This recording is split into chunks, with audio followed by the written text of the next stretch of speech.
welcome to Simplilearn. Every business today has data. Sales data, customer data, marketing data, financial data, website data, and much more. But having data is not same as understanding the data. A spreadsheet containing thousands of rows must have all information you need, but finding the actual story hidden inside all those numbers can be difficult. Which product is performing the best? Which region is generating the highest sales? Why did profits suddenly drop? Or which customer segment is growing faster? These are the kinds of questions businesses need to answer every single day. And this is exactly where data visualization becomes important. Instead of looking at thousands of numbers of data, we can convert data into charts, graphs, maps, and interactive dashboards that are much easier to understand. And one of the most popular tools used for doing this is known as Tableau. Tableau helps you take raw data and transform into meaningful visualization that makes patterns, trends, and relationships much easier to identify. You can use it to create everything from a simple bar chart to an interactive business dashboard. And the best part is that you don't need to be an expert programmer just to start working with Tableau. So if you are completely new to Tableau or data visualization, this session is going to give you a strong foundation for the tool. By the end of this video, you will understand what Tableau is, why data visualization matters, what different charts are used for, how Tableau dashboards work, how Tableau compares with Power BI, where Tableau is used in real world, and the types of career opportunities where these skills are valuable, along with the practical implementation of the complete tool. So let's get started and let's first look at the agenda of our today's session. So here's what we'll cover in today's session. First, we will understand what Tableau is and why organizations use it. Next, we will look at what data visualization actually means. Then we will discuss some of the major benefits of data visualization. After that, we will explore a few basic charts in Tableau, including bar charts, line charts, and pie charts. Then we will understand Tableau dashboards and how multiple visualization can come together to tell a complete data story. We will also compare Tableau and Power BI and understand some of the basic differences between these two tools. Then we will look at a few real-world applications of Tableau. Next, we will discuss the career opportunities where Tableau and data visualization skills can be useful. Along with these concepts, we will also move into the practical side of Tableau. Yes, not just theory, but practical. We'll see the basics of installing Tableau and connecting to your first data source. Then we will explore data relationships, including the difference between live and extract connections and how data from different sources can be blended together.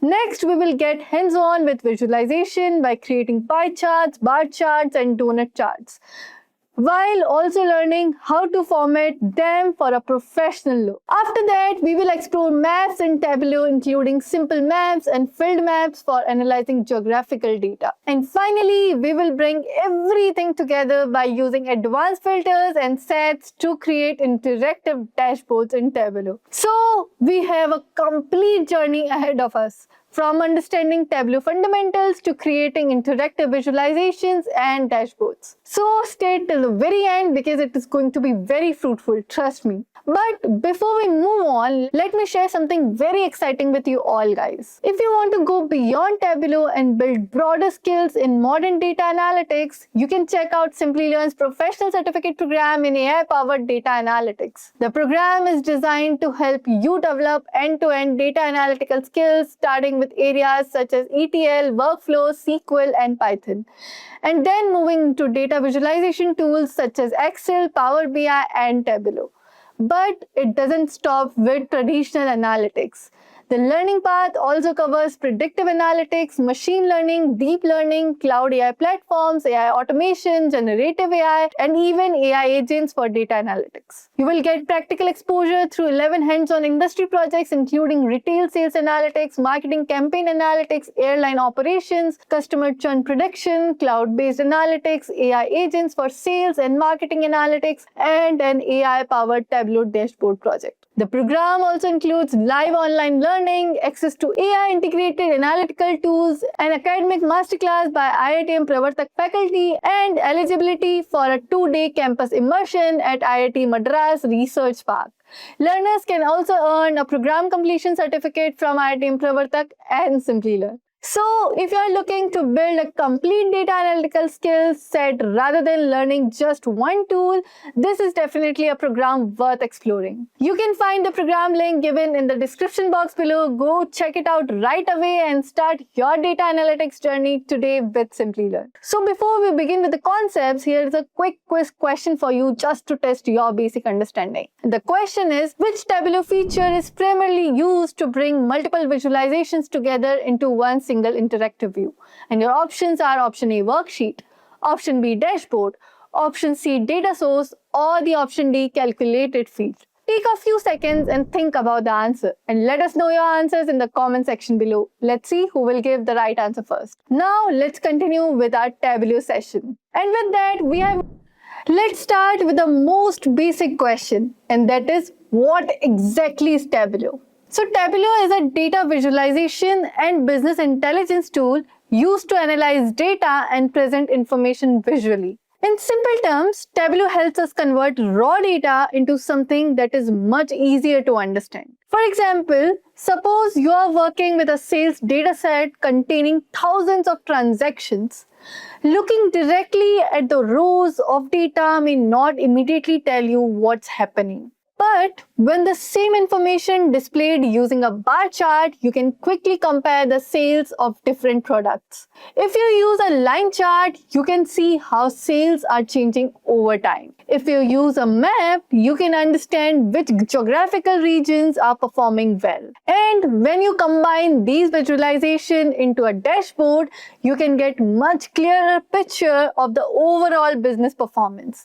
That is the basic idea behind Tableau. Tableau can also work with different types of data sources. Depending upon the Tableau product being used, data can come from spreadsheet, databases, servers, cloud platforms, and other sources.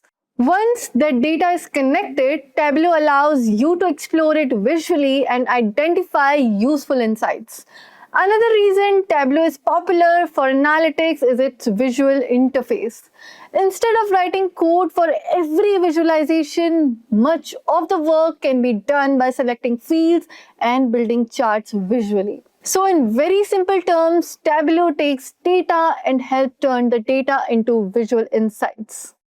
Now that we know what Tableau does, we need to understand the concept behind it. And that concept is data visualization. Data visualization is the process of presenting data in a visual format. That format could be a chart, graph, map, dashboard, or another graphical representation. Let's take a simple example. Suppose I tell you that a company generated 120 units in January, 145 in February, 170 units in March, 210 in April, and 260 in May. You can definitely read those numbers. But now, let's place those exact values on a line chart. Immediately, you can see that the numbers are moving upwards. That patterns become much easier to recognize visually. You can see on the screen. And that's the real purpose of data visualization. It helps us move from simply reading the data to actually understanding the data. Good visualization should help answer questions. Questions like what changed, where did it change, how large was the change, and is there a pattern that we should pay attention to. This becomes even more important when you are dealing with thousands or millions of records. You cannot expect business leaders or decision makers to manually go through every row in a data set. Instead, analysts summarize the important information and present it visually. That's where data visualization is such an important part of modern analytics. Now, let's look at some of the major benefits of data visualization. The first benefit is quick and clear understanding. A well-designed chart can often communicate information much faster than a large table. For example, if 4 regions have different sales number, a bar chart can immediately show you which region is leading. So the second benefit is identifying trends. With a time-based chart, you may notice that sales are increasing, customer complaints are decreasing, or website traffic suddenly drops during the particular period. Seeing these patterns can help businesses respond more quickly and more efficiently. Now, the third benefit is identifying relationships and patterns. Suppose your sales are high, but the profit is low. That tells you that simply generating more revenue may not necessarily mean the business is becoming more profitable. Visualization can help bring these kinds of relationships into your attention. Now, looking at the fourth benefit, that is data storytelling. Data analysis isn't complete just because the data analyst found something interesting. The insight also needs to be communicated to another people. A dashboard allows you to present important matrices, charts, and patterns in a way that business teams can understand. Now, last but not the least, it helps us the analysis at different levels of details. For example, you might begin by looking at sales across an entire country. Then you may move down to a state, then to a city, and then even a specific postal code or an area. This allows analysts to investigate a problem at different levels, and ultimately, all of these benefits can support better decisions and potentially improve customer experience and business performance. So, data visualization isn't simply about making data look attractive. Its real purpose is to make data easier to understand, investigate, communicate, and act on. Now let's look at some of the basic charts that you need to create in Tableau. We'll focus on three very common ones. First, we have bar chart. Bar charts are excellent when you want to compare different categories. For examples, sales by region, profit by product category, numbers of customers by segment, or sales by department. The length of each bar makes comparison easy. If one bar is significantly longer than another, you can immediately understand which category has a larger value. So whenever your main goal is a comparison, a bar graph is usually one of the simplest options available. Next, we have line chart. A line chart is especially useful when you are analyzing changes over time. For example, monthly revenue, yearly profit, daily website traffic, or weekly customer registration. Because the data points are connected, you can easily observe whether a value is increasing, decreasing, or fluctuating. This makes line graph useful when identifying trends. Next, we have pie chart. A pie chart is generally used when you want to show how total is divided into different categories. For example, suppose the business operates across 4 regions. A pie chart could show what percentage of total sales comes from each region. In Tableau Training material, one example uses region and sales to create a region-wise sales pie chart. But there is one important point here. Not every dataset should automatically become a pie chart. If you are comparing many categories, the chart may become difficult to read. This is why choosing the correct visualizations matter. A simple rule is to remember this. Bar chart for comparison, line chart for trends over time, and pie chart for understanding parts of a whole when the number of categories is limited. The goal isn't to create the most complicated chart. The goal is to choose the chart that communicates the information most clearly. Now let's move from individual charts to one of the most important parts of Tableau, that is dashboards. When you're analyzing a business problem, one visualization is often not enough. Suppose you're analyzing retail performance, you might have one chart showing total sales, another showing total profit, a third one showing performance by region, and the fourth one showing sales over time. Individually, each chart answers one question. But when we bring those visualizations together into a single view, we can build a dashboard. In Tableau, visualizations are typically created on individual worksheets. You can then bring those worksheets together inside a Tableau dashboard. A good dashboard helps users understand the most important information from one place. And dashboards can also become interactive. For example, you might include a filter for a region. If the user selects South, the visualization can focus on data from the South region. If he or she selects West, then the dashboard can display information from the West. You could also filter by year, product category, customer segment, or other fields depending upon the dataset. This gives users the ability to explore information without creating a completely new report every time they have the question. And that's one of the reasons dashboards are so useful in business environments. A business leader doesn't necessarily need to see every row behind the data. They need a clear view of the most important metrics and the ability to investigate when something looks unusual. So remember, a chart answers a specific question. A dashboard brings multiple answers together to give you a broader picture. Now let's address one of the most common questions beginners have. Tableau or Power BI? What's the difference? Both tools are used for business intelligence and data visualization, and both can be used to create interactive visualization and analyze business data. But their workflows are different. Let's start with Tableau. In the Tableau workflow covered in this training, you generally create a visualization on a worksheet, and that brings different worksheets together into a dashboard. The dashboard can be created directly within Tableau Desktop or Tableau Public, whereas Power BI follows somewhat different structure. In Power BI Desktop, you create a report. A report can contain multiple pages, and each report page can include multiple visualizations. The dashboard concept in Power BI is associated with Power BI Service, where visual elements can be brought together for monitoring and sharing.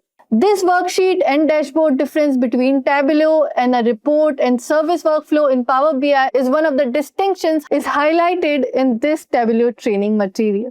Another difference beginners will notice is the interface and how visualizations are built. The tools may organize fields, formatting, dashboards, calculations, and interactions differently. But the underlying objective is very similar. You connect data, you analyze it, you build visualizations, and you communicate insights. So don't think of a Tableau versus Power BI as simply asking which one is better. Instead, a better question can be which tool is being used by the organization I'm working with, or which one fits the reporting and analytics requirement I'm trying to solve.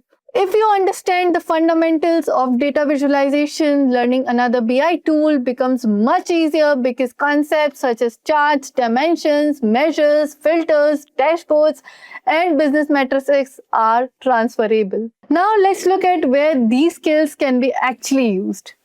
Tableau isn't limited to one of the particular industry. The same visualization concepts can be applied across many business functions. Take retail. For example, a retailer may analyze sales, profit, customers, products, categories, and regions. A dashboard could quickly show which products are performing well and which areas require attention.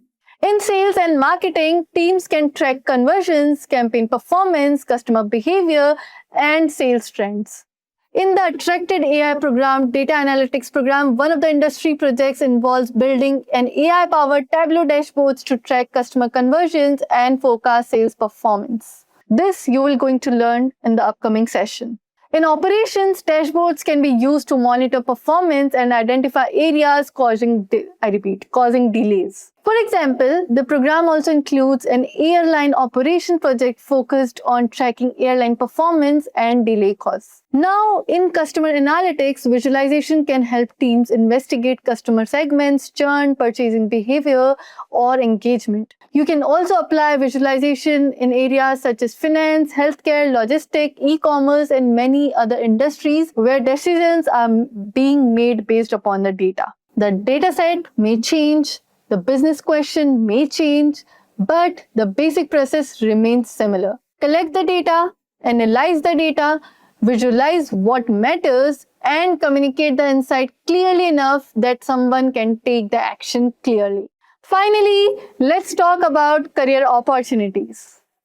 Tableau by itself is a tool, But when Tableau is combined with data analysis, business understanding, and communication skills, it can become a part of much broader analytics career path. For example, data analysts frequently work with business datasets, identifying patterns, and present insights through reports and dashboards. A BI analyst focuses heavily on business intelligence, performance matrices, dashboards, and helping teams make data driven decisions. Now, business analysts may also work with dashboards when they need to understand business performance, identifying problems, or communicate findings to stakeholders. And there are many reporting and analytics focused roles where visualization skills can add value.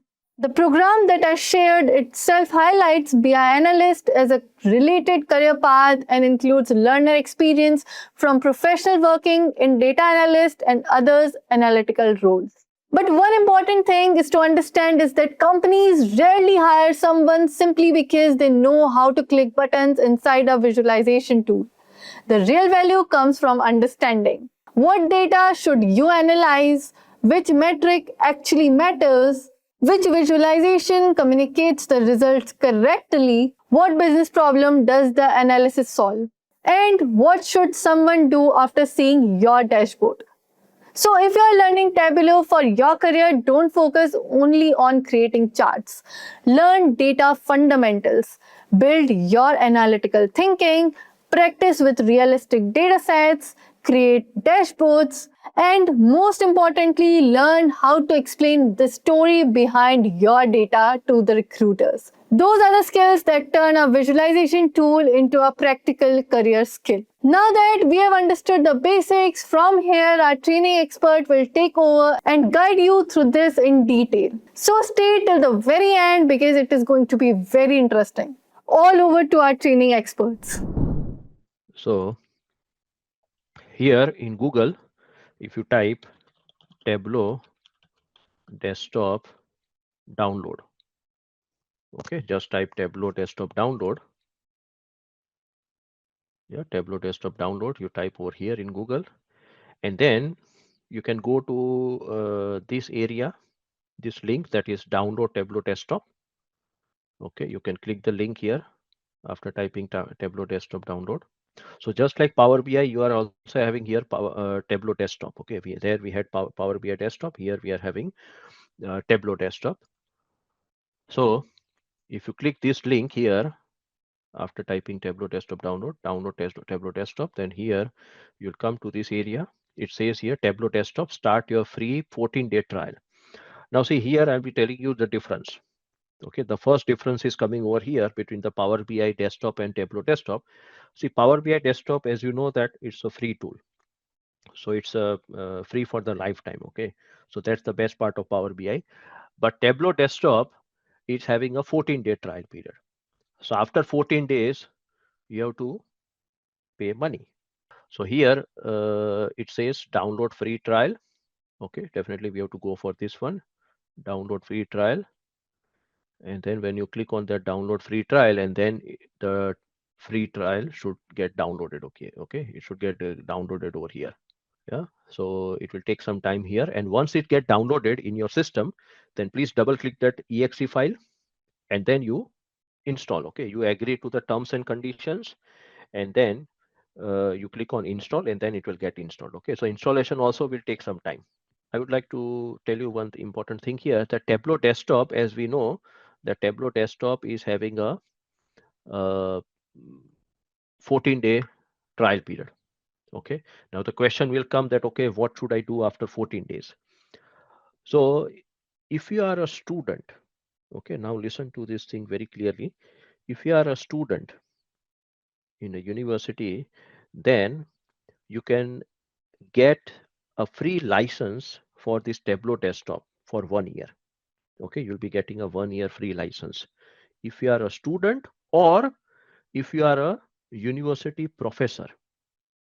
Okay, so only for these two categories there is a free license, either for the university professor or for the student.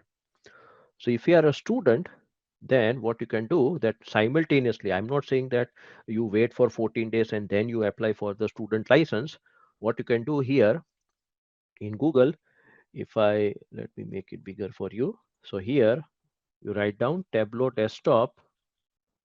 Yeah, you see here in my case it is showing me here Tableau desktop download student.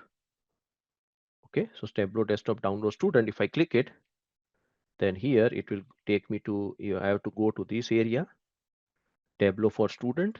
If I click it, Tableau for student. So see, this is the page. If you want, I can also put it in the chat window here. Yeah, so I put up the link in the chat window. You can also use this link if you are a student. And then here it says download Tableau desktop and Tableau prep builder. Okay, now what is this Tableau prep builder that I'll be talking in the presentation here. So here it says get Tableau for free. Okay, so suppose if I click this link here, then what it will ask you here, it says full-time students at accredited credit-bearing academic institutions worldwide are eligible for a free 1-year license to activate Tableau Desktop and Tableau Prep. Okay, so you'll be getting the license for two products of Tableau. One is Tableau Desktop and Tableau Prep. In this training program, we'll be focusing only on Tableau Desktop. We'll not be using Tableau Prep, but it is good that you are having also Tableau Prep. Yeah.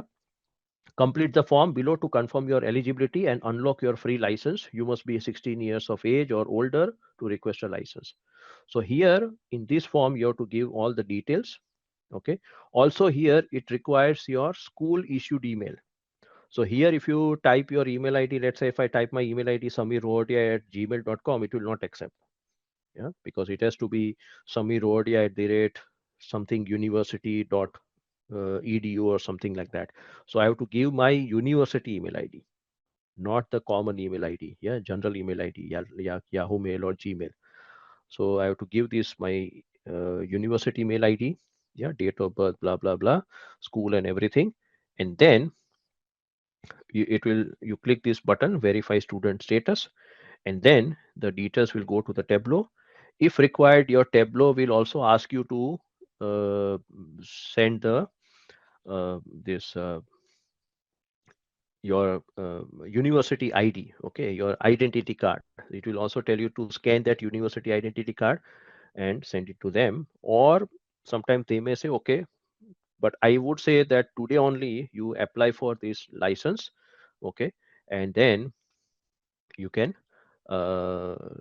wait for it, and maybe once the new year is there, then you will be getting the license. Okay, these are the important things.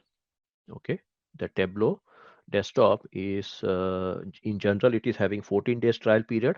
Now see, suppose if you want to pay for this Tableau license, definitely I'll not tell you to pay for that amount, say pay for this Tableau desktop.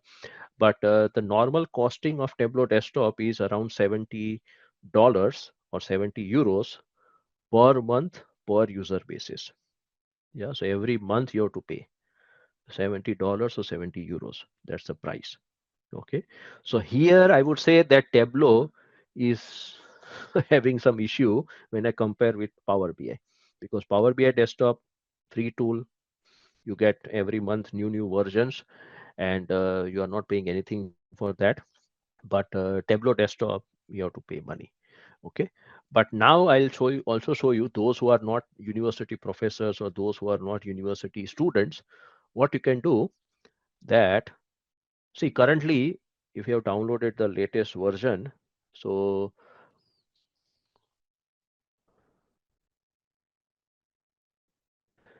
currently the version which is there for the Tableau desktop, it is uh, 2024. Let me show you that part. Yeah, so this is the Tableau desktop which I've already opened.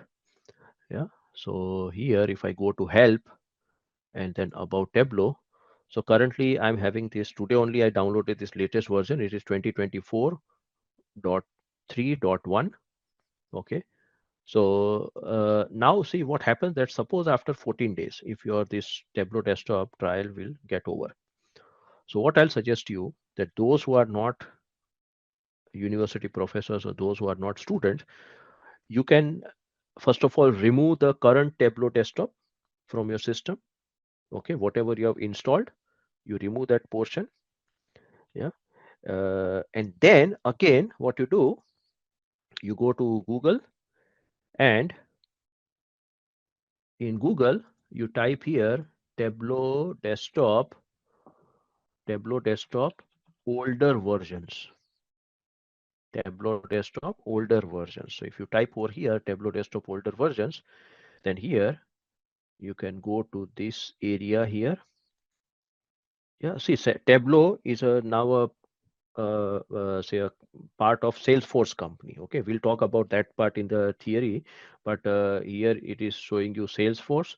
So here it says downloading previous versions of Tableau Desktop. So suppose if I click this thing,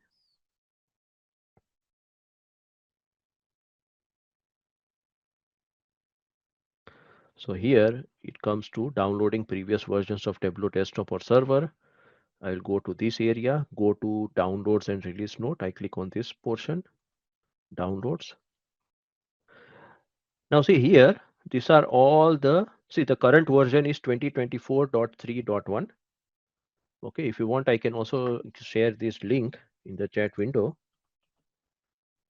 Yeah, if you want to come over here, you can click the link in the chat window. So the current version is 2024.3.1. Now suppose if this version you have already installed and now it is over, the trial period is over, then you remove this version from your system, from your laptop, and then you come over here to this page. You can save this page for a reference purpose. And now see, it is 2024.3. If I click this one, so see in 2024.3 there are again two versions.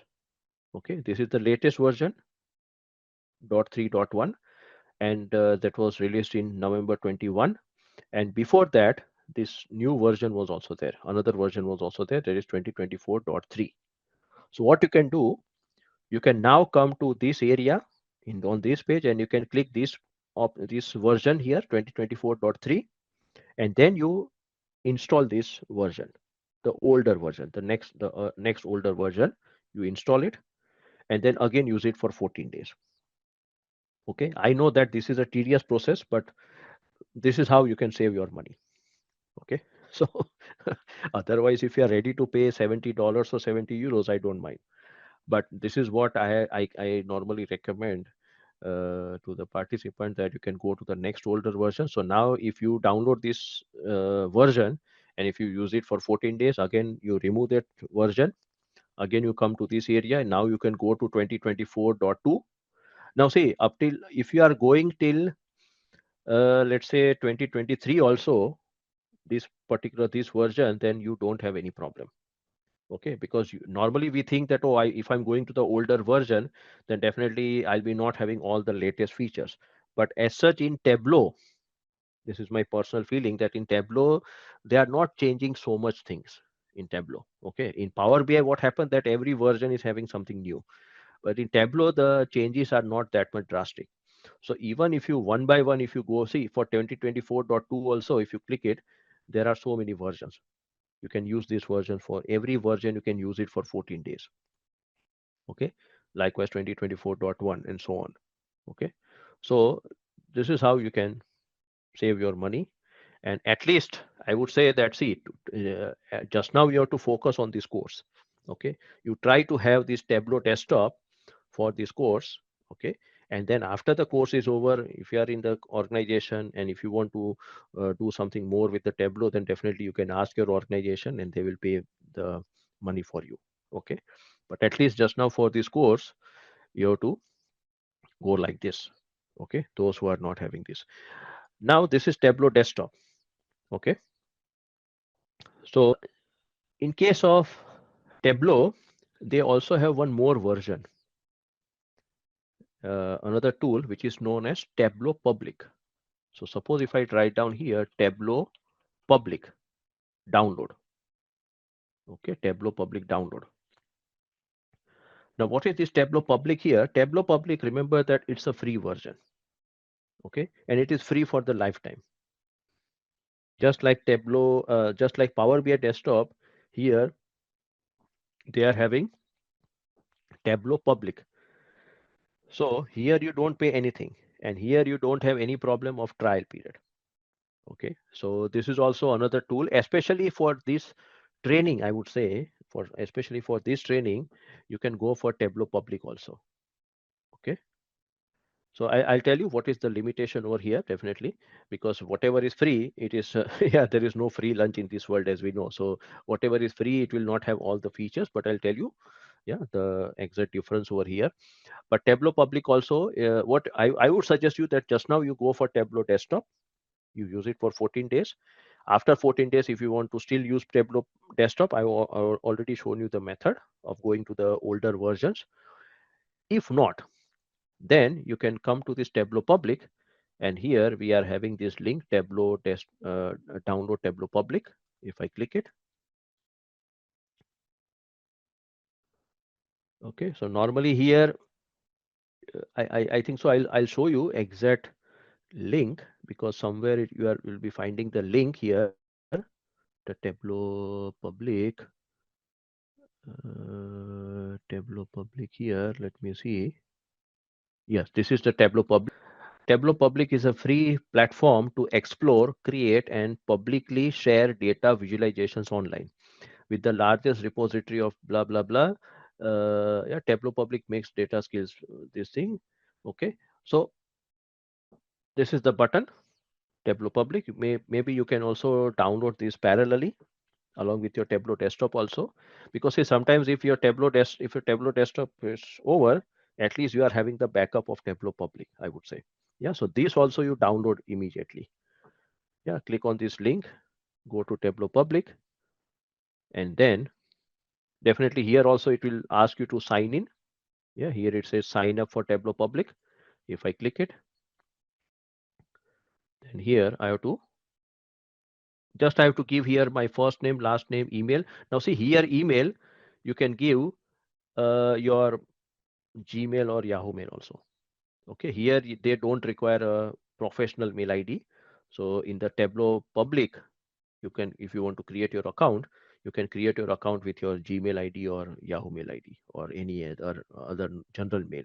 Okay, so give your last name, first name, email, password, concern password, and it will create a account, and then from there it will start downloading. Okay, maybe after you put all these details, then it will show you download Tableau Public. You click on that button, and then it will download that Tableau Public, and then you install it. Okay, so two tools you have to install one by one today: Tableau Desktop and Tableau Public. Benefits of data visualization, let us quickly see. So quick and clear understanding of the information. As I mentioned earlier, that whenever you see a visualization, you are able to get the information very quickly, and you are also able to remember that visualization. So quick and clear understanding of the information. Second benefit of data visualization is identify emerging trends and act quickly based on what we see. Yeah. So this is a great benefit of data visualization, identifying emerging trends. Now see, whenever I'm conducting the sessions, let's say Power BI sessions or Tableau sessions for the mostly for the US and Canadian participants, yeah, on another platform. So there I always give the example, in this second point, I give the example of India. Okay, that we were, I think so. This also we discussed maybe in the business analytics portion also, business analytics with Excel, that after the COVID, two major things happened in India. First one was the digital payment. Yeah, everywhere people were just scanning the QR code or barcode, and they were paying the money. Yeah, which was great, and up till now also the things are going on very well. And the second thing was this online sessions. Yeah, especially for the universities, because I was associated with many universities, but I was not able to conduct the online sessions before the COVID. Yeah, because there was no trend. I'm not saying that there was no technology. There was no trend of conducting the online sessions in the university, especially, yeah, for this kind of Simplilearn courses and this thing that we were having the things. But for university there were no online courses, online sessions. So that also happened. Yeah, thanks goes to COVID. And since 2020, 20, yeah, after this COVID, uh, I'm regularly conducting the online sessions for the students, also for the university students, okay, up till now. So that is the major thing which has happened. And for the digital payment, okay, I always give this digital payment example even to my German colleagues also, that here in Germany also still people are believing in the hard cash.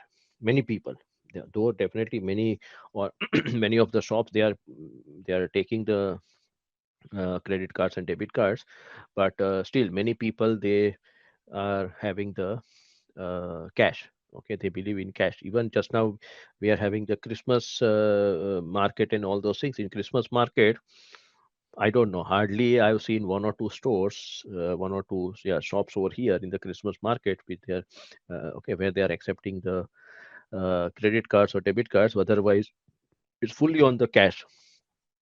I don't know about other countries, yeah, whether the same thing is there, but here mostly people are going for the cash. So what happened, that when that COVID came, so it brought many challenges, yeah? And those who accepted those challenges and they came out with some solution, they are still there in the market.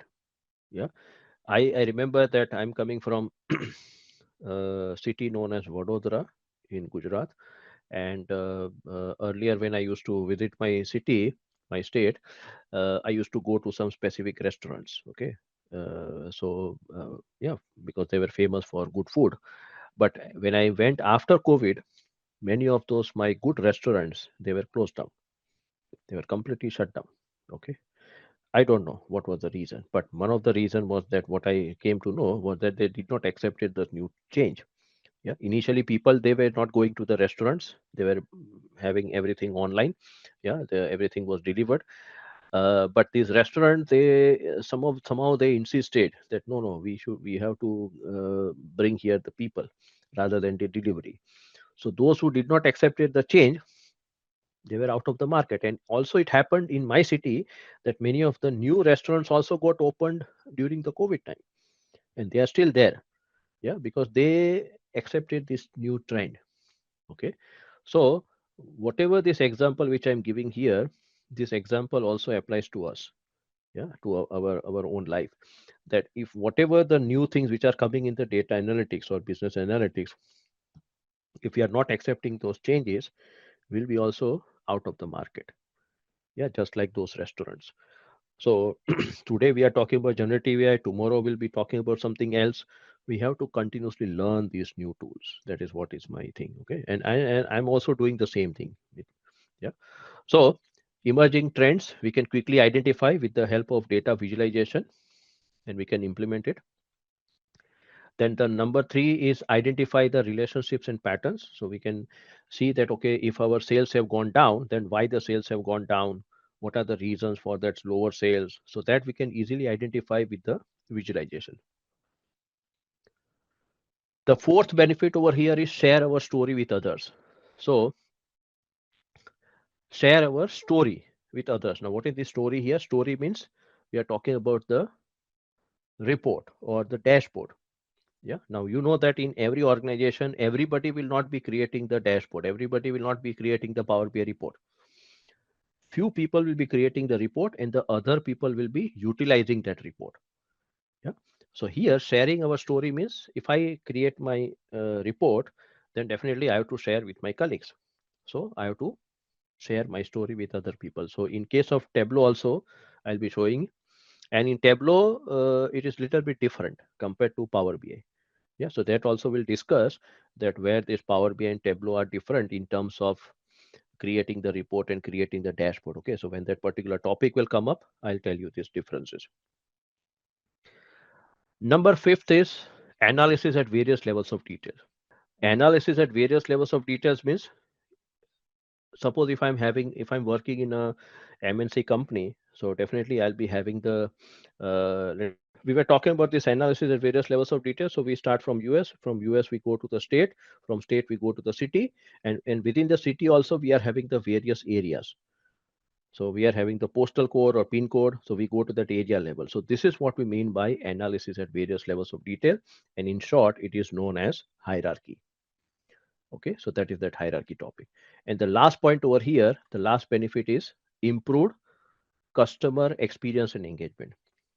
Now, whatever we have seen up till now, all the benefits, why we are doing all those things, why we are sharing our story, why we are doing the analysis at various levels of detail, because we want to give the best experience to our customer. We want to make them satisfied. We want, or we want to make them happy. Yeah, because if the customers are happy, if the customers are engaged with our company, overall we are also happy. It's a win-win situation. So in general, these are the benefits of data visualization. Yeah. Now I'll not talk about Power BI, just skip this thing. But what I wanted to show you here, that this is the magic quadrant. I don't know whether you saw it in your Power BI course. This is the magic quadrant for analytics and business intelligence platform. Now, who has created this magic quadrant? The magic quadrant has been created by this company known as Gartner. Okay, so Gartner, I think so. You must have heard this company name. If not, then I would like to inform you that this Gartner is a very famous research company. They are conducting a lot of research over here. So they are, every year they are creating their own report, and then there are companies who are buying those reports. Okay, these reports are not free of cost. You have to pay for it. So here, I want to highlight that what is the scenario of those various data visualization products that we are having in the market. So this is the scenario which was there in 2022. Yeah, so we'll see the scenario of 2022, 2023, and the latest scenario in 2024. So in 2022, you can see that in this magic quadrant, we are having these four quadrants. So we are having the leaders section, challenger section, niche players, and the visionaries. If you focus on the leaders section, the leaders in this data visualization area, here it is written Microsoft. And then it is written here Salesforce bracket Tableau. And the third leader is Click. I'm sure that you must have heard this Click company. Click is a very famous data visualization company in US, but their products are used worldwide. So Click is having two products. Initially, they were having Click View, and the latest product is the Click Sense. Yeah. So I have also learned that tool, Click Sense and Click View, though I'm not using regularly here. Now here comes Microsoft. Now see, I initially told you that Power BI is currently number one tool in the data visualization market. But now see, here it is not written Power BI, it is written here Microsoft. Why?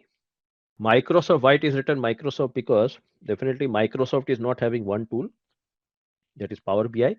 But if I just talk about data visualization tool, then the data visualization tool, Microsoft is having two products. First one is Excel, as we know very well, and the second one is Power BI. Okay, so Excel came almost like 30 years before, or 30, 35 years before. So, and today also people are still using Excel for the data analysis, for visualization purpose, everything. So that's why here they have not specifically mentioned Power BI, but they have mentioned here Microsoft. Yeah. But overall, I would say that I'll repeat that sentence, that Power BI is currently number one tool in the data visualization market. Then comes Tableau, and then comes Click, and then these are the other tools. You see that I was talking about this tool, MicroStrategy. In 2022, it was in the niche player segment. Yeah. Then Google was here, challenger section. Google is having Google Looker Studio. Initially, Google changed the name to Google Data Studio, but then last year, sorry, this year only, they changed it to Google Looker Studio. So I have also learned that tool. Yeah. So see, that is the advantage that we also all get this thing, that if you know one tool, you can learn the other tools very easily. Yeah. Just remember that their look and feel effect is different. And definitely some of the features which are available in Power BI will not be available in Tableau, or the features which are available in Tableau, they will not be available in Power BI. So you have to understand only those features which are not common. Now in 2023, what was the scenario? The scenario was same. Microsoft was number one, Salesforce Tableau was number two, and Click was number three. Yeah, here little bit you can see that this MicroStrategy, which was in niche player, now it has shifted to challengers. It shifted to challengers here in 2023. Yeah, maybe this Alibaba Cloud, it also came over here. So some changes occurred over here. Now let us focus on 2024, the current year. So in current year, you see here the scenario leaders section. See, so many leaders are now here. Microsoft, Tableau, Click is over here. Google has come now here. Yeah, now so now I know that some of the companies have shifted to Google Looker Studio because it is also cheaper. Yeah, everything comes to the price initially. Then we are having here Oracle and ThoughtSpot. ThoughtSpot is also a great is a tool, famous tool. So see, now you can see that Tableau is facing lot of competition here. Definitely, it is also this Power BI is also facing competition, but here all these tools are nearby Tableau. Yeah. So whenever a company wants to decide which is the best tool or which is the second best tool, then now company has to think over these other tools also. So that's why when I saw this figure for the first time, I was really astonished. Yeah, because till 2023 and 2022, you see the 2022 2023, the scenario was almost same, especially for the leaders section. But as soon as we went to 2024, the things changed here. And now I don't know what will happen in 2025. Maybe some other one or two tools will come over here. You never know. So this is what I wanted to highlight here. That is how this data visualization market is moving. So now we'll be focusing really on the topic of Tableau. Okay. So Tableau data visualization tool. Okay. And it is very popular among the users. Now, what it says here, Tableaus allow us to evaluate raw data in the form of graphs and report. Yeah. So initially we create some graph or some charts, and then what we do, then we put all those graphs and charts into one particular page, and that page is known as dashboard. Okay. Just I would like to ask you one question here that you have all used Power BI desktop. Okay. So I would like to ask you one question that whatever the visualizations you are creating in Power BI desktop, that whole file, okay, that whatever that Power BI file that we are creating, Power BI desktop file which you are creating, yeah, that is having an extension of .pbix. So what is that Power BI file known as? That's my question. Yeah, that Power BI file is having many pages. You must have created various pages. So what is the name given to that whole concept of that file? Okay, what is that whole file known as in Power BI? So it's known as report. Yeah, so that should be very clear. That whole Power BI file which we create in the Power BI desktop, it is known as Power BI report. Why I'm stressing this point? Because many people they also mention it as a dashboard. That is not a dashboard. Okay, in Power BI desktop you cannot create a dashboard, and normally the dashboard is of one page only. Dashboard will have only one page, while in the Power BI file we are creating various pages. So that is known as the report. Okay, so you should be very clear over here. Yeah. Now I would like to ask you that where we can create dashboard in Power BI. Suppose if I want to create a dashboard in Power BI, where should I create? Okay, so now the answer for this question is this, that where I can create the Power BI dashboard. Power BI dashboard can be created only in Power BI services. I repeat, Power BI dashboard can only be created in Power BI services. It cannot be created in Power BI desktop. In Power BI desktop, we create only Power BI report. Yeah, that's why I asked this question. I wanted to clear this confusion. Yeah, because many people they say, oh, see, many people they feel that dashboard and report are same. No, in case of Power BI, it is totally different.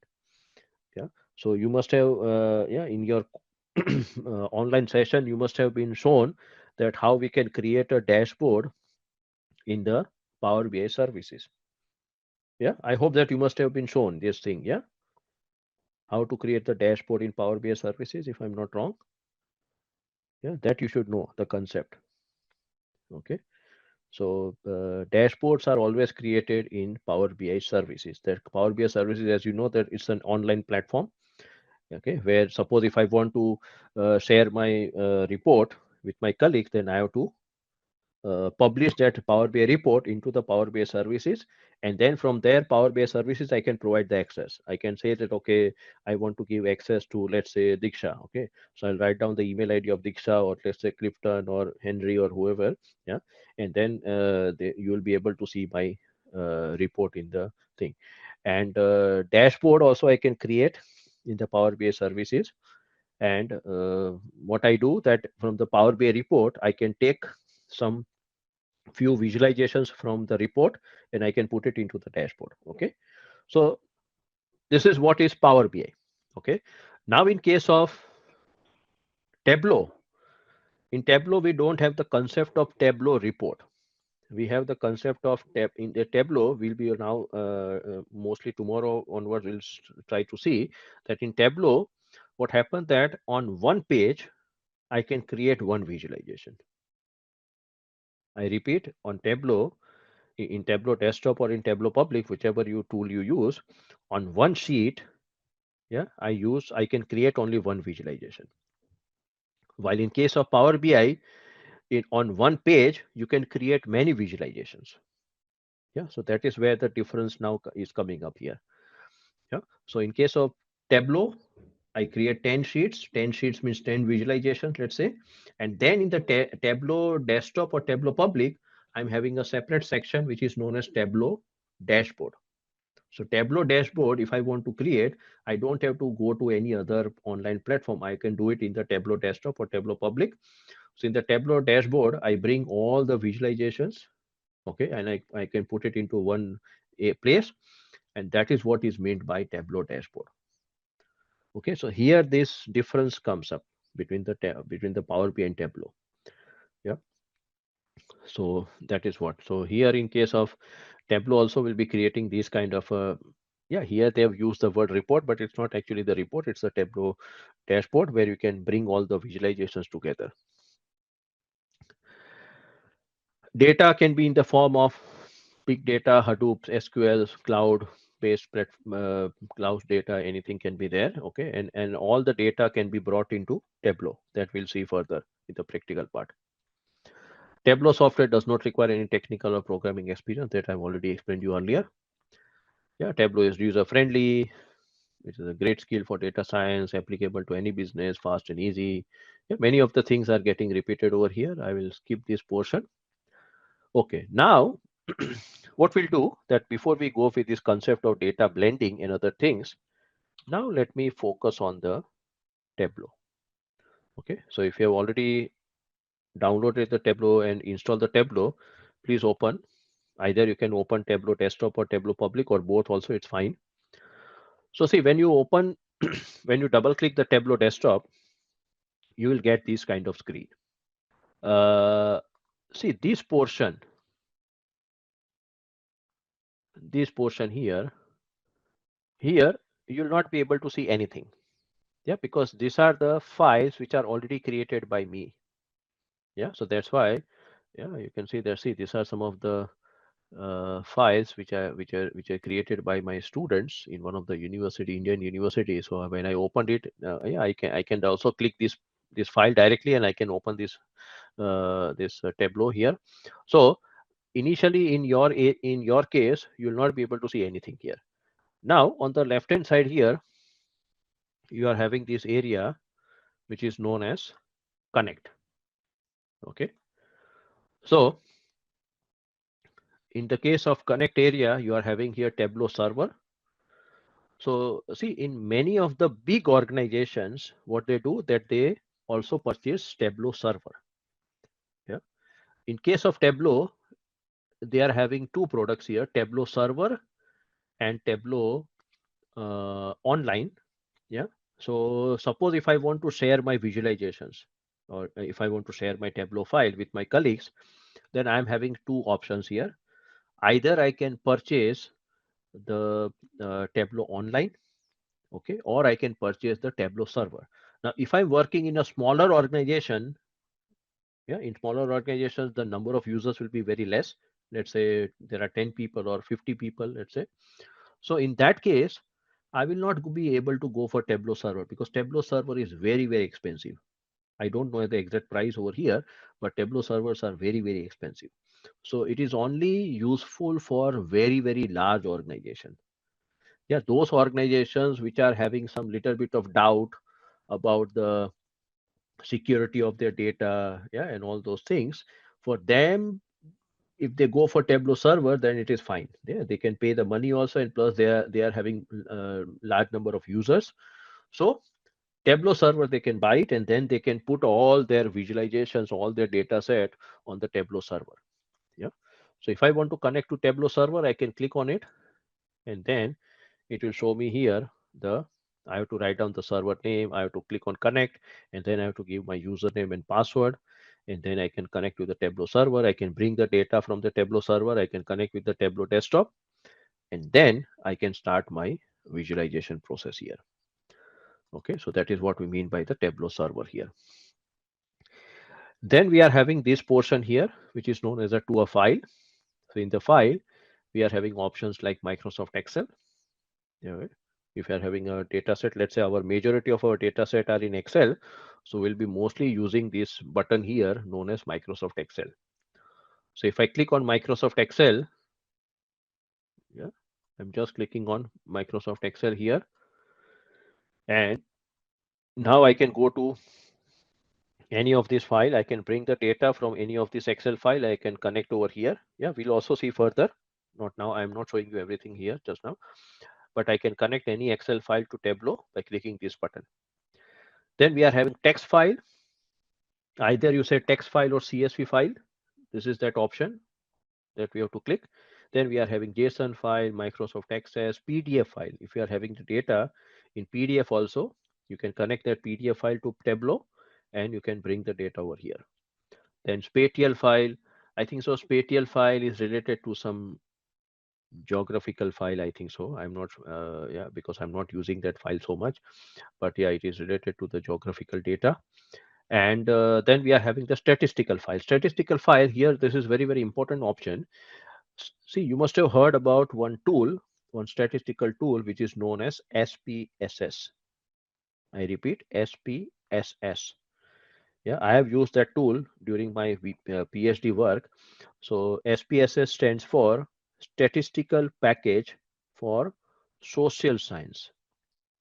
Yeah, it's a tool from IBM, and there you can do any kind of statistical analysis, yeah, t-test and f-test and all those different kind of testing, hypothesis testing, yeah, regression analysis and correlation and all those things.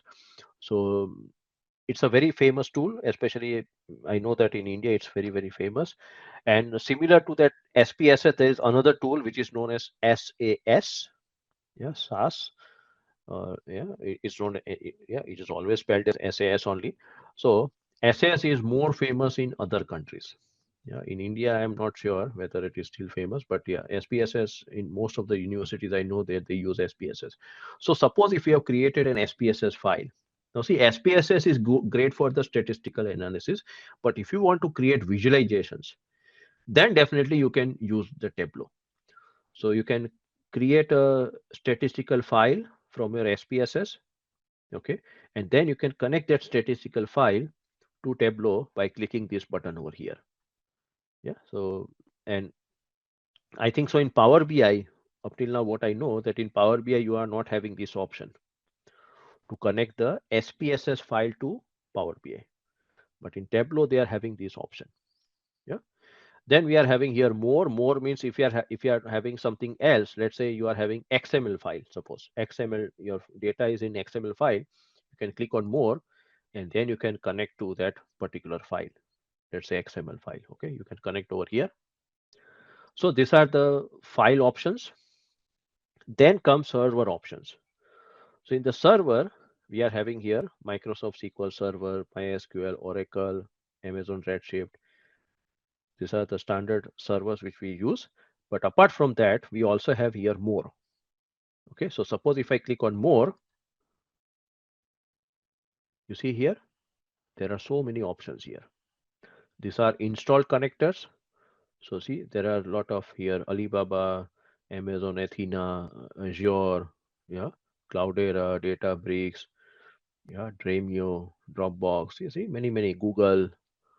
So these are various options. If you click on this more here, yeah, and also there are some additional connectors. Yeah, there are installed connectors are 71, additional connectors are 38. These are very specific here. Exasol, Denodo, okay, Delta, and many more. Salesforce, Marketing Cloud by Tableau. Okay, so there are many options here. So when you click on more, you get all these options here. Yeah. So this is the Tableau desktop. Yeah, these are the options which you get in Tableau desktop. Apart from that, you also have here quick start. Okay, what is this quick start here? In the quick start here, it says jumpstart your analysis with pre-built template. So see, in case of Excel also we have the templates. So if I don't want to really create everything from scratch, I want to use some template. Then these templates are also available over here, like Salesforce, Sales Cloud, okay, budget controlling, retail sales, call center agent analytics. You have to just connect your data with this file, and then it will be done. Everything will be done. Okay. So if I click on view more, yeah, I have clicked on this view more here, and now here, these are the various analysis which are already created. Yeah, financial performance dashboard, yeah, Salesforce, Databricks. Yeah, see, there are so many options here. It's a very long list here. So you can also use these templates here. Yeah, you can use these templates over here, the built-in templates, and you have to just connect the data, and the visualizations are ready. So this will save a lot of your time. Yeah. Then there are these two sample workbooks. Okay. So just like if you remember that in case of Power BI also, we have one sample data set button in the Power BI, if you remember. So in case of Tableau also, you are having these two data sets. One is known as Superstore data set, and another one is known as World Indicator. And plus here below, it will show you the latest Tableau version. Yeah, if you let's say if you are opening this Tableau after 2 months, suppose, and in the next 2 months, if one new version has come up, then here it will show you that now you can download the so and so version. Okay, so here you'll be getting that information about the new version. Okay, definitely if you go to the Tableau desktop also, there also you'll be getting that information, but normally we don't go to the Tableau desktop. Yeah, we open this because today only I opened this Tableau desktop, this tool, and I saw that a new version was there. So I implemented, I downloaded that new version here. Okay. So this is overview of that Tableau desktop. Let me show you here Tableau public. So this is Tableau public. Yeah, here it is already written Tableau public. So in Tableau desktop, it will be written like this only, Tableau book one. See, in my case also, I'm having currently the license version. So here it says Tableau license expires in 14 days because today only I've installed. And very soon I'll be also getting that free license for 1 year. Yeah. So then I can input that license code, and I can extend my license here. So this is when it is not written here any Tableau public, then this is your Tableau desktop. And now this is Tableau public. Yeah, as I requested earlier that please also download this tool. Okay, because if sometimes if the Tableau desktop is not working, at least you can work with Tableau public for this particular training course I'm talking about. Here also you can see that, see, in the Tableau public, you don't have that option of the Tableau server. So here in the Tableau public, you are having all those options here. See, here we don't have that option of Tableau server. You can see here, there is no option of Tableau server. While in case of Tableau desktop, I'm having that option. So see, this is also one of the difference here. So these are the standard options here in the Tableau public: Excel, text file, JSON file, Microsoft Access, PDF, spatial file, statistical file. Now see here, if I'm having XML file, if I'm having the data in XML, I cannot connect over here with the Tableau public. I can connect only these 7 files here. Yeah. Then to a server. In the server, I'm having option of OData. and more. If I click on more, you see here in the Tableau public, I'm having only these three connectors, only three. Okay, Google Drive, OData, and Web Data Connector. That's all. I've never used this Web Data Connector. Yeah, and OData also, I mostly use the Google Drive here if I want to connect it over there. But now you see that now this is the first comparison here. In the Tableau, this is my Tableau desktop. If I click on more here in the server, I see here how many? 71 plus 38. Okay, so 109 connectors I'm having here, 109 in the Tableau desktop. While in the Tableau public, I'm having only three connectors here. So remember that Tableau public is only used for the training purpose, nothing else. If you want to really use it in your organization, you have to always go for the Tableau desktop. Yeah, because normally in companies, we are mostly connecting the data from the Tableau, say from the various server. Either it can be SQL server or Oracle server or IBM server. Yeah, we definitely we also use the Excel files and CSV files and all those things. But here, in that case of Tableau public, I'm not having that option of connecting to SQL server or Oracle server or IBM server. Yeah, so this is one of the major limitation here between the Tableau in the Tableau public here. What the point? So what I was talking here that will be connecting this file here, sample superstore 2024.xls. You already downloaded in one of the your folder. So we'll be connecting from the folder. Okay, we cannot connect from here from the LMS. It's not possible. So in this Excel Tableau desktop file, I'll be clicking on Microsoft Excel. Okay, I click on Microsoft Excel here, and now I have to go to that folder. Okay, so I go to that folder. Let me go to my D drive. Okay, Simplilearn, Tableau course, data files. And here I'm having that file, sample superstore 2024. You can connect that sample superstore 2024 wherever it is available. I click on open. Yeah. And now here you are having the another window. You see here, now it is a different window. When we were clicking on the Excel file, Microsoft Excel, that was another window, connect window. Yeah. And now when we already connected that sample superstore 2024 data set with this Tableau, now we are getting this window.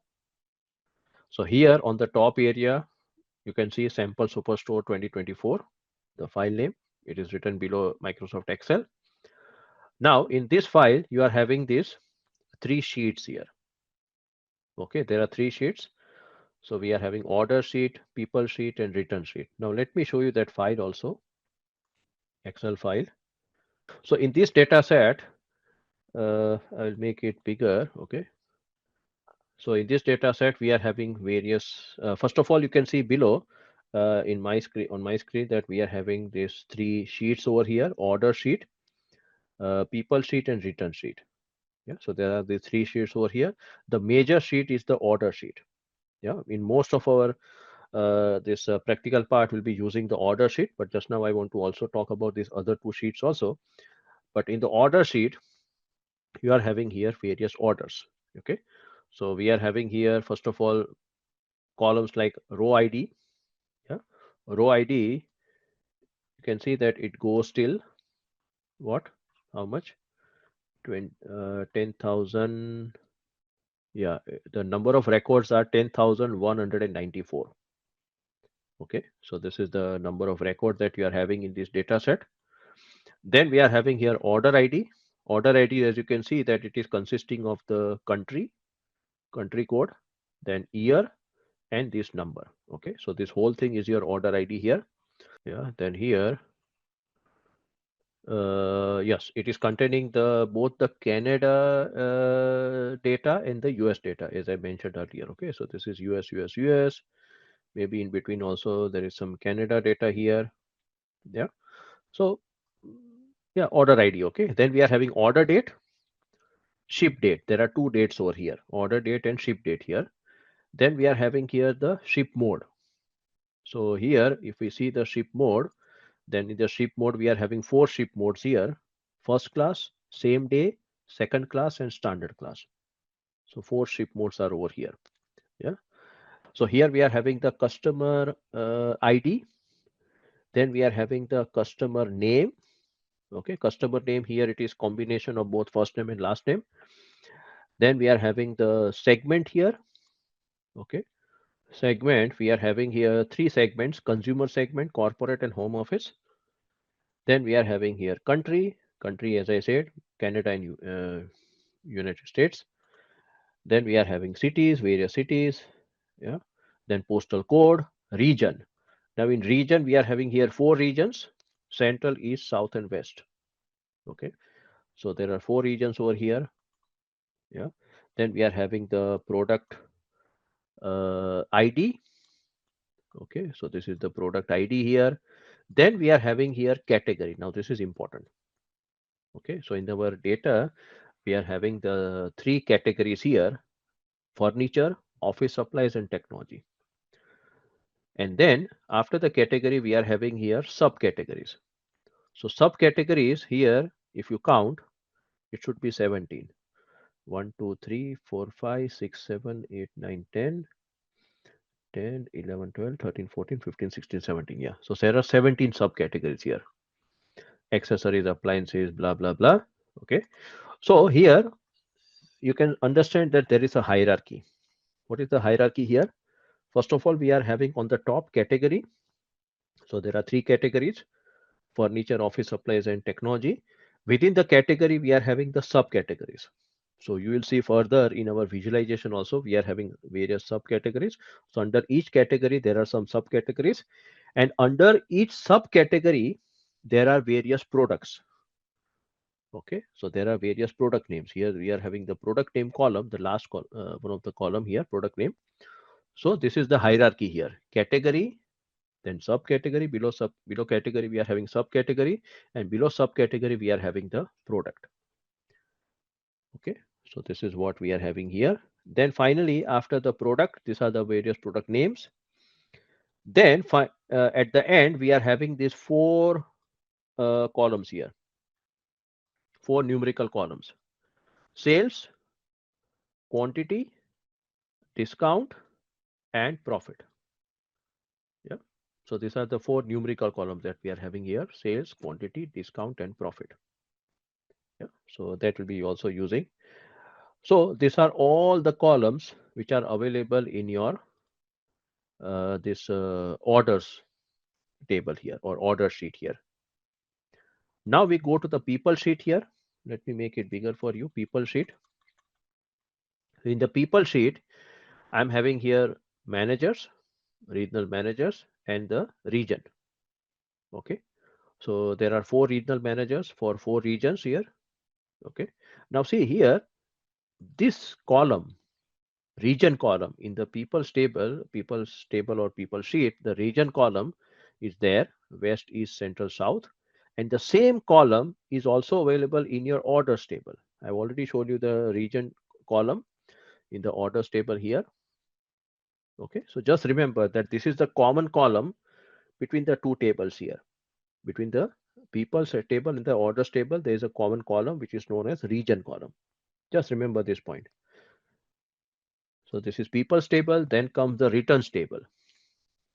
Returns table or return sheet. Return sheet means in this returns table, it is having the details about all those order IDs which are returned by the customer because they are not happy with that product. Yeah, as we know that in case of Amazon, there is a 30-day return policy. So here, all these order IDs, okay, all these orders which have been returned by the customer, their details are over here. So here there are only two columns in the returns table, that is returned. Yeah, everywhere it will be yes, yes, yes. Okay. So these are the return or say return column and the order ID column. Now see this order ID which is available in the returns table, the same order ID is also available in your orders table. Yeah, I already shown you this orders table, the order ID, the second column here. So also remember the second point here, that there is a common field between the orders table and the returns table, and that common field is known as order ID. Yeah.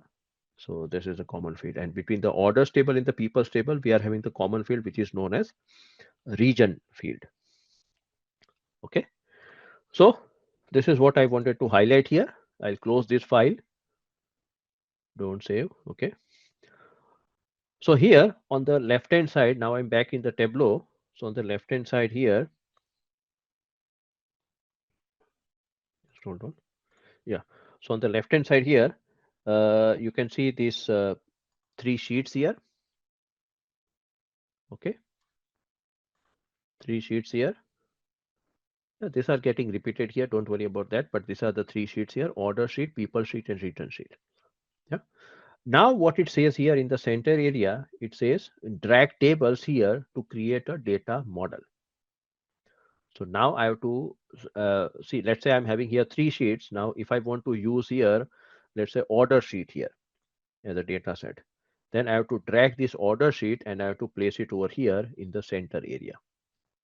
So now I'll request all of you to simply drag this order sheet with your mouse, drag the order sheet, and you drop it over here on this area. Okay, so drop this order sheet, drag it and drop it over here. So see, when you drop it over here in the middle area, then you can see that now their order sheet is over here. Okay, and now here you can see this is the table. Now see, there are two tables over here. This table, what you see on the left hand side here, this table, this is known as metadata. This table is known as metadata. Again, I'm repeating what we have to done here. We have simply drag this order sheet and put it over here on the blank area. Okay, and then these things will come up here. So this first table, it is known as metadata. What is metadata? Metadata, in simple words, it is data about data. So if I want to know that how many columns are there, what are their names, and then from which table they have come up, then this information is available over here in this metadata. So here we are having 4 columns in the metadata table, that is type. What is this type over here? These are the data types here. In Power BI also, you must have gone through the data types like text data type, date data type, time data type, whole number, decimal number, fixed decimal number. Yeah. So whatever the data types you have learned in Power BI, almost the similar data types are also available here in the Tableau. So this type means the data type column. Okay. We'll also see further this thing. Yeah. ABC. I think so in Power BI also you must have seen that ABC. ABC means the text data type. Here it is known as string data type. The name is different. In Power BI, it was known as text data type. Here it is known as string data type, this ABC. Yeah. While these are the icons of the date. Yeah, because order date and ship date, these are dates. So these are their icons. And when you see this hashtag here, hashtag means we are talking about the numbers. Now numbers can be both whole number and decimal number. Yeah. So this is the symbol or icon for the numerical field. Okay, numerical field. It can be decimal or uh, whole number, but the icon is same here. Then we are having the globe icon here. Globe icon means these are the geographical field. In case of Power BI also, we have the geographical field, which are identified by the globe icon. Yeah. So country oblique region, city, state oblique province, postal code. These are all the geographical field, and these are already identified very well by Tableau. We don't have to do anything here. Now at the bottom area, you can see there's our 4 numerical fields, as we have seen in the original data set also: sales, quantity, discount, and profit. Now here also we have the hashtag. Okay. Now if you see that here the colors are green color. These 4 hashtags are having green color. While above, if you see this row ID, yeah, row ID is also a number. So it is having a blue hashtag. So see, though it is a hashtag, but it is identified, it is shown in 2 different colors. One is blue, another one is the green color. So what is this blue and green? That also we'll see further. Yeah, because it is indicating something over here. Yeah, they have not just made it look beautiful.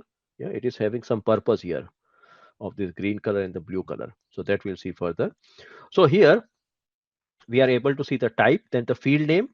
These are the field names: row ID, order ID, blah blah blah. Then we have the table, physical table. So currently what we have done, we have dragged only one table, and the table name is order sheet or orders table. So here everywhere you will find orders, orders, orders. Suppose if we will also bring very soon this people's table, and then here you'll be also finding the fields of the people's table, and you'll be also able to see here the physical table. In the physical table column, that is the people's table or returns table, if we are bringing this table over here. Yeah. Then we are having here a remote field. So there is another column here which is known as remote field. So see, remote field name, if you see, if you compare the field name with the remote field name column, they are exactly same here. Row ID, row ID, order ID, order ID, order date, order date. So now the question will come that why Tableau has given these different names over here. Why we are having these two separate columns? So if the field names are same, then what is the logic here of giving these two columns here? Yeah. So that also we'll see now. So this is the metadata. Okay, metadata table here, where we can get a quick overview about our data set. Just now we don't require this metadata. So if you don't want to see this metadata table, you can click this icon here, this icon, the arrow. I can click on it. And when I click on it, now it is getting collapsed. Okay. See, this is that button.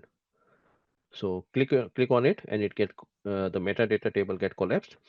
Now this is our main table. Okay. So in the main table, we can see all these columns that we saw in the original data set also. All the columns are available over here. Okay. And their icons are also available on the top. Yeah, the globe icons, ABC, ABC. Yeah, that is the text data type. Okay. So this is the data set.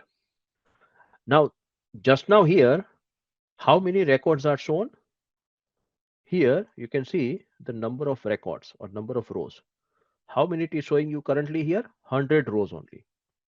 100 rows. Okay. Now, how many records we are actually having?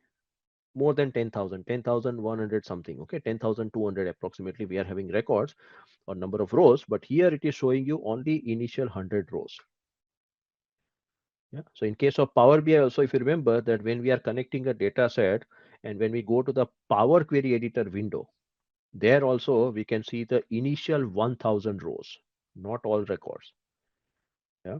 So if I want to do the data analysis here, I can see I see definitely all the records are connected to Power BI, but in case of Power BI, it will show you initial 1000 rows, while here in the case of Tableau, it is showing you initial 100 rows only. But suppose if I want to increase this number of rows, yeah, I can also write down here one more zero. I write down here one more zero and press enter or press this button. Now it is having around 1000 rows. Yeah, if I go down here, you see here 1000. Okay, row ID is 1000. But I would say that you should not make it 1000 rows. Keep it only 100. Okay, don't worry that only 100 rows have come over here. No, all the 10,000 rows have come over here.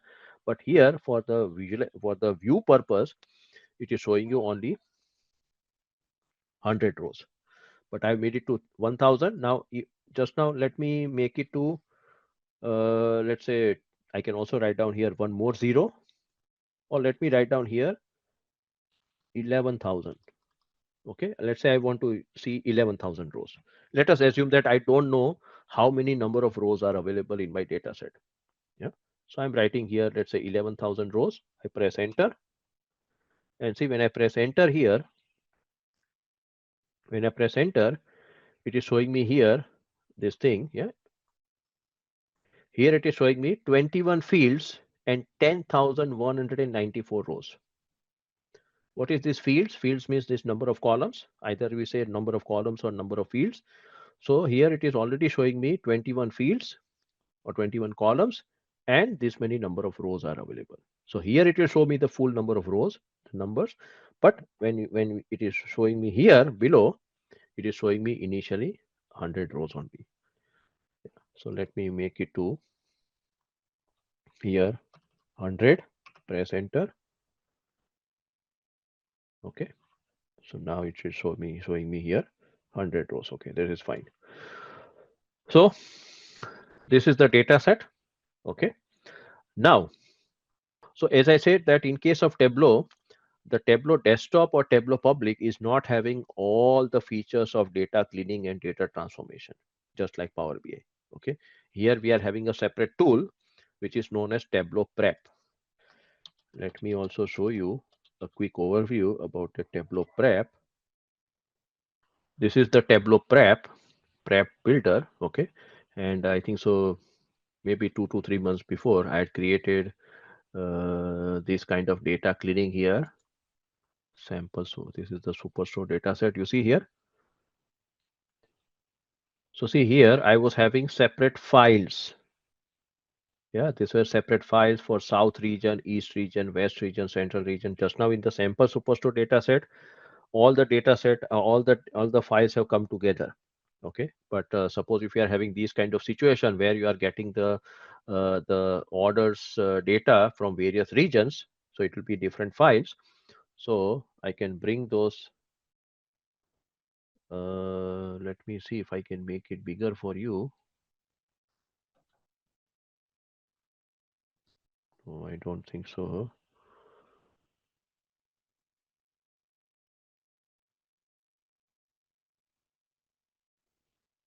No, I think so. It is not. Maybe I have to check it. But here you can see that some of the files I brought over here. Okay, I connected with the Tableau Prep. Then I did some cleaning here. Yeah, some fixing some dates, renaming the states. Then I combined this all these 4 files into one file. Yeah, so it is known as a data union here. We'll also talk about this data union in our Tableau desktop. And then I did some further cleaning here. I also added the returns table. You see here, there's a separate returns table here. Okay, and that is how I'm doing this data cleaning in the Tableau Prep. So this is a separate tool over here. Yeah.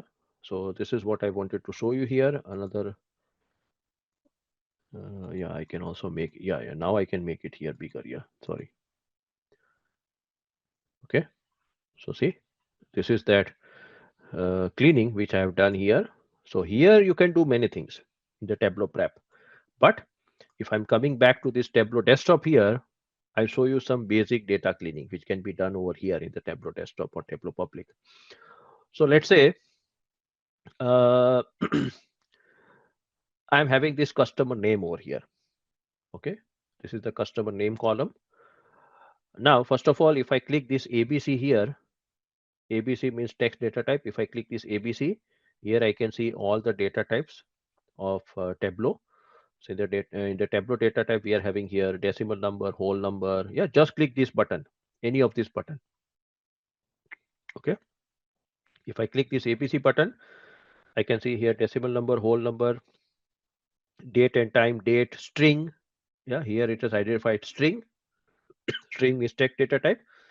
Then spatial, Boolean. Booleans means true and false. Then it is identified as default.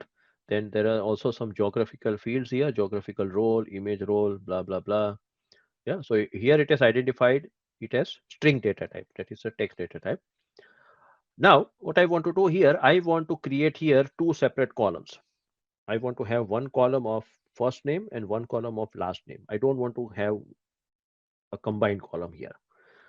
So if I want to divide this one column into 2 columns, or if I want to split this one column into 2 columns, that is possible here. What I have to do, I have to click this, I have to click this drop down here. Okay, click the drop down here. Is a drop down button in this customer name column. And then here, when I click on the drop down, I'm having here options like rename, copy values, hide, aliases, create calculated field, create group, split, custom split, and describe. Yeah. Now, before I split, before I use the split option, let me show you what is this rename here. Rename, that's very clear that you can rename this thing. But let's say I'll show you one example here. Rename. Yeah. Now I'm opening this metadata again, metadata table, because I want to explain here that why Tableau has given you these two separate columns here, field name and remote field name. Though they are having exactly the same fields, but why these two columns are created here. So now I'll show you one demo. So here in the, let's say we are having here row ID. Okay, the original column name is row ID. Now I want to change it to row number. Instead of row ID, I want to change it to row number. So what I'll do here, just like Tableau, Power BI, we can double click on that field name or column name. So here also I can double click. I double click on the row ID. And now what I do, instead of row ID, I write down here row number. So see, I have double click on this title, row ID, and I have written here row number instead of row ID. Press enter, and now here you can see it is now row number. I have changed, I have renamed it column. Now see here it is row number, and now you see the difference here. See field name, the first field name is shown as row number, but you see the remote field name, it is still row ID. So now you have got that concept that why this Tableau has given you two columns here, because sometimes if I change this column name, then I should be knowing that what was the original column name. Yeah, what was the original column name? So original column name will always be shown in the remote field name column. Yeah, you cannot change this one. You can change this one, but you cannot change this one. Yeah, see, I can double click over here. I can double click on the field name also here, and I can change the name. But I think so here I cannot click. Yeah. Yeah, here I cannot click on the remote field name. This will be permanent. Yeah, so that is the advantage that you get for the remote field name, that you lose your original column name. Tomorrow, if you want to again go back to your original column name, you can see, okay, it was row ID. So now you can again, I can click on row number. I can type here row ID, press enter, and now you see it is row ID, row ID. Okay, so that is the advantage that you get here. Okay, so this was one demo here. Now let us come back to the customer name here. In the customer name, I want to split this customer name into two parts, customer first name and customer last name. So what we do, we click this drop down, and in the drop down, there are two options here, split and custom split. So let us understand what is the difference between split and custom split. First of all, we'll go for split here, split. Yeah, so click on the split button. After clicking on the drop down in the customer name, click on the split button. When you click on the split button, what happens? Nothing happens. You see, you can see that, oh, Samir, nothing has happened here. But now you go to the right hand side. Go on the extreme right of this table. Yeah, you can use this scroll bar, go to the extreme right, and now here you will be able to see these two columns here. Yeah, once you click on the split button in the customer name column, then you go on the extreme right of this table, and here you'll be able to see customer name split 1 and customer name split 2. Yeah, see, these names are given by Tableau. We have not given any name. These names are given by Tableau. Now here, if I want to change the title here, because see, customer name split 1, customer name split 2 doesn't look good. What I can do, I can double click over here, double click on the title, and I can write down here customer first name, and I can remove the split 1. I don't like split 1. So see, I've changed the name here, change the title of the column, customer first name. And similarly here, I can double click and I can write down here customer last name, and I can remove the split 2, press enter, and see, now my columns are ready. Yeah, in case of Power BI also, we have the split button. So I can divide the splitting. In the split also, we are having there 7 options, I think. So in case of Power BI, split by number and then split by characters and delimiters and all those things. Yeah, there are 7 options which are there in Power BI for the splitting the column. So here, this is how we go for the normal split. Now see what this split has done, that here the splitting has been done when there is a space over here. Yeah, so here we are having this space between the two columns here, sorry, between the two names here. So it has done the splitting, yeah, when there is a space here. Okay, so that is how it has used this concept here. So this is the, sorry, these are the two separate columns, and remember that the columns that you are creating here, it will be always shown at the end. Okay, so this is customer's first name, customer last name. Let me see. Maybe we can do it later on also. Now, one important thing here. You see that on the top area, you can see this blue line here. Yeah, there is a continuous blue line. Okay. While here on these two columns, there is no blue line on the top. Yeah, here there is a blue line, here there is no blue line. So what does this blue line indicates? So blue line indicates that all these columns are coming from the original data set. They are coming from the original data set. That's why it is indicated by this top blue line.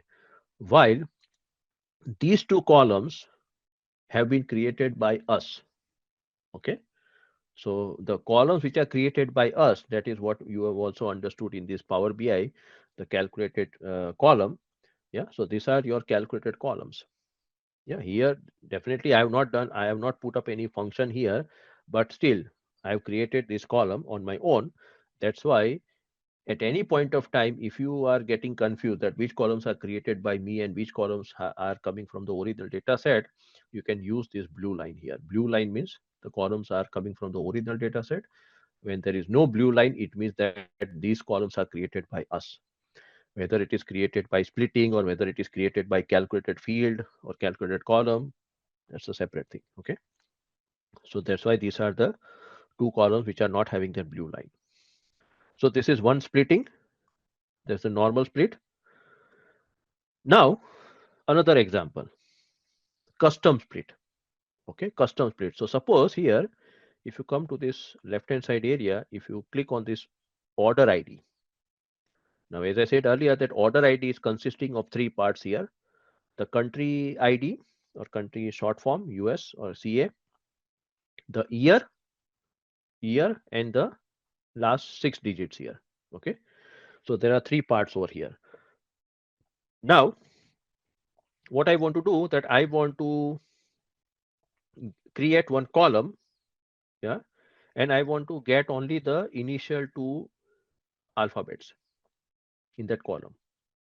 Okay, just now in this order ID column, I'm having all the 3 parts, but I want to create one column where I want to see only the initial 2 digits, US or CA. Okay, so if I want to extract only one portion of this whole series, what I can do, I can go to this order ID, click the drop down here, and in the drop down, I go to this custom split here. Okay, I click on the custom split because if I go for split, let us also try what is the split. If I click here split here, yeah, so split I have used. Now let me go to the right hand side here. So see in the right hand side what has happened here, it has now created here 3 columns for the order ID. I have used the split option. So order ID split 1, order ID split 2, and order ID split 3. So what it has done that wherever you are having the dash, at that point the splitting has taken place. Yeah, the splitting has taken place at the dash. Dash is your delimiter, or space is also your delimiter. So it has done the splitting over here. But here we have got how many columns? 3 columns, because there are 2 dash. Now suppose if I don't want to have all the 3 columns, I want to have only one portion, that is this US or CA. What I can do here, I can come to this order ID. I click on the drop down, and in the drop down, I click this custom split. Okay, I click the custom split, In the custom, when I click on the custom split, I'm having this dialog box. What it says, how should this data be split? Use the separator. So here I have to tell Tableau that what kind of separator I'm having here. So here we are having the separator that is dash. So in the use the separator, I have to put here dash. I have to type here dash. If you are having space, you press space bar. If you are having comma, you press here comma. So use the separator, I put here dash. Type here dash. Now here it says split off. In the split off, if I click the drop down, split off first, last and all. Now what is this first, last and all? So see here, how many dash I'm having here? There are two dash here. So now I can also tell Tableau that where the splitting should take place, whether the splitting should take place at the first dash or first delimiter or the last delimiter or all delimiters. Yeah, the split off is talking about the where do you want to do the splitting, at the first delimiter or last delimiter or all delimiters. So suppose if I go for first, okay, because I want to extract only this US and CA, I go for split off at first delimiter. Then it is asking me, okay, how many columns you require. Okay, now see, if I do the splitting here, yeah, let's say if I do the splitting here, then I'll be having actually two columns. One column will contain the USCA and the other column will contain this another portion. Okay, one column will contain this USCA and the second column will contain this 2021-103800. Because see here I have not done the splitting. I am telling the Tableau that please do the splitting at the first delimiter. So split off first, okay, and I want to get only this first column here, okay, because I want to get only this US and CA. So I'll be saying here first one column, okay, split off first and one column. I click on OK button, and when I click on OK button, now let me go to the right hand side, extreme right, and you see now if you go to the extreme right, we are having only one column here because see these three columns I created by using the simple split option, but this column order ID split 4, this I created only with the custom split, and I said that I want to see only one column. Yeah, if I would have said here two columns, then I would have seen here two columns. One column will contain USCA and the second column will contain 2021 dash something. Okay, but I said no, I want to go for only one column, so I can see only one column here. Yeah, so that is how you are using the custom split here. So you can tell Tableau that where do you want to have the splitting, first delimiter or last delimiter or all delimiters, and then finally how many columns you require, whether you want to have one column or two column or three column. Yeah, it all depends upon the column that we require. Okay, so I hope that this is clear. So here you can do this kind of simple data cleaning. You can rename the column names over here. You can do the splitting. Okay, definitely you can also create here calculated field. Calculated field means calculated column. Okay, see here the names are different. In case of Power BI, it is known as calculated column, while here in case of Tableau, it is known as calculated field. Yeah, just the names are different. But we'll be talking about this calculated field when the topic will come up. This group and beans also will be taking at the appropriate time. Yeah, aliases means different names here. Suppose if I click on aliases, yeah, aliases. Let me do one thing. If I click here row ID and let me write down here row number, and now if I click on drop down and if I click on aliases, yeah, here there's no aliases here. Normally, if see for aliases means I can give some name here. Let's say instead of this ship mode, in the ship mode I'm having the standard class, but sometimes people they also write down something else. Instead of standard class, it will be standard type, let's say. Okay, so if it is standard type, instead of yeah, that's a alias for standard class, then I can see here that what kind of aliases are available here. Just now in this example there is no aliases. Aliases means different names, okay, for the same thing. What are the different names given? But here there is no aliases, so it is currently blank. Yeah. So we can do this splitting.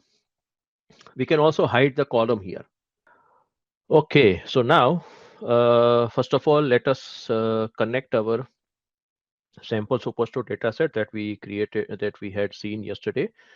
So it's an Excel file, as we know. So we'll be clicking on Microsoft Excel, and then I'll be selecting that file, sample superstore 2024. Okay, click on open. So in the customer name column, as you know, if you want to do the splitting, if we want to have first name and last name, so I can click on this drop down over here in the customer name, and I can click simply the split. Yeah, because I don't want to go for any custom split, I want to go for split only.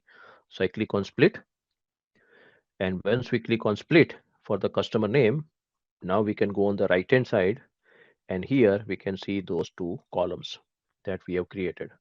Okay, and I also showed you that we can here do the renaming. Then yesterday we also discussed about this blue line.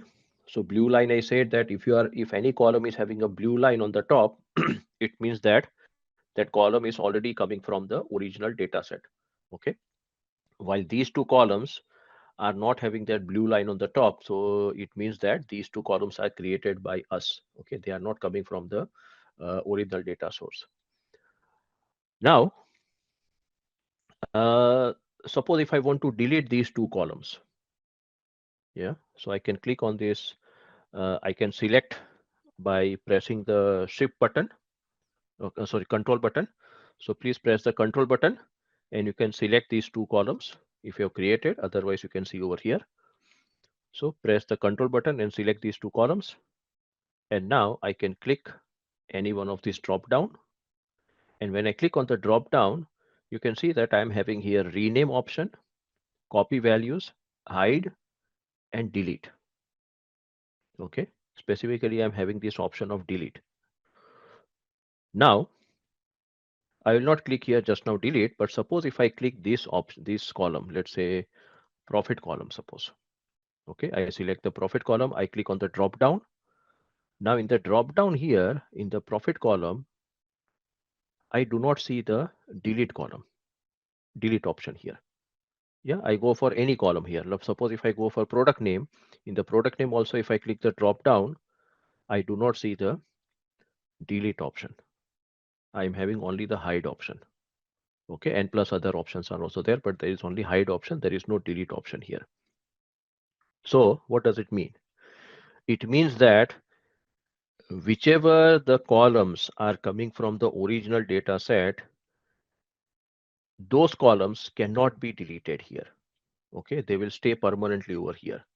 Definitely you can hide the column. Yeah, suppose if you don't want to see, let's say this category column, suppose. Okay, I don't want to see the category column. So I can simply, I cannot delete it. I can click on the drop down. I can click on hide. Okay, I click on hide. So see, now my category column is now hidden.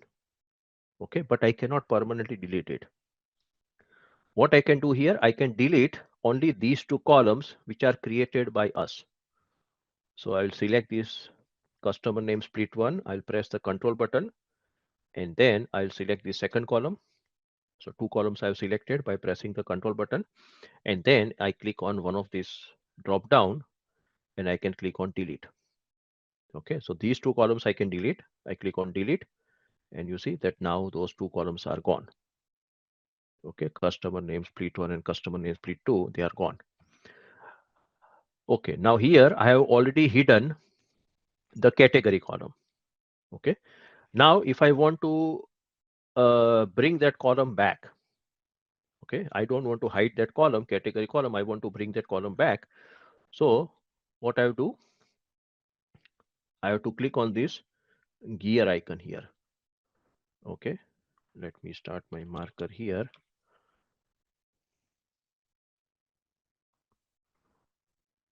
So I can click on this gear icon, and when I click I click on the gear icon here, you see here it is written show aliases and show hidden fields. Okay, so suppose if I click on this if I click on this gear icon, and if I click on the show hidden fields, if I click it, then I can see here that my category column is now hidden, but I'm still able to see that category column here, you see. And now if I want to unhide this column, category column, I can click on the drop down here, and in the drop down I'm having the option of unhide. Okay, so I click the drop down, I click on unhide, and now you see the category column is now not hidden. Yeah, now it is available here. Okay, so remember this important point, that the columns which are coming from the original data set, original data source, they cannot be permanently deleted from the Tableau. In the Tableau, they can be hidden. If you don't require that field, you can hide that field, but you cannot delete anything. And the same concept is also there in case of Power BI. If you know this thing, in Power BI also, whichever columns are coming from the original data source, I cannot delete it. Yeah, I can hide those columns. Okay, but I cannot delete those columns. Okay, I can, and the columns which are created by me, let's say in Power BI also we are creating the calculated column. So those columns can be deleted by us. Yeah, that is fine, but I cannot delete the original columns. So this is the concept of hide and unhide. Yeah, anytime if you're having any issue, let me know. Now, uh, one more thing here that I want to show you now. See here, we are having the orders table. We have brought the orders table over here. Now, yesterday I showed you the other two tables also, that is the people sheet and the return sheet, or people's table and the returns table. Now, what I want to do, that I want to bring these two tables also over here in this area. Okay. Now, if you remember, yesterday I showed you that there is a common field between the orders table and the people's table. Do you remember the common field between the orders table and the people's table? Yeah, so there was a region column which was common between the orders table and the people's table. And now the second question is coming over here, that what was the common field between the returns table and the orders table? There was also one common field between the returns table and the orders table. So order ID. Okay. So now what we want to do, that we want to bring these two tables also over here, and definitely because there is a common field, so there will be some kind of a join over here. Okay, we'll be connecting one table with another table with the help of a join. So what I'll suggest you, that if you want to create a join, then if you put your pointer over here, okay, when you put your pointer on the orders table, what it says here, logical table equal to orders, and then it says here double click this logical table to see its physical table. Okay, so it is telling us to double click this logical table to see its physical table. So remember that whenever you want to see the concept of join, yeah, between the two tables, then you go for the physical table, or you go to the physical layer.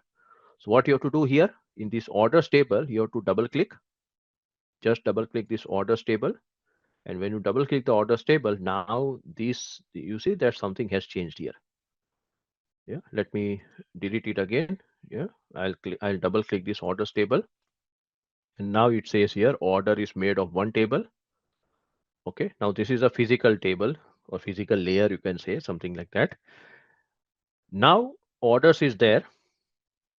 Okay, you double click on the orders table, then it will show you like this. Now what I'll do, I will bring this people's table here. Okay, I'll bring the people's table here, and you see when you bring the people's table here, first of all it says here drag table to union. Now I'll also talk about this, what is this union concept, but I don't want to union. You bring this table over here, the people table. Okay, bring it on the right hand side of this orders table, and then you drop it here. Okay, drop it over here. When you drop over here, when you drop the people's table over here on the right hand side of this orders table, you see that now people's table is connected with the orders table like this, and this is your join. Okay, this is your join here.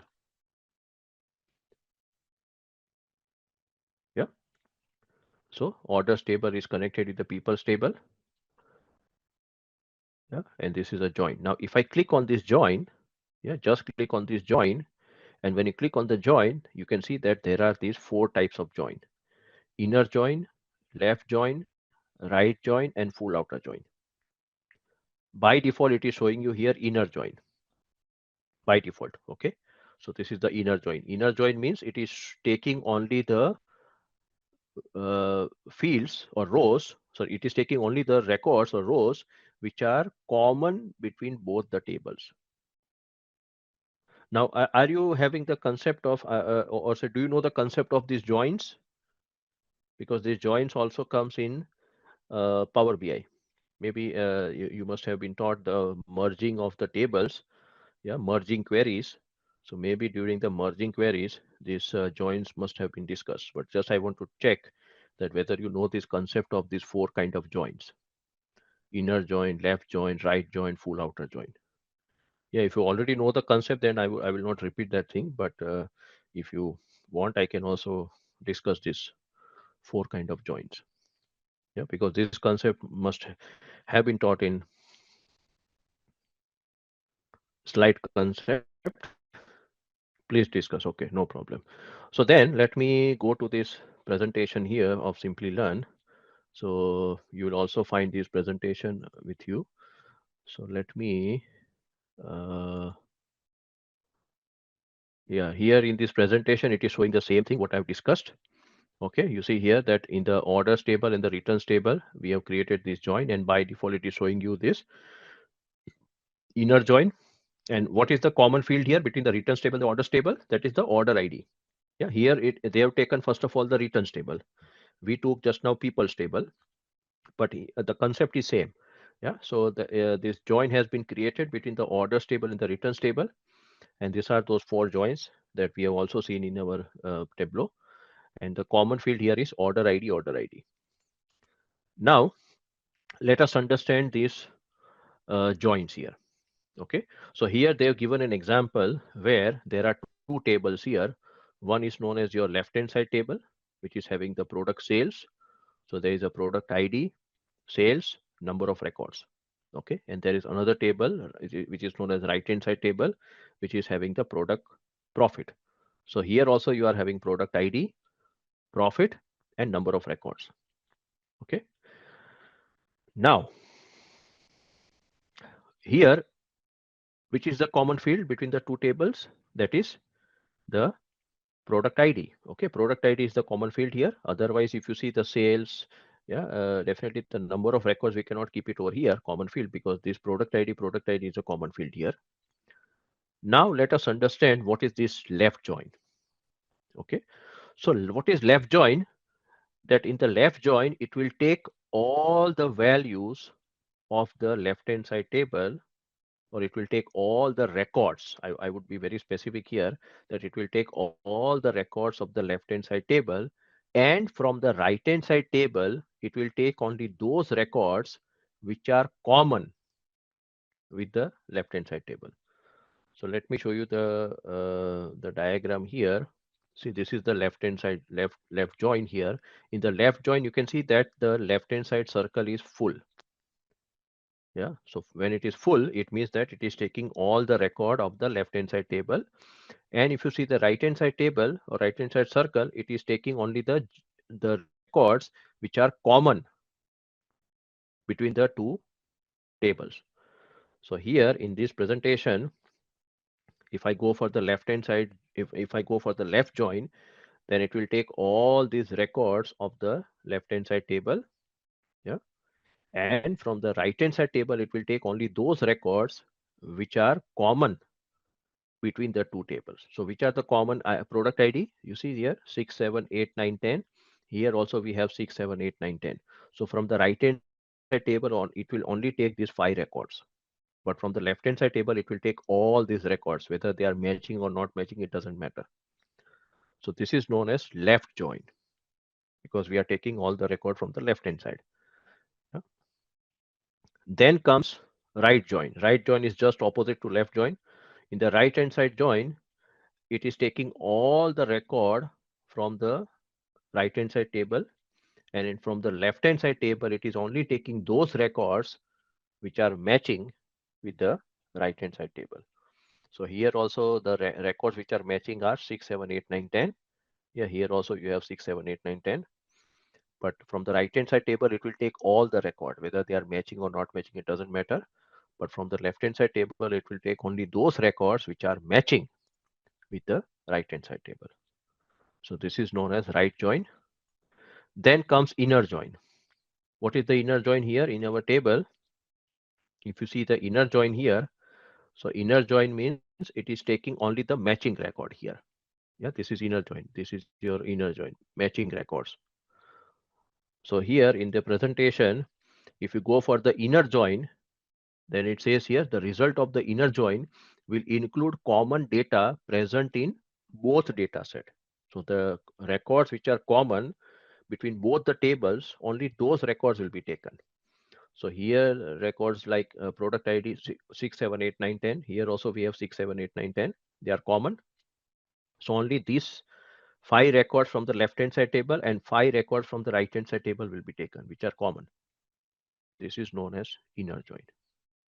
Okay. And the last one is very, very simple, full outer join. Yeah, when you see the diagram also here, if you see the diagram of full outer join, it is both the circles are blue. Yeah, so what does it mean? That it is taking all the record from both the tables, whether they are matching or not matching, it doesn't care. So it is taking all the record from the left hand side table, all the record from the right hand side table, and that is known as full outer join. In case of Power BI, just to give you the difference is here. In case of Power BI, there are two more joins: left anti and right anti. Okay, left anti and right anti. There are two more joins here. In case of Tableau, we are having only 4. So suppose if I want to tell you what is left anti join. Left anti join means that it will take only those records from the left hand side table which are not matching with the right hand side table. I repeat, in the left NT, it says here that it will take all the record from the left hand side table which are not matching with the right hand side table. So which are not matching here? The matching records are 11, 12, 13, 14, 15. Yeah, these 5 records are not available on the right hand side. So when I go for left NT join, then it will take only these 5 records: 11, 12, 13, 14, 15. Yeah, only these records will be taken from the left hand side table, but from the right hand side table, it will not take any record. It will not take any record. This is known as left anti. Left anti. And the another concept in Power BI is known as right anti. Right anti is just opposite to left anti. What is right anti? Right anti will take only those records from the right hand side table which are not matching with the left hand side table. So here you can see that these 5 records, 1, 2, 3, 4, 5 product ID, these 5 records are not available over here. Yeah, they are not matching. So when you go for right anti, then it will take only, yeah, it is known as right. Sorry for my handwriting. I'm writing by mouse. Right anti. Okay. So what is right anti here? Right anti means it will take this those records from the right hand side table which are not matching with the left hand side table, and from the left hand side table it will not take any record. It will take only from the right hand side table, and that is known as right anti. Yeah, this is just for your information. Yeah, but in case of Tableau, we have only these 4 kind of join: inner join, left join, right join, and full outer join. Okay, good. So what we'll do here, you can decide whether you want to go for inner join or left anti or right anti or full outer join. See, it all depends. See, whatever the join you select here, accordingly, you will see here that the number of rows will increase or decrease. Let me show you here. If I go for inner join, you see here, if I go for inner join, then the number of fields are 23 now. Why there are 23? Because initially out orders table was only having 21 fields, 21 columns. But now it is showing you 23 fields. Why? Because there are two fields which are coming from the people's table. How many columns are there in the people's table? Two columns are there. That is the manager column, and the another column is the region column. See here, you can see if you go on the right hand side here, extreme right hand side, you can see here these are the two columns which are coming from the people's table. You see here the people's table. So regional manager and region bracket people. So you see how it is written here, region bracket people. In the original table, it is not written region bracket people. It is simple written people in the original table, the Excel table. But here it is showing you regional manager and region bracket people. Why region bracket people? Because first of all, you remember that two columns cannot have the same name. Yeah, in the data set, two columns cannot have the same name. So here we are already having the people column, sorry, region column here, region column we are having in the orders table. So here in this column, which is coming from the people's table, I cannot write here simply region. It will be written like this only, region bracket people. So it is showing us that this region column is coming from the people's table. Though above also it is written here people, but this is how it is written. Yeah. So two columns are coming from the people's table, and there are already 21 columns from the orders table. That's why you can see that the 23 fields are available. Currently, what is the number of rows? 10,194 rows. Okay. Now suppose if I select here left join, currently it is inner join. If I click here left join, in the left join also the number of rows are same. Let me click here right join. Right join also same, and full outer will also be same. Okay. So it doesn't matter here. But in other example, you will see further. Let us see with the other thing. So just now what we are doing, we are going, let's say for the inner join, just for the example purpose. Yeah, you can also close this one. So orders table is now connected with the people's table. Now what we'll do, we will bring this returns table. Okay, this returns table also we bring it over here, and we drop it somewhere over here. Okay, we drop it somewhere over here. So now when you bring the returns table here, returns table is also connected with the orders table. And you see here, as soon as the returns table is connected with the orders table, what kind of join it is creating? It is inner join. Okay, it is inner join. By default, it is inner join. So this is showing you the common field. Yeah, when you click on this Venn diagram, you can see here order ID, order ID. This is the common field between the orders table and the returns table. That's fine. But here, just now, by default, it is inner join. And now you see here the number of rows. See, it has drastically reduced. See, number of fields are 25 now. Why they are 25? Because two fields have come from the returns table. If you go on the right hand side, go on the extreme right, you can see that these two columns, return column and the order ID column, are coming from the returns table. So that's why now we are having total 25 fields. 21 plus 2 plus 2. So 25 fields are there total in now this whole table. Yeah. And the number of rows are very, very low now. 3,226 rows. It is just one third.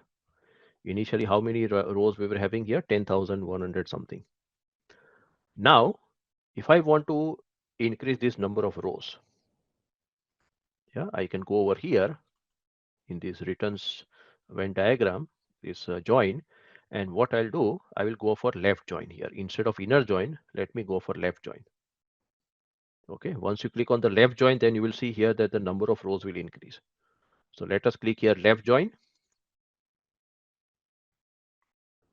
And you see now when we click on left join, now the number of rows have increased.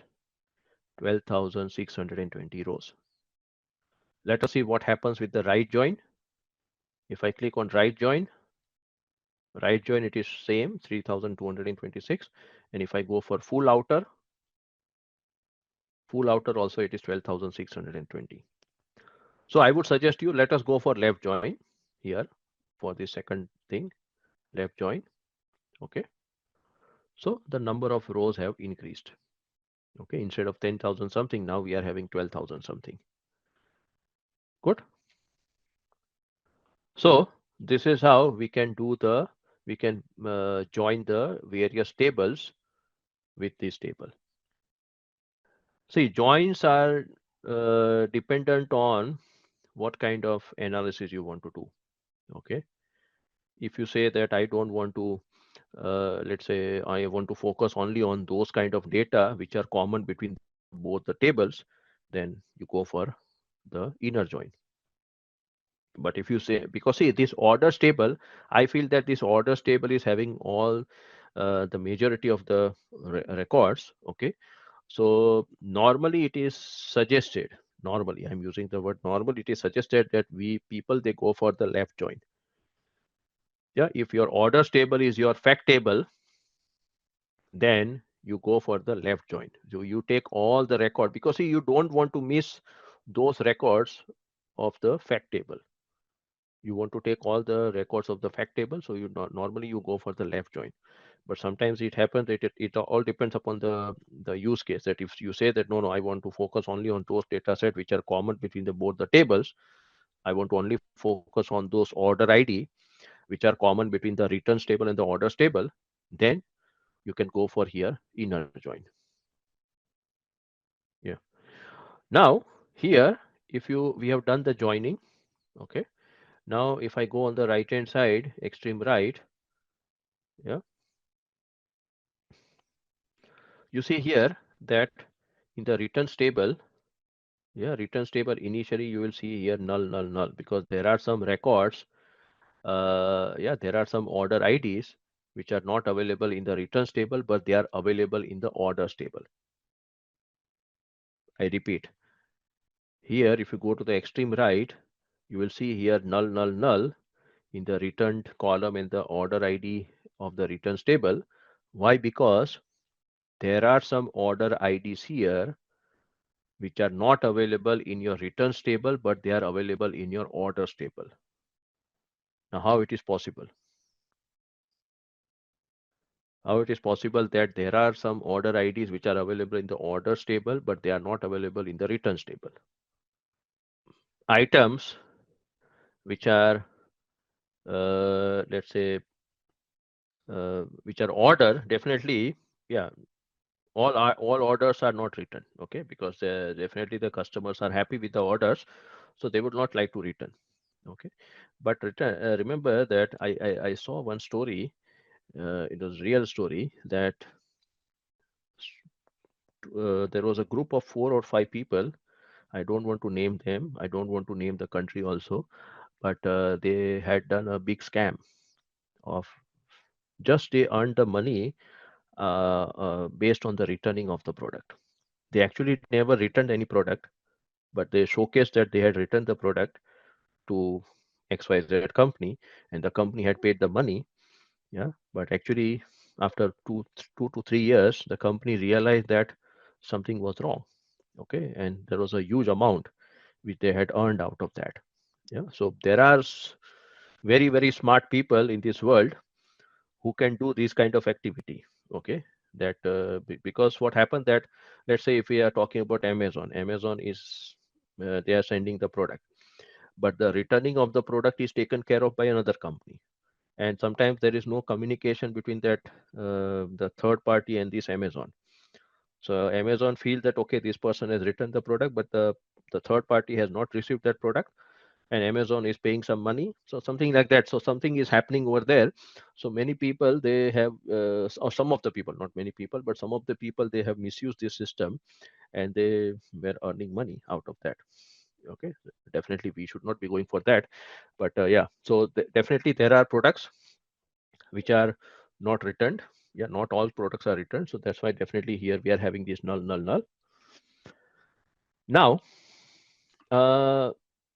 see here, we can see that first of all, we are having all the columns of the orders table, And then we are having these two columns of people's table, and then we are having the two columns of the returns table. Yeah. Now let us click on this gear icon. Yeah, just click on this gear icon again. If you click on the gear icon, yeah, today also I'll show you this aliases, how to create the aliases and what is the use of these aliases. But we have already seen this show hidden fields, yeah, because we had hidden one field and we wanted to unhide. So we already know these hidden fields. Now we focus on this area, sort fields. So if you want to do the sorting here, just here only in this window, if you want to do the sorting of the fields, then by default the sorting is done in uh, uh, uh, the sorting is based on the data source order. Data source, your original source, your Excel file. So whatever the sorting is there in the original source, the same sorting is also over here. Yeah. So that is what we mean by the data source order. But suppose if you want to go for, let's say, ascending, you want to have all the fields in ascending order. So we can click on this A to Z ascending. Okay, I can click here A to Z ascending. And now what happens here, when you click on A to Z ascending, you see here it is starting from category, city, country oblique region, customer ID, customer name, blah, blah, blah. Then comes here order ID. You see here order date, order ID. And then this other order ID is also available over here because they are sorted in ascending order. So this order ID is coming from the orders table and this order ID is coming from the returns table. Yeah, so these two order IDs are together. Then the region column, you see the region column, the two region columns, one from orders table, from one from the people's table, they are also shown together. And finally, which is the last column here in the ascending order, subcategory is the last column. Okay, so it starts with category column and it ends with the subcategory column. So this is your, if you click on the gear icon, this is your A to Z ascending. Similarly, if you click on Z to A descending,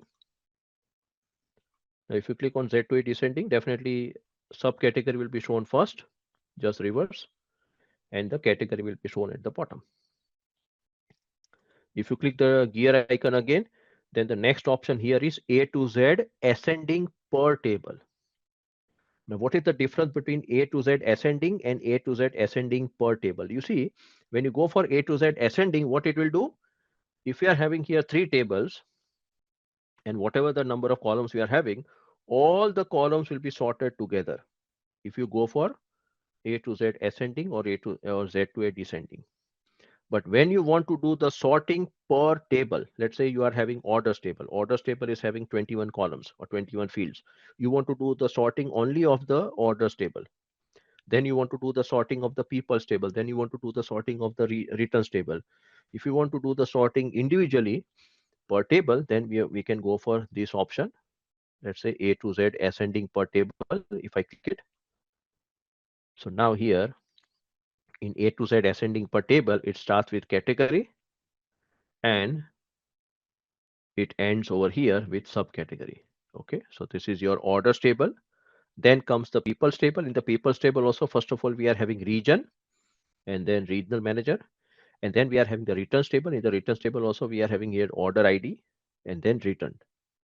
Yeah, so here it is A to Z ascending per table. And similarly, we can go for Z to A descending per table. But what I'll tell you here, don't change any of these sorting fields.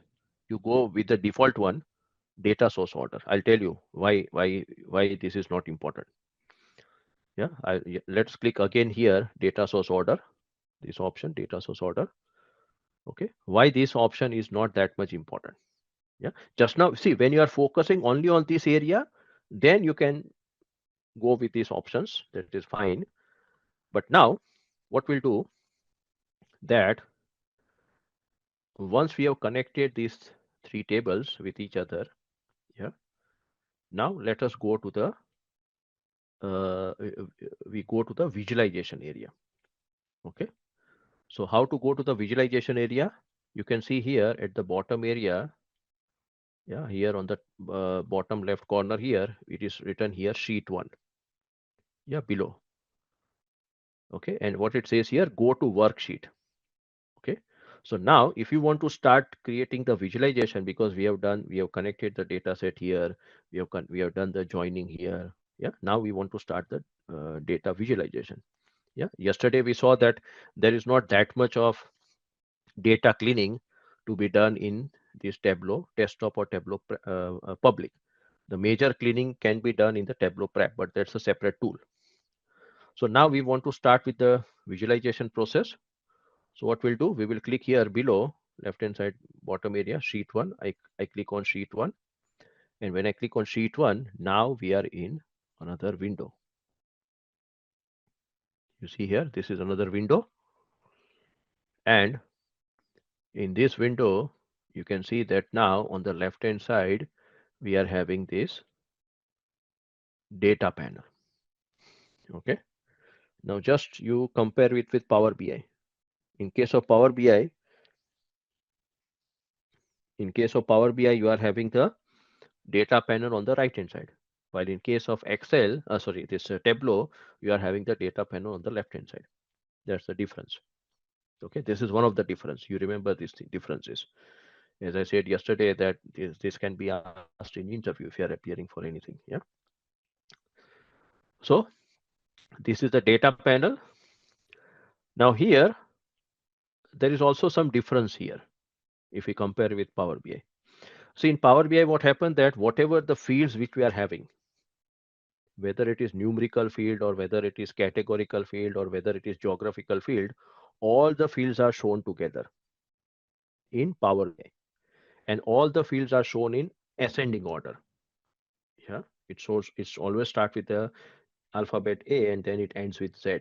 Okay, so it shows in the ascending order, but all the different types of fields are shown together. Now here in this Tableau, what happens? You see here, first of all, we are having the orders table. In the orders table, it starts with category, it ends with subcategory. These are all the fields which are coming from the orders table.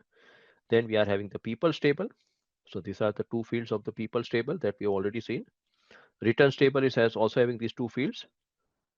Now you see here again below, it is showing you again below orders table. Here also there is orders table. Here also below there is orders table. Yeah, and in the orders table here, it is showing you here discount, profit, quantity, and sales. Yeah. So what is doing here in case of Tableau, that all your numerical fields are shown separately here. They are not mixed up. They are not mixed up with these other fields. While in case of Power BI, all the fields are mixed up. But in case of Tableau, this these four numerical fields which we are having here, discount, profit, quantity, and sales, yeah, they are shown separately. Suppose if your people's table and the returns table is also having some numerical field, then they will be also shown over here separately. Yeah. So in case of now Tableau, now the concept comes over here, very, very important concept. In case of Tableau, let me show you one concept here. Yeah. So in case of Tableau, we are having two concepts here. One is known as dimensions and another one is known as measures. Okay, so dimensions and measures. So what is this dimension and what is this measure? Yeah, so here it says dimensions contain qualitative values. Just remember the word dimensions means qualitative values and measures means quantitative values. So dimensions contain qualitative values such as names, dates, or geographical data. Yeah. So here in our example, if we see the data set, we are having here city, category, yeah, even customer name, order date, order ID, postal code. These are all qualitative data. Okay. Product ID, yes, you can see here that product ID, but our product ID is combination of some text, some year, and some numbers. Okay. But if I focus on, let's say, categories, so we saw yesterday the three categories: office supplies, technology, and furniture. So whenever you are having these different categories, okay, or different customer names will be different, okay, the ship mode is different. There are various kind of ship mode, like same day, first class, second class, yeah, likewise. Then ship dates are also different. So whenever you are having these kind of fields, they are known as dimensions. They are known as dimensions. And if we are talking about the numerical field, let's say these are your four numerical field: discount, profit, quantity, and sales. They are known as measures. Okay, so you have to remember these two words here. Here, that is dimensions and measures. What are measures? Measures contain numeric quantitative values that you can measure. Measures are aggregated by default. Aggregated by default means, we will see further, that if I take the sales value, if I take the sales field, it will be doing the summation. Yeah, in case of Power BI also, you saw that when we are taking the any numerical field, it will by default do the aggregation, sum. Okay, it will sum all the sales, it will sum all the discount, it will sum all the profit. That is the default characteristic of a numerical value. So here also our measures, when we use the measure in the visualization, it will do the aggregation. Yeah, we'll see today only. Yeah, what is dimension? Dimension means, you remember the example of dates, names, categories, yeah, geographical data like city, yeah, country. These are all the examples of dimensions. Okay. Now, if you focus on this right hand side area, you see that this area, this area, okay, these are all your dimensions. Okay. And if you see the color of this data type or this icon here, the color of these icons are blue color. Yeah, they are all blue color here, the icons I'm talking about. While if you focus on this area, okay, you see the color of this data type, or color of this icon, they are green color. So what is this blue color and what is this green color here? Okay, so now we'll discuss this point here. Yeah, because they are identified separately here. Okay, so if we want to understand this blue color and green color, then let us come back to this area. Yeah, this is, see, this is the, if you want to have this article, I can put it over here in the chat panel. Yeah, so that you can refer it later on. So here it says blue versus green fields. Yeah, that is what we want to discuss now. Tableau represents data differently in the view depending on whether the field is discrete or continuous. Now there are two more words here. Initially we saw these dimensions and measures. So dimension is having qualitative value and measures is having quantitative value. Okay. While here, continuous and discrete, dimension and measures, yeah, they are very clear. But now comes here continuous and discrete. These two words also, they are, that also you have to remember. What is continuous? Continuous means, here it says continuous means forming an unbroken whole without interruption. These fields are colored green. When a continuous field is put on the rows or column shelf, an axis is created in the view. Yeah, first of all, let us read this line and then I'll explain. Discrete. Discrete means individually separate and distinct. These fields are colored blue. When a discrete field is put on the rows or column shelf, a header is created in the view. So in simple words, if I want to explain you what is discrete and what is continuous, discrete means you are talking about the customer name, let's say. Okay, so customer names will be separate. It is discrete. Okay, if we talk about categories, subcategories, ship mode, they are all discrete. Yeah, one category will be totally different from the other category. So that is known as discrete. While continuous, example will be, let's say, temperature. Okay, now example is temperature. Temperature will be, let's say, it will be 10.1, 10.2, 10.3, 10.4, 10.5, yeah, and so on. Then it will be 11.1, 11.2, 11.0. So it's a continuous value. If we talk about pressure, whatever the value of the pressure will be there, that will be also continuous value. Okay. If I'm talking about the marks also, marks of the marks in the exam, they are also continuous. Okay. So normally you remember like this, that whichever fields which are having numbers, they are by default continuous. Whichever fields are having numbers, they are by default known as continuous field. So normally all your measures are by default continuous, because measures are containing the numerical field, numerical value. So by default, measures will be continuous. And by default, dimensions, yeah, dimensions will be by default discrete, because dimensions, I gave you that example here, names, dates, geographical data, yeah, they are all separate. They are all separate from each other. So they are by default discrete. Okay, so remember like this, that dimensions are by default discrete, measures are by default continuous. Okay, by default you use that, you remember that word, by default. but but here we can see that discrete dimension and continuous dimension. Now see, I said that dimensions are by default discrete, but here it is also showing you an example where dimensions are also continuous.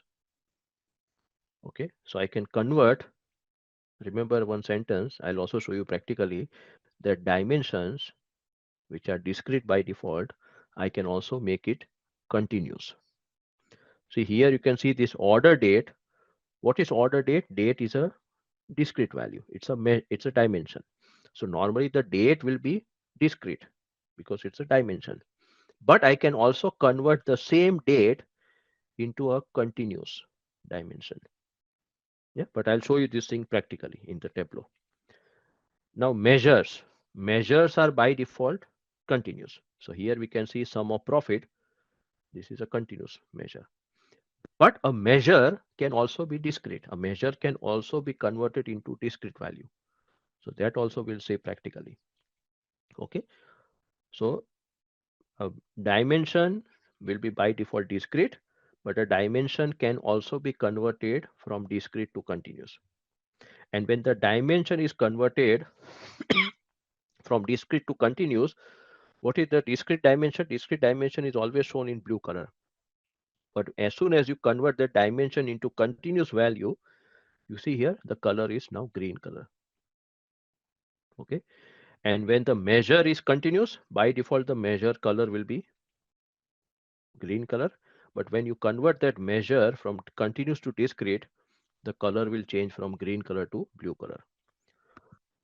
So I would say that I can think that it will not be so easy to understand this concept, but once we'll go for the practical part now, then you'll understand this concept. Okay, but at least you remember these four words: dimensions, measures, discrete, and continuous. Yeah, just take these words here. Okay, discrete means they are separate. Okay, while continuous means it's a continuous value. Okay, and as I said that dimensions are by default discrete and measures are by default continuous, but a dimension can also be converted to continuous value and a measure can also be converted into discrete value, and these are the examples over here. Yeah, but you can check this link also which I've shared over here. Yeah, okay, good. So now let us come back over here with this theory part. So here you can see that all these dimensions, yeah, which are by default discrete, so they are shown in blue color and they are shown separately here, while the measures are shown separately, and measures are by default continuous, so they are shown in green color. Okay, so this is just the difference between the Power BI and Tableau. Yeah, now here we can see that this is your canvas. Okay, in this canvas we'll be creating the visualization. Then above here we are having these two blocks on the top area. These two blocks are columns and rows. Okay, so Columns means you can say x-axis, and rows will be your y-axis. Yeah, normally in case of Power BI, we use don't use columns and rows. We use their x-axis and y-axis. Okay, so you can understand that these columns is x-axis and rows is y-axis. Then we have here uh, these blocks are there. We will see also see one by one pages.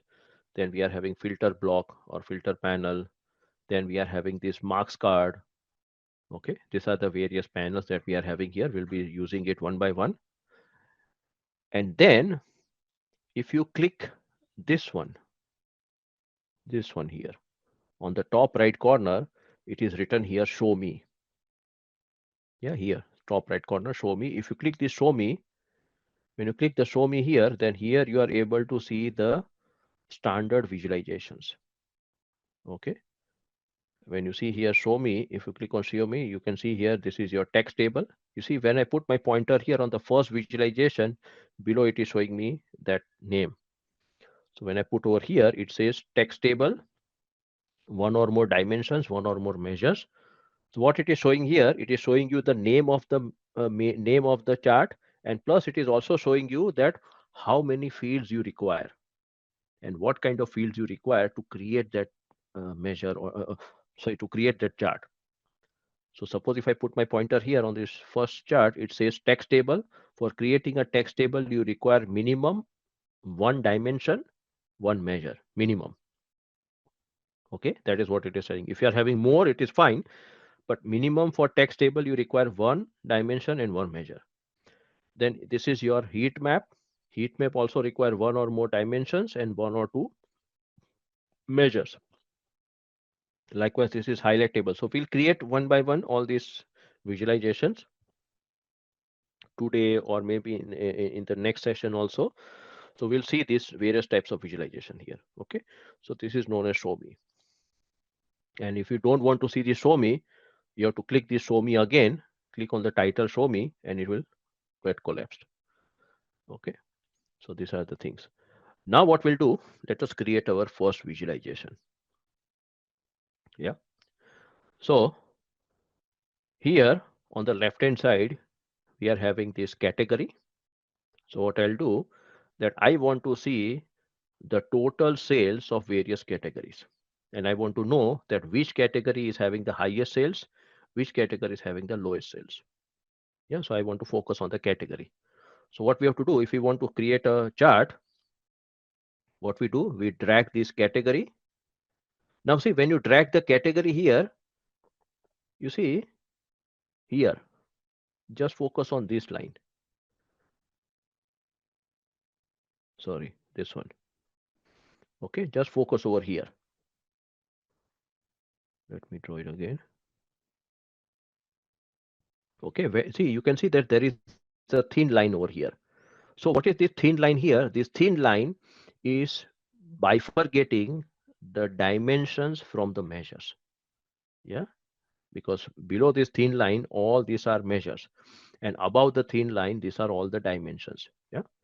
Now, before I forget one thing, you see here that in this in the dimension area, you can see these measure names. Okay, there is one dimension which is known as measure names, and there are these four measures. You see these four measures. What is written here? Latitude generated, longitude generated, orders, bracket count, and measure values. Now see these five things which we are having here, five fields which are shown over here, they are not in our original data set.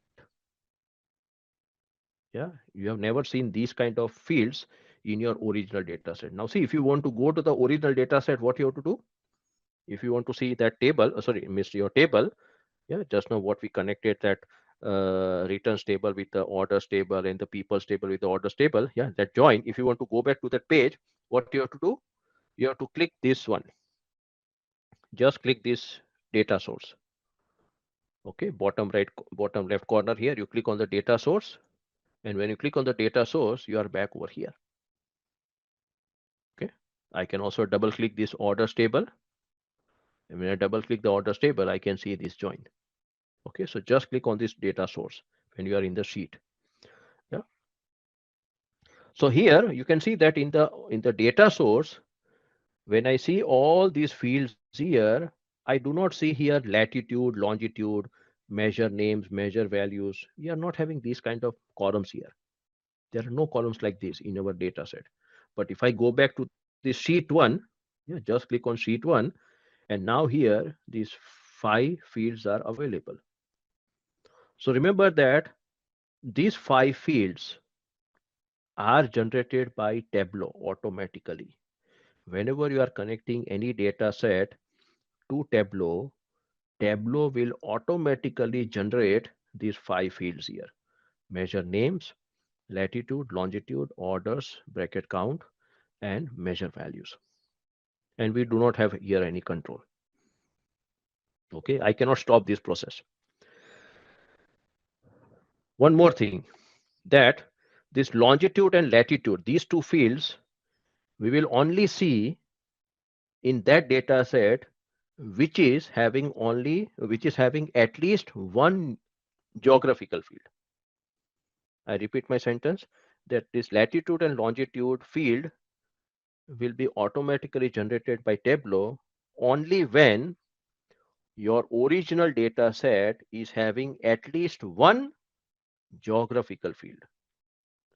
So here in our case, what are the geographical field? You see here, city, it is having a globe icon, country is having a globe icon, postal code is also having globe icon, and the state oblique province is also having globe icon. So here in our case, we are having four geographical field. So definitely these latitude and longitude fields will be generated automatically by Tableau. But let us assume that in our data set, we don't have any of these geographical field. Let us assume like that. So when you don't have any of the geographical field in your original data set, then Tableau will never create these 2 fields, latitude and longitude. Yeah, then Tableau will create only 3 fields: measure names, count, and measure values. That's all. But if your data set is containing at least one geographical field, it can be country, region, city. Yeah. Normally, region is not counted as geographical field, but country, state, city, postal code. Yeah. So these are all the geographical fields. So if your data set is containing one geographical field, minimum one geographical field, then automatically this latitude and longitude columns will be generated by Tableau. You don't have any control over here. Clear? And also these measure names and measure values and these orders count, they are also having its importance. Yeah, these 3 fields, measure names, count, and measure value, they are not just generated uh, yeah, just for fun by Tableau. It is having its own importance. So that also we'll see further. Clear? So now let us create our first visualization. So as I said earlier, that we'll be dragging this category. And you see, when you are dragging the category here, I was talking about this line here. Yeah, when I drag this field,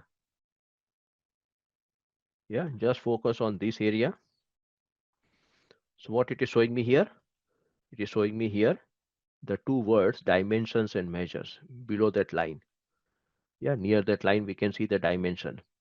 I remember that in the older versions of Tableau, yeah, because I'm also using this Tableau tool for last 7 or 8 years. I learned this Tableau when I was doing my master's in data science from Bologna University in Italy. Yeah, so there this Tableau was part of our course. So there I learned this Tableau. So during those days, we were having or say the version that we were having in those days. Here in those days, in those versions, it was clearly mentioned here on the top area dimension, and here it was below mentioned measure. But now they are not mentioning over like this. Yeah, so whenever I drag the field, you see here below that line, yeah, just focus on this one area. Yeah, now it is not showing me, but yeah, again I drag it, so now it is below, it is showing me dimension and measure. So I drag this category, I put it here in the columns area. Yeah, I drop it over here in the columns area. So see, now this category when it's dropped over here, I can see these three categories. Okay, furniture, office supplies, and technology. Now, what I require here in the row section, I require a numerical field, minimum one numerical field in the row section. So, what I do, I click here, I select here sales. Let us select here sales, and I drop it over here in the row section. So, see, when I drag the sales and when I put it over here in the row section, what it does here, it does the aggregation. It is doing the aggregation. Yeah, because it's a measure. Measure is always doing the aggregation. It's a continuous value. See, measure are by default continuous. So they are shown in green color. This is a capsule. Yeah. And the category is a discrete value. So it is shown in blue color. And now you can see as soon as you drag the sales here, yeah, it is doing the sum of sales by default. And now I can see the chart. This is a column chart. Yeah, this is a simple column chart. Now see here, this column chart is ready. But you see that here we are having lot of blank space. Yeah, there is a lot of blank space here. Now remember one thing, yesterday I told you that in the case of Power BI, as you know, that in Power BI on one page, I can create many visualizations. Yeah. In the Power BI desktop I'm talking about, on one particular page, I can create 5 visualizations. I can create 10 visualizations also. In case of Tableau, here you see the name below, what is written here, sheet 1. So in Tableau, we are having various sheets, sheet 1, sheet 2, sheet 3, sheet 4, just like Excel. In Tableau, in one sheet, I can create only one visualization. Here in this sheet, yeah, you will suggest me that, okay, Samir, here also we can create another visualization. No, it is not possible. Yeah, I cannot create here another visualization in this one sheet because this visualization is already created by me. So this is the difference here between the Tableau and Power BI. In Tableau, in one page or one sheet, I can create only one visualization. So now what we have to do, we have to utilize this empty space because it doesn't look good. So to utilize this empty space, what we can do, we can click on this drop down here. You see on the top area, this drop down. Yeah, if I click on this drop down, I can see here 4 options: standard, fit width, fit height, and entire view. Click this drop down. So by default, it is standard. By default, it is standard. Now, if I click on fit width, yeah, just click on fit width. So what happens when you click on this fit width, it is expanding horizontally. Okay, so now this is looking good that it has occupied the whole area. So this is fit width. What is fit height? Fit height means it will go vertically. It will expand vertically. But what is my suggestion to all of you, that sometimes what happens that if we are using fit width, so it will expand vertically, it will expand horizontally, but it will not expand vertically. If I click on fit height, it will expand vertically, but it will not expand horizontally. So what is my suggestion to everybody, that don't use your brain, simply click on entire view. What is entire view? When I click on entire view will expand horizontally also, it will expand vertically also. Yeah, in some of the scenarios you will see this thing, that when I click on fit width, it will expand horizontally, but below you will be having some space. So it will not expand vertically. It will expand horizontally only if we go for fit width. So what I do always, when I am having here standard, instead of standard, I simply select here entire view. So it will expand in both the direction, vertically and horizontally.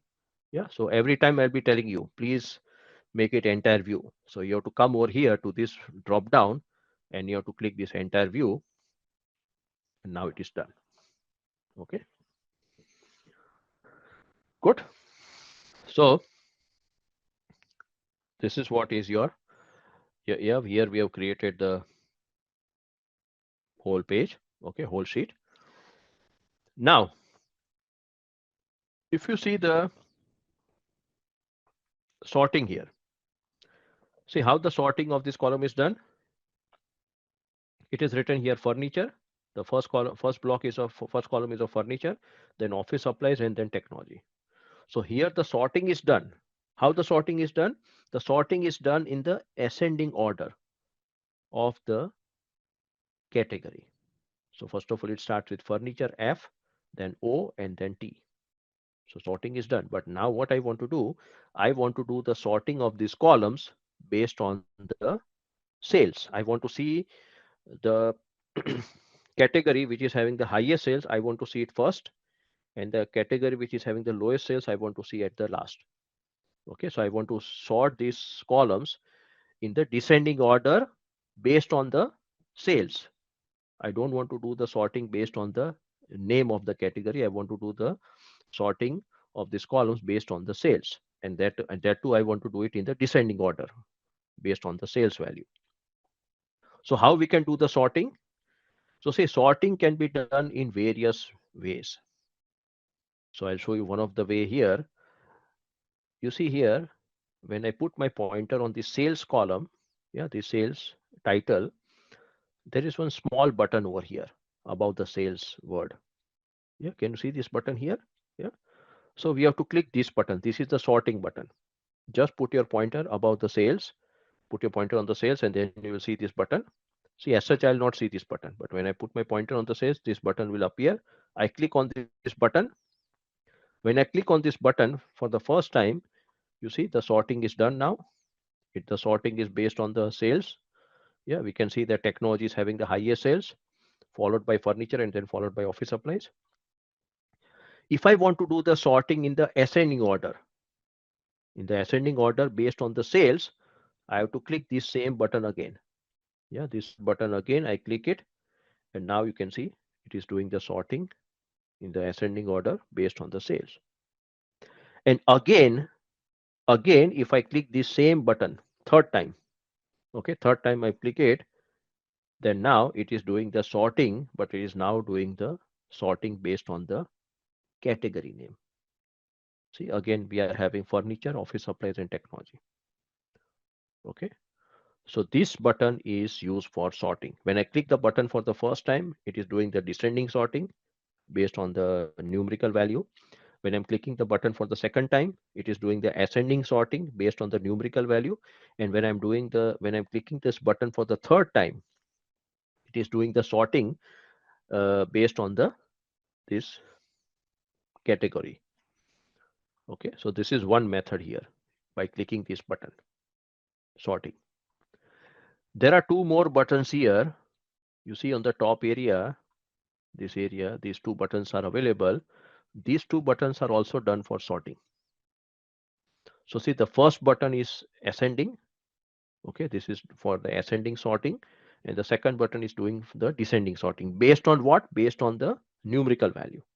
Whichever numerical value you use here, whether it is sales or profit or whatever, yeah, it will be, you can also use these two buttons. So if I click this first button here on the top area, this is the ascending sorting based on the sales. And if I click the second button here, it is doing the descending sorting. See, here I'm not having the third button for the sorting based on the category.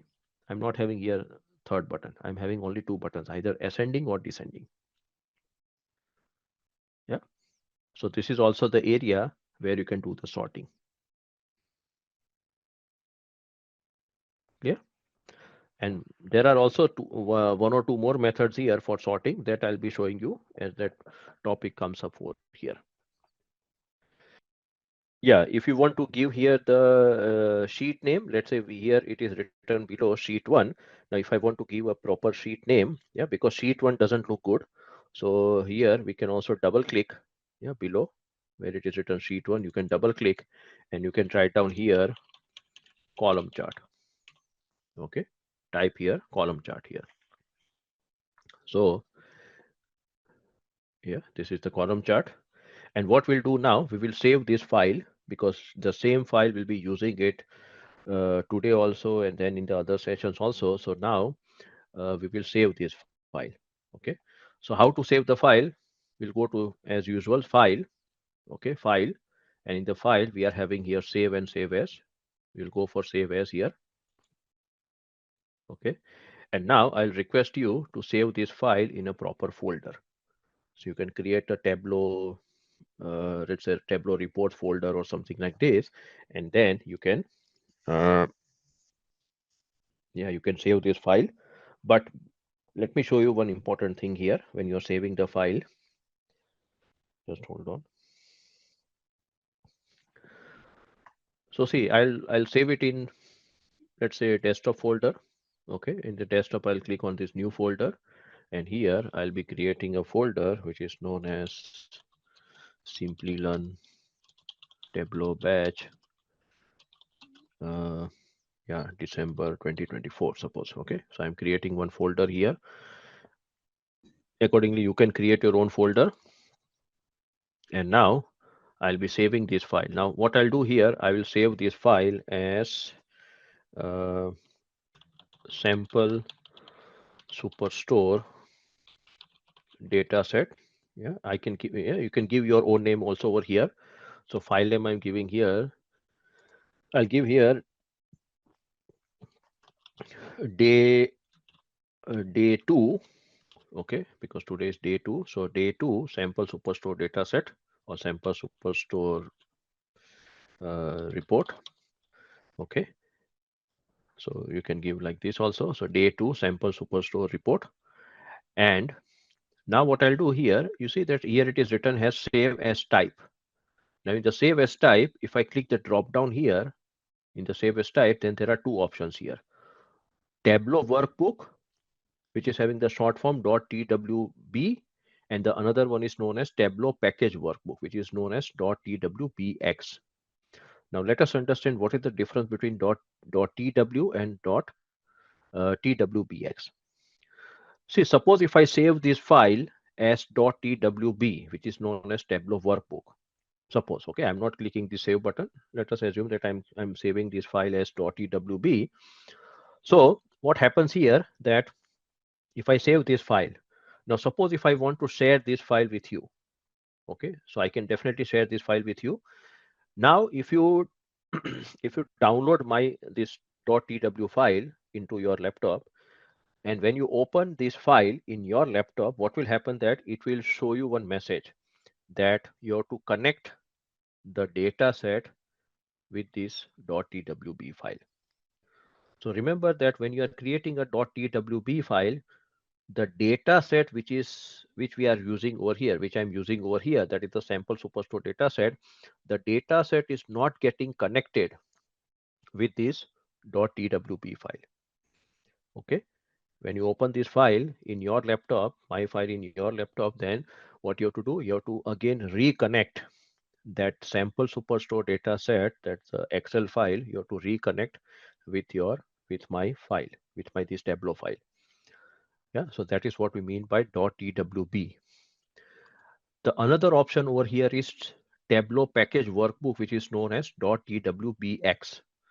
What is this .twbx? When I save this file as .twbx, then the data set which I'm using over here, the sample superstore data set, that also get attached with this Tableau file. So if I send you this .twbx file, and when you download it into your laptop, and when you open my file, you'll not have any problem. Yeah, you don't have to connect the data set with this file, because the data set is already there attached with this file. So normally I would suggest you to save this any of your Tableau file as .twbx. Okay, so whenever I'm teaching this subject to the university students also, and when I'm conducting their exam, definitely in the exam I'll be asking them the practical question. So I always specifically mention that please save this your Tableau file with the extension .twbx. Okay, definitely I'll be also having the data set, but for what happens that every time if there are 60 students in a class, every time I have to connect the data set, and then only I can see the visualization here. Otherwise it will be difficult for me to see the visualization. So I always tell my university students to save the file as .twbx, so that as soon as I open their file, as soon as I download their file and I open their file, I can see all the visualization. Then I don't have to connect any data set. Okay, so I'll also request here all of you to save this file as .twbx. Okay, so in the .twb, no data set is connected. In the .twbx, the data is also connected with your Tableau file or Tableau report. Okay, so I'm saving it as .twbx and I've given this name, day 2 sample superstore report. I click on save button and now it is saved. Okay, now it is saved. So this is how we are saving this file.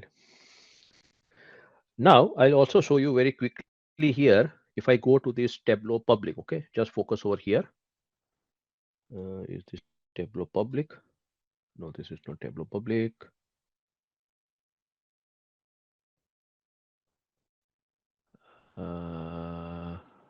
Just hold on. Yeah, let me close this file. Yeah, I'll also open this Tableau public. Okay, you don't have to open it. Just focus over here.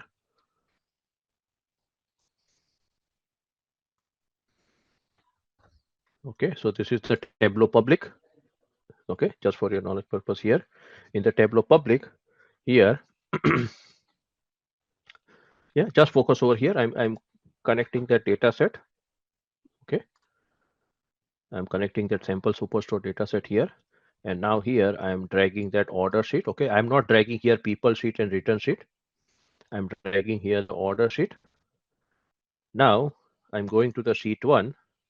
Okay, and in the sheet 1 I'm creating the same chart in the Tableau public. So category I'm putting over here in the column section, sales I'm putting over here in the row section. I'm making this, instead of standard, I'm making it entire view, and I'm doing the sorting. Okay, I'm doing the descending sorting.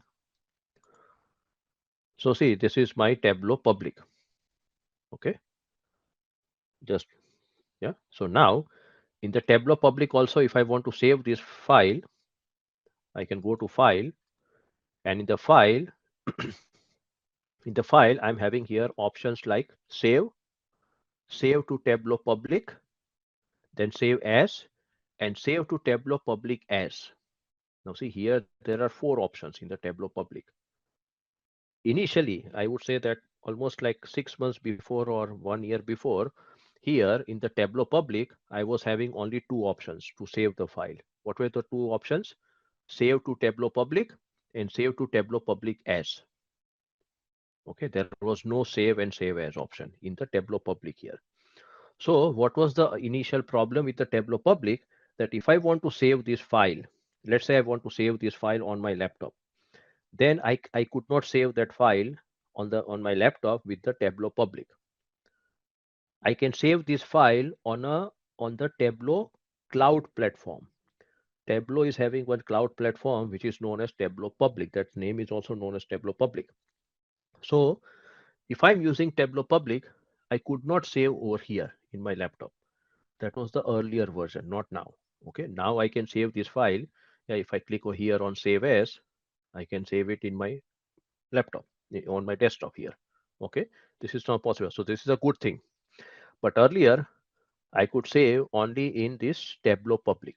So suppose if I click here, save to Tableau public as, if I click over here, then what it says here, Tableau public sign in. Okay, so I have to now sign in here. Now see, normally because you have not created any account, yeah, or if you have created the account, then here you have to write down your email ID. So let me write down here my email ID here, which I've used here. Okay, this is one of my university email ID.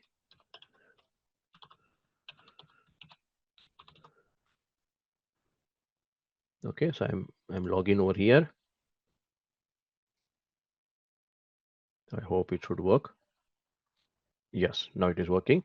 So see, now I have logged in, and normally when you are not logged in, and you can create your own account here in the Tableau public, and then you enter into the Tableau public, the cloud-based platform, and now here it is saying save workbook to Tableau public. Publishing this workbook will make it available on the Tableau public website. Now see, there are 2 things here. One is known as Tableau public, which is a tool, what I'm currently using over here. And there is another concept known as Tableau public website. So just now what I'm doing, I'm saving this file which I've created in Tableau public, and I'm putting it on the Tableau public website. Okay. Make sure it doesn't contain private or confidential information. Now see, this line is very, very important. Make sure it doesn't contain private or confidential information. Now, why this line is coming over here, that also I'll now tell you. So here it is asking me workbook title. So by default, it is book one. I don't want to save it as book one. I'll write down here as uh, day two sample superstore report. Okay. I'm giving the same name here, day two sample superstore report. And now I'm clicking on save button here. What I'm doing here, I'm saving the file into the Tableau public website. So I click on the save button here, and now it is saving. Okay, now I'll show you that website. Okay, see, this is that website here. I'm bringing this website here. So see, now this is my browser. And what is the initial this URL over here? It is public.tableau.com. Okay, in case of Power BI, you know that concept, that is Power BI services. Okay, so normally we publish that our report into the Power BI services. Now this is also a cloud-based platform from Tableau, and the initial URL is written public.tableau.com. Okay, now here this is the report which I published over here. Okay, so here it is written day two sample superstore report by Samir Wadia. Okay, I can also create here my profile. Okay, so see here I can create my own profile. I can put my photo over here. Yeah. Now, if you remember that when I was saving this file into the Tableau public website, it was telling me that please do not use the private and confidential information. Okay, why it was telling me this? Because now this URL which is there, yeah, this is now public. So anyone can see my this particular report. Anyone in this world can see my report. Yeah. So this Tableau public website is a free website. Okay. I'm not paying anything for this website, and plus anyone can see my report. And also I can see the other person's report also. Suppose if you search my name in this Tableau public website, you will get my name. You'll come to my account, and then you can see all the reports which I've created over here. Okay. And I can also see your report if you are published on the Tableau public website. So that's why, because this platform is open platform, that's why I would strongly suggest you, do not use your company data and do not publish your company data report into this Tableau public website.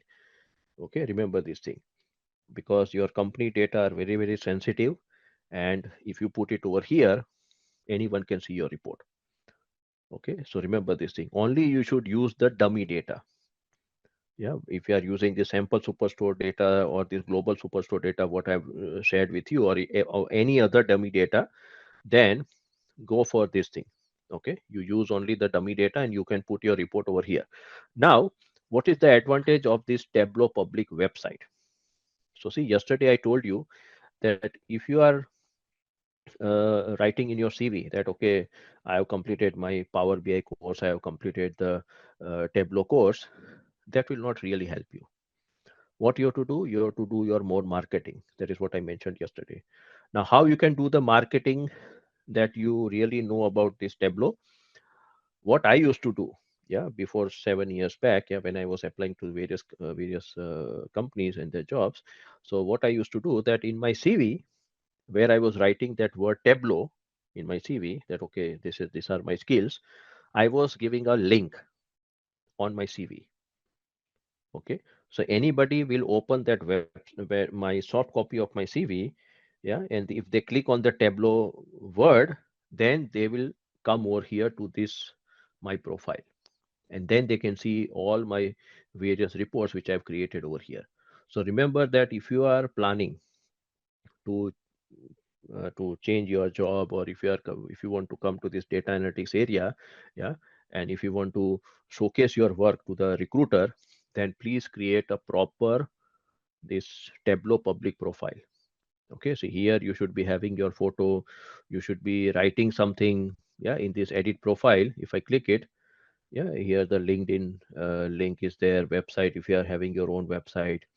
Yeah, if you are currently working in some organization, write on your title here, organization, and here you can write down your bio.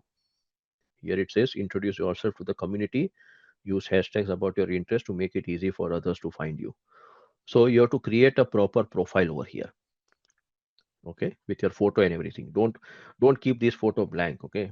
It will not look good. Put your proper professional photo over here, and then what you can do here, that you can share this link.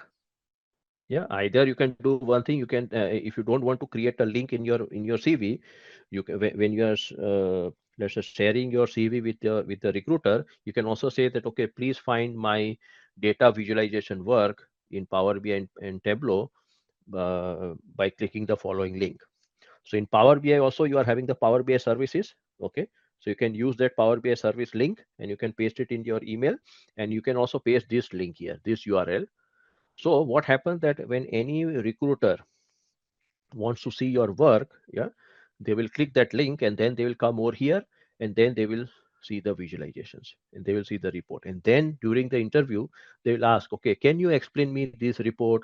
What was the data set? How did you create this report? Definitely, this you'll not be creating a very simple visualization. You'll be creating a little bit complex also. So they will directly ask questions from your own report. Now, see, you have already created this report, so you are very confident. Yeah, so maybe it is possible that your interview will be focusing only on this thing. Normally in this data analytics area, yeah, they'll be asking you the technical questions, there'll be technical round. So create a proper profile over here. Yeah, this is the platform where you can showcase your work, and this is how the recruiter will get some confidence that yes, you have created so and so visualization. So after, once your project is also over, after this course is over, once your project is over, please publish your report, or your project over here. Yeah, and then later on, whenever you are creating, you are working with some different data set and you are creating some report, please publish over here in the Tableau public profile, in the Tableau public website. Yeah, this is the platform for doing marketing. Okay, and here I can also search any other person here. Suppose if I search here, if I click on the search button, I'll show you one of the uh, expert. Yeah, his name should come here. Yeah, this is one of the expert, Kirill Kirill Eremenko. Okay, so I can search over here in the Tableau public website, and I can go to this person website or web page, Kirill Eremenko. If I click it,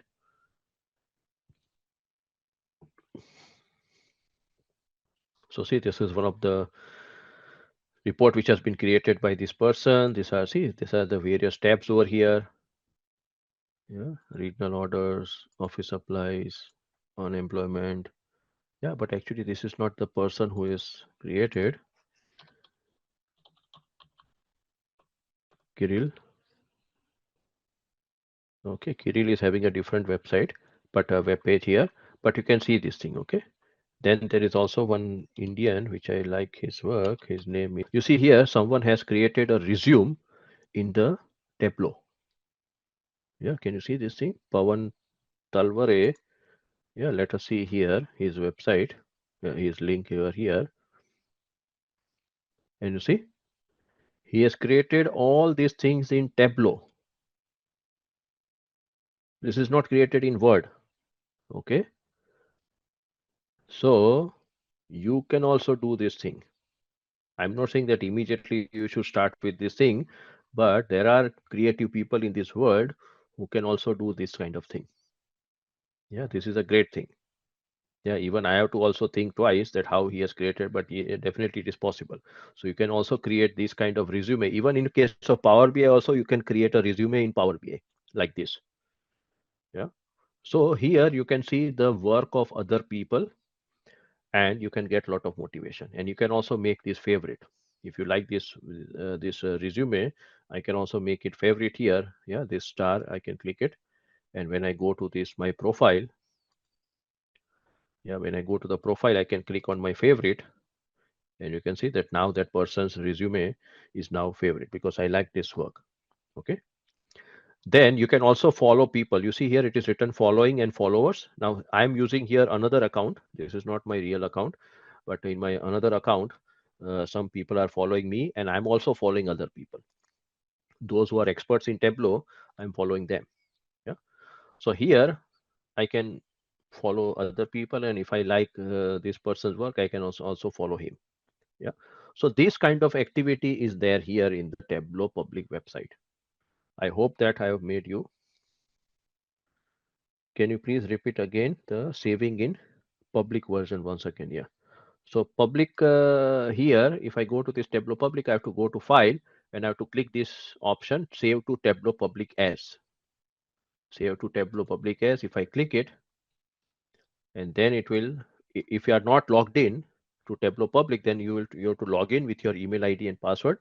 If you have not created an account, you have to create an account. Then you log in, and then here you have to write down your workbook title, means workbook name. You have to give your proper title here to the workbook, and then you can click on the save button. And as soon as you click on the save button, you will open up this URL. Okay, it will open up the browser, and it will take you to the Tableau public website. Yeah, I hope that it is clear. Okay, so this is a great platform, but as I again I'll repeat that sentence, that please do not use your company data, your sensitive company data, and you please, yeah, you can use it. uh, Means you can use your company data, put it into Tableau, but keep that Tableau file within your laptop only. Don't put it into the Tableau public website. This is very, very dangerous.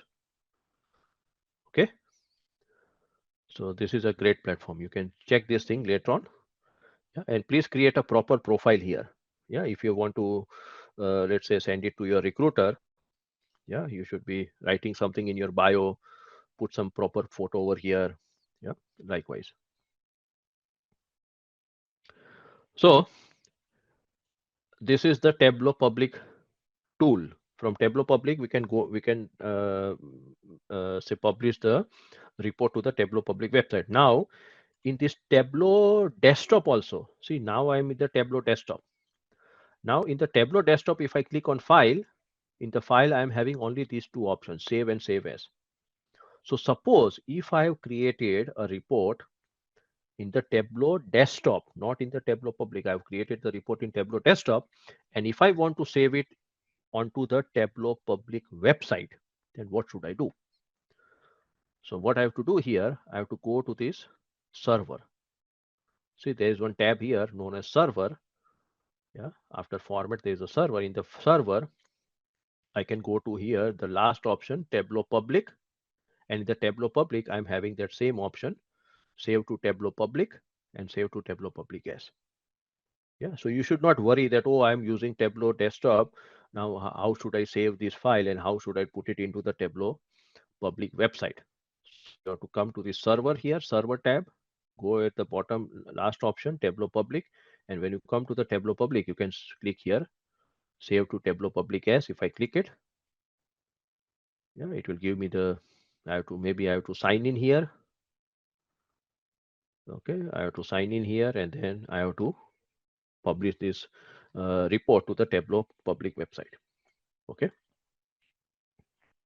So remember that when you are applying to various jobs related to this data analytics, then please try to create at least 5 to 6 reports.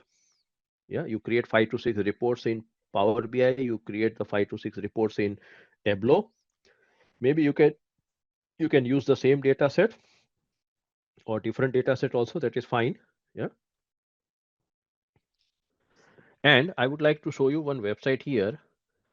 Uh, just hold on. There is one website where you can get many data set, because sometimes I'm getting these kind of question that, okay, Samir, if I want to work with different data set, where can I find the data set? Okay, so there is definitely, you can go to Kaggle. Yeah, Kaggle, there are a lot of website here. Then there is one website where I saw a lot of data set. That is, the website name is Maven Maven Analytics. Okay, Maven Analytics, they are having their own courses, but I would not tell you to enroll for those courses. But here, if I go to this website, just type, yeah, just write down this link, this name of the website, that is Maven Analytics, Maven Analytics. And if I go to their website here, yeah, they have created a lot of courses here, but I will not go for it. But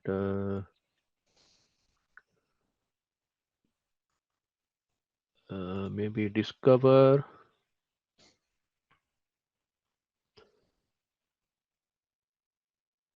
Yeah, here. You see, if I click on this discover and if I click on this resources, in the resources I'm having here data playground. Okay. Here it says free practice data sets handpicked by Maven instructors. If I click on resources, if I click on data playground, then here you see here, these are the various data sets. Okay. So these are great. And I think so there are many. Yeah. So see how many are there? 1, 2, 3, 4, 5. So 5 data sets per page. And I think so there are total 13. So 13 5s are 65. Around 64, 65 data sets are there. Okay. And they are of different variations. So you can use this, and this is available free of cost. Okay. You click on this download button. Let's say if I want to go for this wine tasting data set, they will see that, okay, how many records are there, how many number of fields are there. Yeah. In which type it is available. It is in CSV format. If I click on this download, it will show me here CSV. And if I click on CSV, and then my downloading has started. Okay, so I'm not paying anything for this thing. So this is a recently I saw this website. Miss I know this Maven Analytics, but I came to know about this data set. Okay, so likewise there are other platforms also where you can get the data set, but this is one of the good platform here, Maven Analytics. Just search in Google and then you go to their website, and here you go to discover. In the discover you go to resources. In the resources you go for data playground. And when you click on data playground, you'll be getting these data sets here. Okay, and there are a lot of pages here. There are 13 pages here. Good.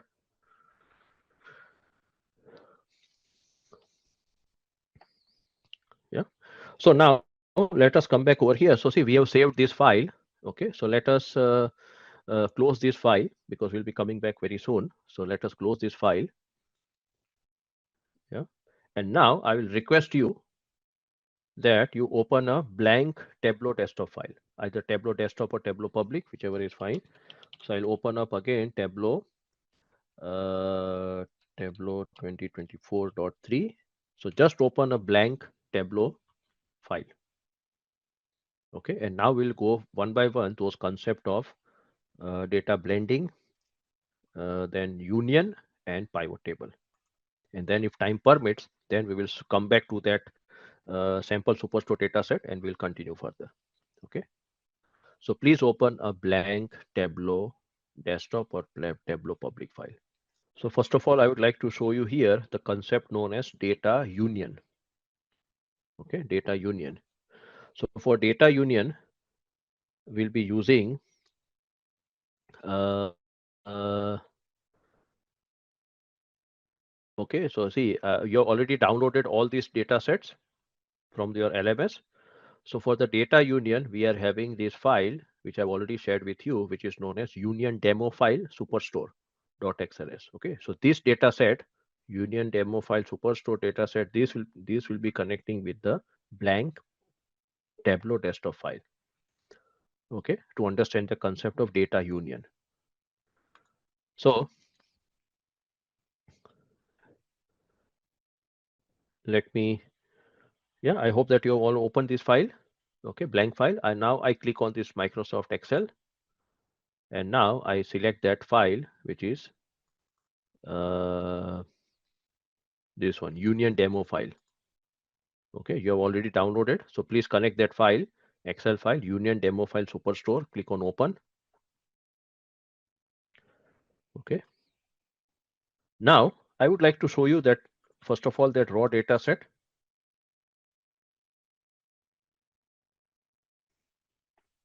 So let me show you what is that data set containing.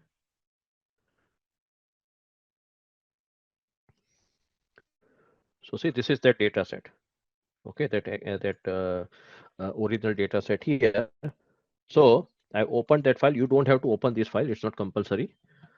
So in this file, that is union demo file superstore Excel file, you can see that here on my screen that there are these three sheets over here, 2011, 2012, and 2013. Yeah. If I open this 2011, okay, 2011 sheet, so see it is containing here country, then there is a state, okay, then there is region column, then category, subcategory, product name, sales, and profit. Okay, so 1, 3, 4, 5, 6, 7, 8. There are 8 columns over here in the 2011. Country, state, region, category, subcategory, product name, sales, and profit. Okay, now this is the data of 2011. Now if I go to the 2012 sheet, the 2012 sheet is also containing the same columns. Same columns, okay? Country, state, region, category, subcategory, product name, sales, and profit. Okay, but this is the data of 2012. And then if I go to the 2013, 2013 is also having the same thing. Okay, country, state, region, category, subcategory, product, sales, and profit. So here, what we are having the data of 3 years. And now what we want to do, we want to do the analysis. Now see, I cannot do the, if I do the analysis individually, let's say for 2011, 2012, 2013, if I do it separately, it doesn't make any sense here. So what I want to do here, I want to add all this data of 2011 plus 2012 plus 2013, and then I want to do the overall analysis. And then I want to know that, okay, say whether the sales have increased or decreased over the period of time, or whether the profit has increased or decreased over the period of time. Yeah, because I cannot do it individually here. It doesn't, yeah, make any sense here. So that's why I want to combine these three data set into one data set. And what is the situation here? That here in these three data set, the number of columns are same and the titles are also same. Remember this thing. The title should also be same. If here if it is written here country, yeah, okay, and in the other data set if something else is written, let's say it is written country name, then country and country name are different according to Tableau. And according to Power BI also it is different. Okay, so country and country name titles are different. So what I have to first of all check, if I'm having these kind of scenario, what I have to check that whether all the columns are having the same names in all the three fields or in all the three tables. If here it is country, then in the other two tables also you should have the country column. Yeah, you should not have different name here, different title here. So in this situation, we are having the same number of columns, same column titles, but the data is different. Okay, so that's fine. So now what we'll do, we will combine these three tables into one table, and then I will do the analysis. So here we are having the concept known as data union. And this data union is similar to the append queries technique in Power BI. In Power BI, you must have gone through that concept of append queries. What is append queries? In append queries also, we are doing the same thing. We are putting the one table below the other table. And append queries is also used when you are having this kind of situation that the number of columns are same and the titles are also same. So whatever the topic that we are having in Power BI that is known as append queries, here in case of Tableau, it is known as union, data union. Yeah, concept is same, only the names are different. So what we'll do now, we have connected this union demo superstore file over here, and we can see the three tables here, three sheets. So first of all, what we'll do, we will bring this 2011 table over here. Yeah, bring the 2011 over here. So see, now 2011 is over here. How many fields it is having? 8 fields, 8 columns. And how many number of rows are there? 3270. Okay, so this also I'll write down somewhere. So 3270 rows are there, yeah, in the 2011. Now what we'll do, I'll drag this 2012. First of all, you focus on my screen what I'm doing, how to do the data union. I'm dragging this 2012 over here. And now what I'm doing here, see, if I bring it over here, then you can see that this noodle is created. A noodle is created. I don't want to create a noodle. I'll bring this 2012 over here near 2011. So see, when you bring this 2012 near 2011, you see this word union. You should be able to see union. If I go a little bit far away, then I'm not able to see the union word. I have to come nearby 2011 and then I have to drop it. I have to drop this 2012 onto this word union. Yeah, so I drop it this 2012 to this union word. And now you see here this icon has changed. If I put my pointer on this 2011, what it says here, logical table 2011 and union tables is 2011 2012. Yeah, just put your pointer over here.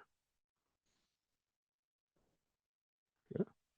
And if I double click here, if I double click here, you can see that I can see that there is 2011 plus. Here it is written plus. It says here 2011 is made of two tables because there is 2011 plus 2012. Yeah, if I close it, if I click on this cross button here, so see, this is your data union. And now you see here how many fields are there? 10 fields and 5,898 rows. Now see, the number of rows have increased. So 5,898. Okay. See how many actual columns are over here? 3, 4, 5, 6, 7, 8. So normally there should be 8 columns here, 8 fields. But now what has happened here? The number of fields have increased, 10. Yeah. And why it has become 10, then also we'll see further. So now here in this 2011, I am having 2011 plus 2012. Now what I do, I drag this 2013 and I bring it over here nearby this 2011 and then I drop it on the union area. Okay, so I drop this 2013 on this union area. And now if I put my pointer here, you see it is written logical table is 2011 and union tables is 2011 plus 2012 plus 2013. Okay, and now you see here 10 fields and 9,872 rows are available. So see, the number of rows are getting almost double and three times now. When we had only one table 2011, the number of rows were 3,270. When we added the 2012 to 2011, the number of rows became 5,800 something.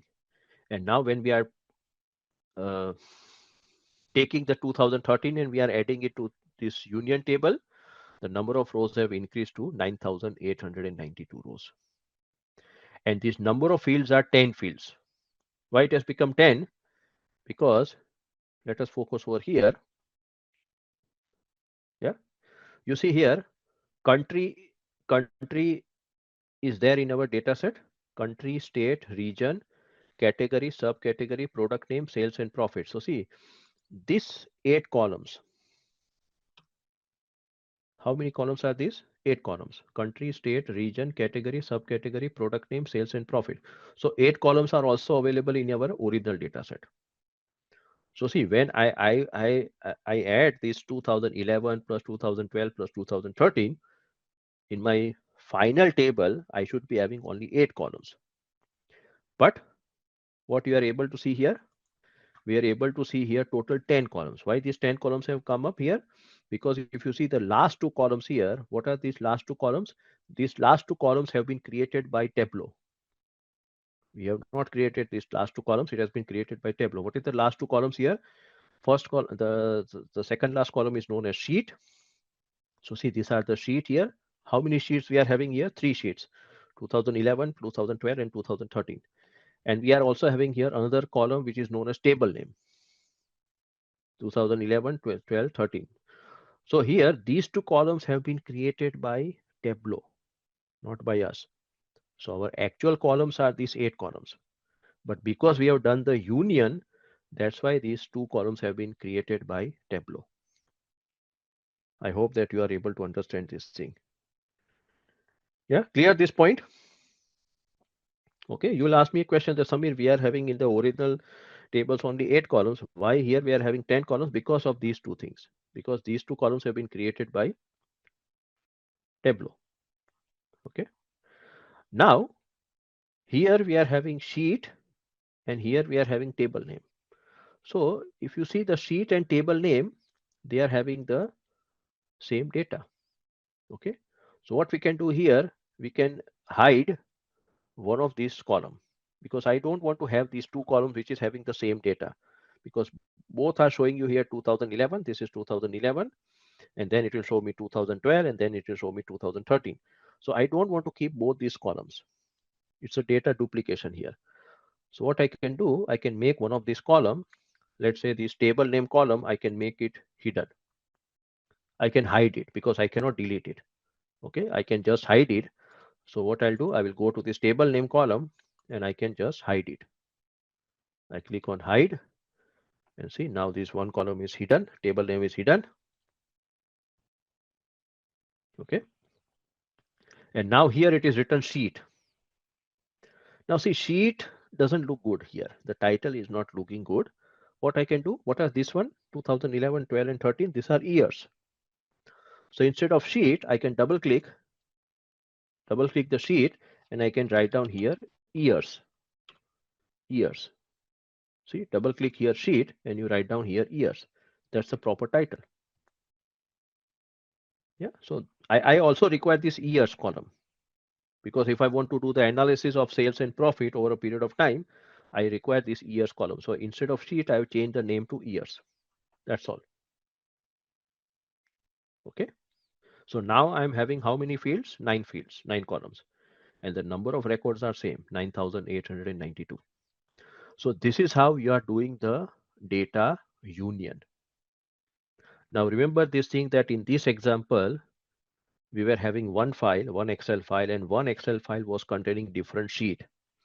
It is not compulsory that every time you will have this thing. It is possible that you may have different Excel files. One Excel file will contain the data of 2011. Another Excel file will contain the data of 2012. Third Excel file will contain the data of 2013. So what you can do here, you can bring all those Excel files one by one here. Yeah, because this kind of situation will not be always in your company. Yeah, every month you are getting one Excel file. Yeah, so you have to bring this Excel file over here. Okay, and then once you bring the Excel file, you'll be able to see the different sheets here in the Excel file, and then you can simply drag that sheet and create the union. That's all. Okay, the concept is same, but here in this example, we are having one Excel file, and one Excel file is containing various sheets. Yeah, but it's not compulsory every time. Yeah. So once we have created this data union, yeah, now I can go to the sheet 1 below. We can click on the sheet 1 here, and now in the sheet 1, what I can do, I can drag, let's say, these years. I drag the years in the columns, and I can drag the sales in the rows area. So see, years, I can put it in the columns, and I can drag the sales in the rows area. And now this is a column chart. Okay, let me make it entire view. Entire view. I'll do the sorting. You know the sorting button. Either you can click these two sorting button or this button. So sorting, and now I can see that in 2013 the sales was maximum. followed by 2011, and then 2012. Yeah, I can also create a line chart here if you want. I can go to show me. In the show me, if I click here show me, I can click on this line chart, this one. Okay, I can click on this line chart, or for lines, okay, lines, okay, no, sorry, lines, it requires one date field here, date field, okay. So I cannot create a line chart here. Why? Because see, this is here we are having only years. There is only year 2011, 12, and 13. We are not having the exact date. If here we would have some date column like order date, ship date, then I could have created the line chart. But here you can see that I cannot click this line chart here because it is telling me that for line chart, I require one date field. Okay, so there is a difference here. Date field is different and this year column is different. It is only containing here year. It's not a date. Yeah, so I can create this kind of column chart and I can do this kind of analysis. Yeah. So this is what we mean by data union. I hope it's clear. Any question from your side? Yeah, anything which you could not understand in this data union. So first of all, you bring all the sheets or you bring all the Excel files to your Tableau, you connect with your Tableau, and then you do the data union in the data source area. Let me click on this data source here. You do the union over here, and then yeah, you can come to the sheet one, and then you can create such kind of thing. We use union when data is more than one. Yeah, definitely. Yeah, because if you are having one file, it doesn't make any sense.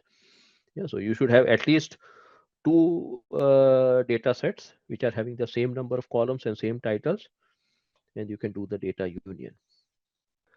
Data union is clear. So what you can do, if you want to save this file separately, you can click on file, save as, and let me also save this file. Yeah, for each topic, I want to create a separate file so that you can see those files properly. Okay, so I'll save here this file as day 2, and I write down here data union. Okay, just for my reference purpose here, day 2 data union, and I save here as .twbx. Remember this point, .twbx. Now see, one of the advantage of .twb is this, that .twb file will be smaller file. Smaller file means the size of that file will be small. Why? Because you are not attaching the data set in the .twb, while the .twbx file will be always a larger file, a big size file. Why? Because the data set is also attached over here. Okay, so our data set is containing only 10,000 record, but if you are having a data set which is containing, let's say, 100,000 record, then definitely your .twbx file will be very, very large enough. Okay, so you have to decide. Yeah, I am not saying that .twb file is a very bad file, bad option. The advantage that we get with the .twb file is that the file size will be small because there is no data set attached with that file. Okay, if you know that your colleague is already having that original data set, then you can just send them the .twb file. But remember that this file that you are sending it to your colleague, it is because that your colleague will also help you in creating the visualization. If you are sharing this file with your users, with your business user, then you should not say or say you should not send this .twbx file. If you want to share this report, this Tableau report with your business users, then either you can use Tableau server if your company is very large enough, or you can use one another concept known as Tableau Online.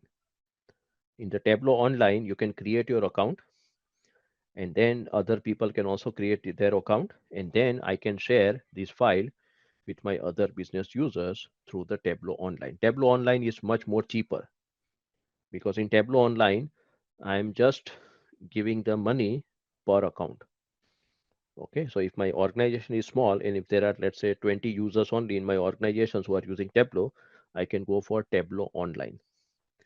But if there are, let's say, 500 users, 600 users, 1000 users, then it makes sense to go for Tableau Server. Okay, so in the Tableau server, you'll have the data set also. You can store the data set. You can also store the report, and you can also provide the access to the reports in the Tableau server. So these are the advantages of Tableau server, but they are very costly. Remember this point, okay? You can check with the Tableau team. I don't know the exact figure. Yeah. So let me save this. First of all, this file, I'll save it with .twbx, day2 data union. Okay. Let me check here. Tableau server pricing. Let us see if something is there here.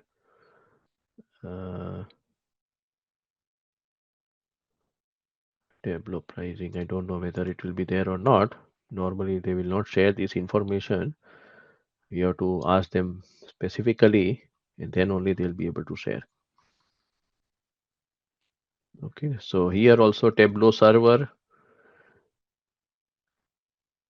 Yeah, Tableau server also you can try it for free if you want. Yeah, but there is also this Tableau online. Okay, this is the new Tableau online.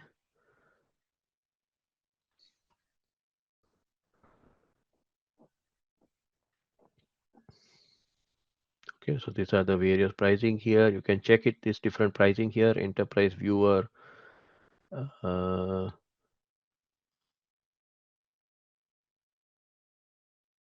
See here, suppose if you are providing the license to your user, business user, okay. Now see, business user will not be creating any visualization. They'll not be creating any Tableau report. So for them, these kind of licenses are very good. That is enterprise viewer license. Okay, this is $35 per user per month basis, and they are billed annually. Okay, and if you want to give the license, a Tableau license to a Tableau developer, then the Tableau developer should have this enterprise explorer. Okay, so that is costing $70 per user per month basis. Okay, but just for viewing purpose, you require this license, which is cheaper, almost. Yeah, this is half. Okay, so here you can save your money. You have to decide that, okay, how many people will be developing the report and how many people will be viewing the report. So for viewing you are having this license, and for developing you are having this license. And here it is little bit much more expensive. Discover insight with powerful suite of product that support your end-to-end. Yeah, so here you'll be having some extra features here. I have to go through this thing. Yeah, but here it says Tableau desktop. It includes Tableau desktop, Tableau prep, and one creator license. Yeah, so here you are having additional features. That's why they are costing here 115 dollars per user per month basis. Okay, so you can check this thing, Tableau pricing. So I think so Tableau, this union part is clear. We'll open another Tableau desktop file, a new file, and now we'll be going for the concept known as pivot table. What is this pivot table?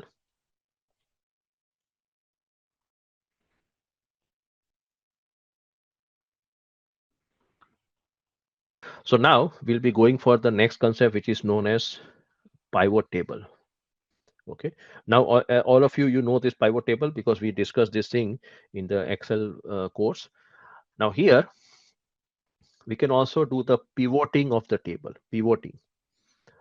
So what we'll do now, we will use this data set. Which data set here? Let me show you the data set. We'll be using this data set, which is known as pivot data.xls. Okay, so now we'll be connecting this Excel file, pivot data.xls, with the Tableau file, with a blank Tableau file. Yeah. If you have not downloaded this data set, please download it immediately, and we connect it with our this Tableau desktop or Tableau public. Yeah, let me close this file. Okay, so just open a blank Tableau file. I click on Microsoft Excel, and now I'll be connecting that this one. Yeah, pivot data or pivot data, whatever you say. Okay, so pivot data or pivot data, this Excel file I'll be connecting with Tableau desktop or Tableau public. So see here, you can see that we are having sheet 1. Now see, if your Excel file is containing only one sheet, then automatically it will come over here. You see here, I did not drop the sheet 1 here, it automatically came. Because in my Excel file, if I open that Excel file, that pivot table or pivot data, let me show you that pivot data Excel file. So see, this is that Excel file which I'll be which I've now connected with Tableau. So this Excel file, I've just created a demo. Okay, this is a demo file. So here there are some products. Okay, and there are these. You can assume that these are the sales figures for various financial year. So financial years 17, 18, 19, 20, and 21. And these are the products. Okay, phone, television, PlayStation, home theater, router, smartwatch, laptop. This is just a demo file here. So now here you can see that I'm having separate columns for each of the year. Yeah. Now, if I have connected this file, okay, with this Excel. Sorry, I've connected the Excel file with the Tableau desktop. Now, here we are having these separate columns. So whenever you are having these kind of situation where you are having separate columns for each of the year or separate columns for each of the month, then this will, if you directly use this data set, and if I go to sheet 1, suppose, if I go to sheet 1 here, and now if you tell me that, okay, yeah, if you ask me that, okay, Samir, I want to see the sales figures. I want to analyze whether over a period of time, whether the sales has increased or decreased for each of the product. Yeah, so I want to create here, let us say a column chart. Okay, and I want to do the analysis of the sales figure for each of the year. So here, what is happening that if I go to sheet 1, I can see these various columns. Okay, so suppose if I put this product into the columns area, then what I have to do, I have to drop here 2017, 2018, 2019. You see the issue here? I have to put here separately each of these fields. And now I'm getting these kind of visualization. It is not making any sense here. Yeah, I cannot analyze these kind of visualization. I want to create here a column chart for each of the product, and I want to analyze their sales figures for each of the year.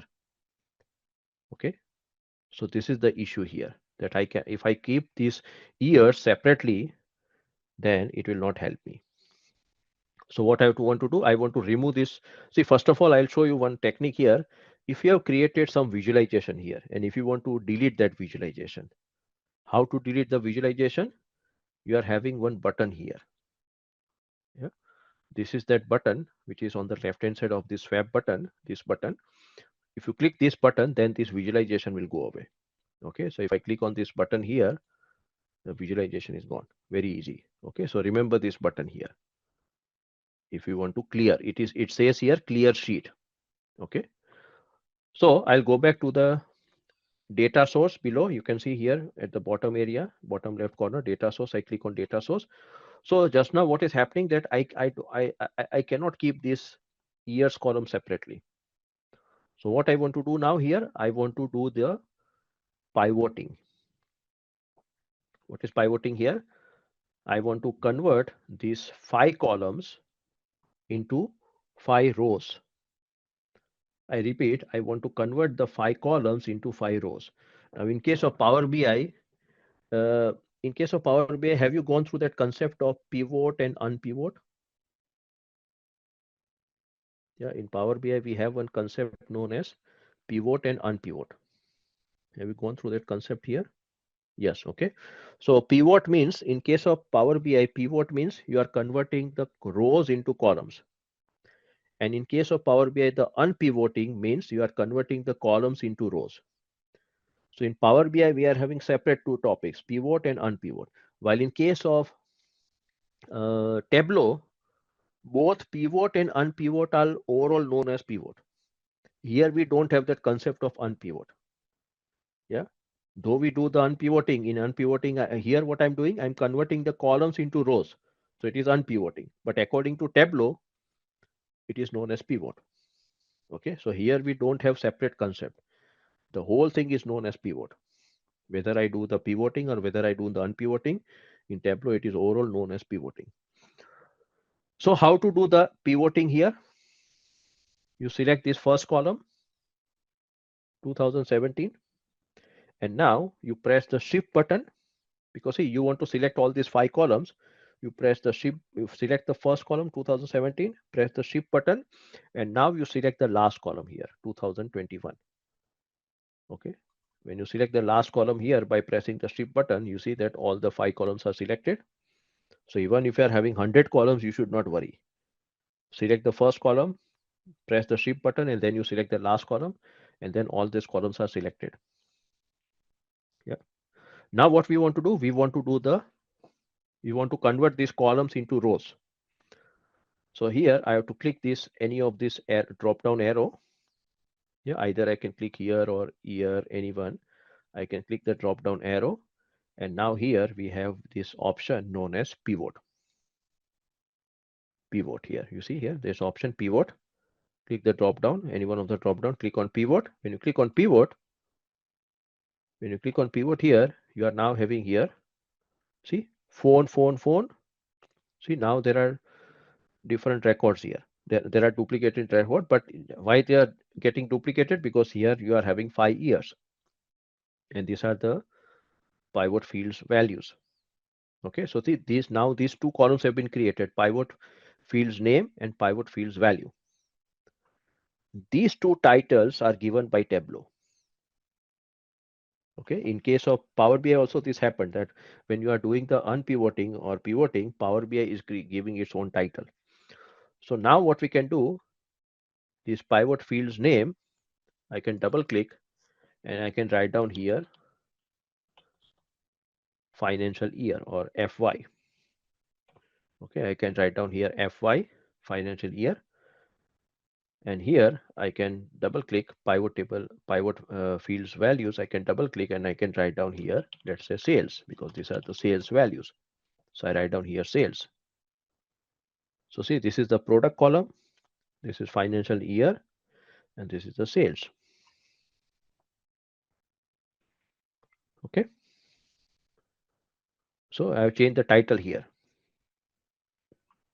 And now my job is done. I can go to the sheet 1. I go to the sheet 1, and now I can drag here. I can drag this financial year in the columns area, and I can drag the sales here, sales in the rows area, and now I can see the column chart. Yeah, I can make it entire view, and now I can click this sorting. You see here, 2020 is having the highest sales, followed by 2019, 2021, 2017, and 2018. I did the sorting here. So what I have done here, I put the financial year FY into the columns area, and I put up the sales, and now you see here it is very easy. So this is what you can do with the pivoting. That when you are having many columns like this, so it is very difficult to analyze all those columns together.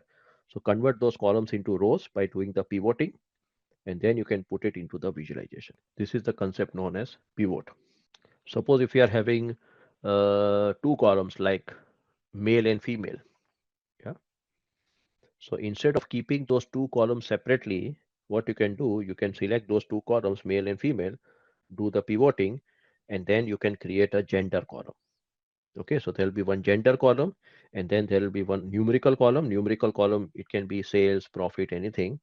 Yeah, so rather than keeping those 2 separate columns, male and female, convert it into do the pivoting, and then you create those two columns. One is gender column, and once you have the gender column, then you can do the analysis that okay, you want to see that which gender is having how much sales, or which gender is generating how much sales. Yeah, so it is better rather than keeping those two separate columns and then putting over here. It is difficult. So you can do this pivoting in some situations like this. So please save this file always. So file, save as, and I'll save it as .twbx. Okay, and I'll use this one, that is day2 underscore pivot data. I'll give it like this name, day2 pivot data. Click on save button and save it as .twbx. Pivot data, this is the file. You can close it.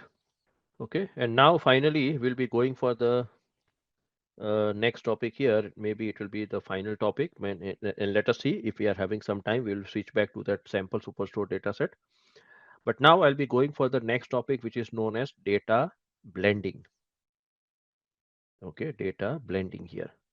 So for data blending, we'll be using these two files, that is office sales.xls, and another file will be coffee sales. Okay, so office sales and coffee sales, these two files will be connecting with our blank Tableau desktop file. Okay, so we are going for the next concept, which is known as data blending. Now let me see some theory part over here. See, we have seen this union part. Union we have already seen. Okay, now we are going for the data blending. Okay, so what is data blending here? Data blending, it says that blending is a method of combining related data from multiple sources in a single view to analyze it. So it is a method of combining related data. Now, related data, what do you mean by related data? Let's say I'm having a employee data. I'm having a department data. Okay. So there are two tables here, employee table and the department table. Now, they are somewhat related. Okay. So employee data will also containing the department information. Let's say if I'm working in marketing department, then it will show me that, okay, in my employee data, it will show me that, okay, employee ID 101. Yeah, then it will write my name and surname, Samir Wadia. Then it will show that, okay, I'm working in marketing department. And then it will show other details about me, okay, the salary and the gross salary and the net salary. And then there is also another table which is known as department table. In the department table, only the department number and the department name will be written and their location will be written. Okay, so if the marketing department is there, that the marketing department ID will be 101 or 01, let's say. The department name will be marketing and the location will be, let's say, Frankfurt. Okay, so this is how this kind of related tables, if you are having, and if you want to bring it together in Tableau, remember that the tables here that we are bringing over here for data blending, the number of columns are not same. The titles of those columns are not same. Okay, in the data union, what we saw that in the data union, all the number of columns were same and the titles were also same. So we went for data union. But in the data blending, that's not the situation. Employee table will contain 10 columns or 15 columns, and department table will contain 3 columns. But what is the main purpose over here in the data blending? That when I'm connecting one table with another table, yeah, then I should be having one common field, minimum one common field. There should be one common column between the two tables. Then only I can do the data blending. Yeah, and both are coming from, both can come from different data sources. One will be coming from SharePoint, another will be coming from let's say SQL Server, or one is coming from Oracle Server, second one is coming from SQL Server. I can connect those two tables with the help of data blending, and both the tables are containing different columns and different column numbers. Okay, in that case we go for the data blending. Okay, So here it says data blending is a method of combining related data from multiple sources in a single view to analyze it. Yeah, so this is some primary data source, secondary data source. There is also one more table from secondary data source, and then here it says Tableau identifies the common dimensions within the data source. Common dimension means the common field, which is the common field between the two tables, and then with the help of this common field, it will connect the two tables, and that two tables will be connected with the third table. The whole table will be connected with the fourth table likewise. Okay, so this is what we mean by data blending, and now I'll show you the practical part. So let me open a blank Tableau desktop file. You can open a blank Tableau desktop file. Now you see here, if you are having the trial period, every time when you open this Tableau desktop, then it will give you this kind of message, this window here.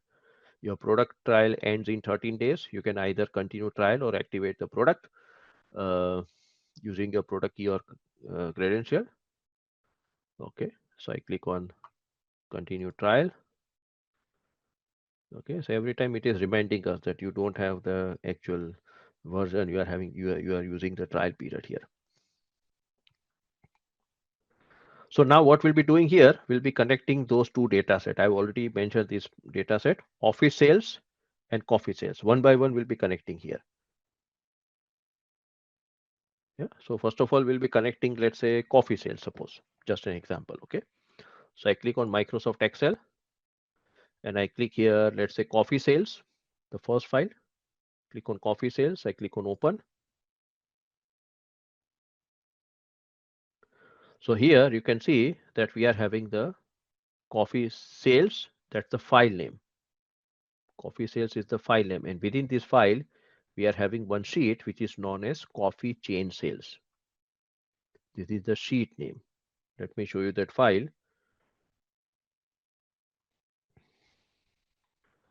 If I open that file, Excel file, you see here, this is that Excel file. Okay, so this is that coffee sales file, and coffee sales files is containing this sheet known as coffee chain sales sheet.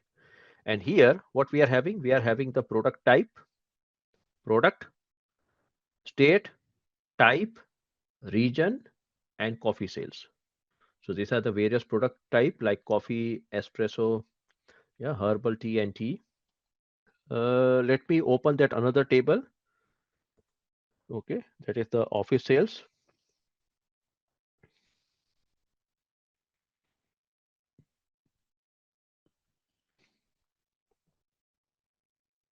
So this is that office sales file which I opened. On the left hand side, you can see the coffee sales. On the right hand side, you can see the office sales. So in the office sales also, we have here state code, state, market, market size, territory, and office sales. Now see here, I've given some color. There is a yellow color here, there is a green color. So what is this yellow color here? That here it is showing me that there are these two columns which are common. Okay, the state column is also available in the coffee sales, and in the office sales also we are having the state column. So as I said earlier, that for the data blending, you require at least one common column. Without that column, you cannot do any data blending. You require at least one common column. Yeah. So state column is here is common, but also you can see here that we are having the this one, that is the region column. You see here there is a region column. In the region column also we have here north, east, west, south. Okay, and here we have a column which is titled as territory column. But if you see the territory column, it is also having the same data, north, east, west, south. So the titles are different, region, and here it is territory, but the data is same. So here we can see that there are two columns which are common between the two tables, state column and the region column. Okay, so we have to remember this information. Now what I do, I go to this yeah, coffee sales. Okay, so I've brought here the coffee chain sales. Yeah, and this is the 6 fields and 13 rows. Okay, so this is there. Now what we do, that now I want to now bring the office sales here. I brought here the coffee sales, and now I have to bring the office sales here file. So what I have to do now, you see here, there is one cylinder here on the top left corner here. There is a cylinder. I have to click that cylinder, this above area. I click the cylinder, and in the cylinder I can see this coffee chain sales, bracket coffee sales, and now it is giving me another option known as new data source. Yeah, so click this cylinder icon, drop down, and now you click this new data source. Once you click on the new data source, yeah, when you click on the new data source, then you are getting this blue dialog box again. What you have to do, you have to click this Microsoft Excel again, because your file is Microsoft Excel. This office sales is also Microsoft Excel. So I click on Microsoft Excel here, and now what I have to do, I have to go to that folder where my data trace is available, and now I have to select this office sales. Okay, I select this office sales here, and once I select the office sales, I click on open, and now you see here, this is my office sales. The sheet name is Office City Sales, and see, it is having 6 fields and 18 rows. Okay, so this is how we bring the two files one by one. First of all, I brought the coffee sales file, and then I click on this icon, this cylinder icon. Now you can see that I'm able to see the two files here, coffee sales and office sales. But if I want to bring another file, I have to click here this button, new data source, and it will come over here. Clear? Yeah. Now I have brought both the files to Tableau. Now what we have to do, we have to click on the sheet 1 here below. Click on the sheet 1. When you click on the sheet 1, so now here you can see on the top area, this area here, you can see that we are having both the files, or both the data set, you can say, coffee sales and office sales. Now see, if I click on this coffee sales, this first file, first data set, I can see all uh, the dimensions and measures of the coffee sales. If I click here office sales, I can see all the dimensions and measures of the coffee sales. Okay, this is how I can see this thing.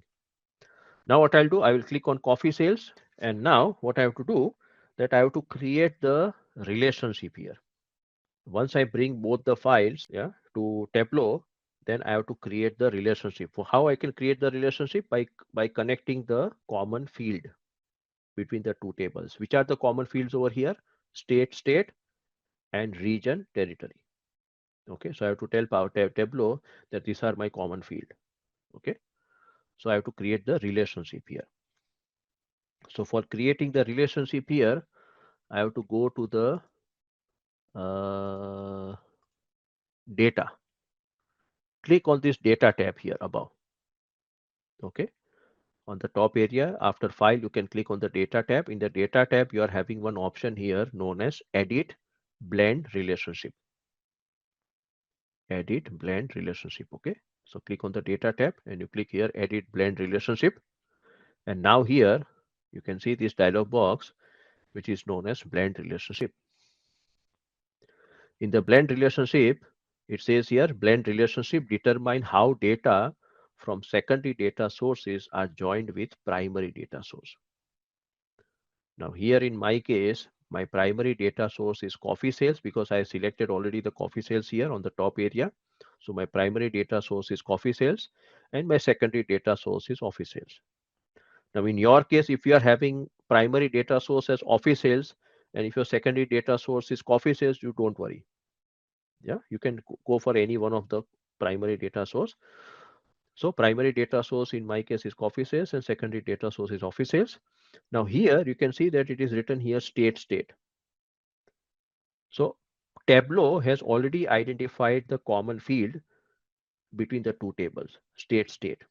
Okay, but Tableau has not identified the another common field, which is region and territory. Why? Because the titles are different. Okay, if the column titles are different, Tableau will not be able to identify.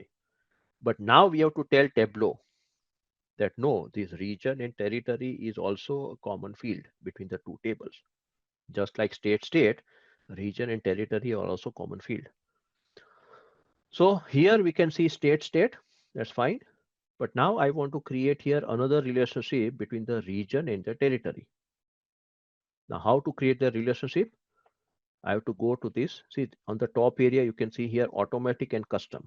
When automatic is there, then in automatic mode, Tableau will identify the common field which are having the same name. So see in automatic, it is showing you state. But now if I want to create the relationship between region and territory, I have to click here custom. I have to click here custom, select here custom option. And once you select the custom option, then you have to click here below add button. Okay, click on the add button here. After clicking on custom here, you click on add button. And when you click on add button, then here it says add oblique edit field mapping. So now you have to tell Tableau that this region and territory, they are matching. Okay, so here it is showing me primary data source. Here it is showing me secondary data source. What I've done here, I've selected here custom. Again, I'm repeating the step. I've selected here custom option, and then I've clicked on the add button. I click on add button, then this comes up over here, this dialog box.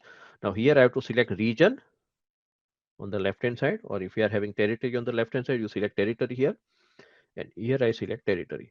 So see region and territory, you select like this. So this is how we can tell manually Tableau that this region and territory, they are linked. They are the common field. So region, I select here territory, I click on OK button, and now you can see here that field has also come up here, region, territory, and state. That's all. Okay.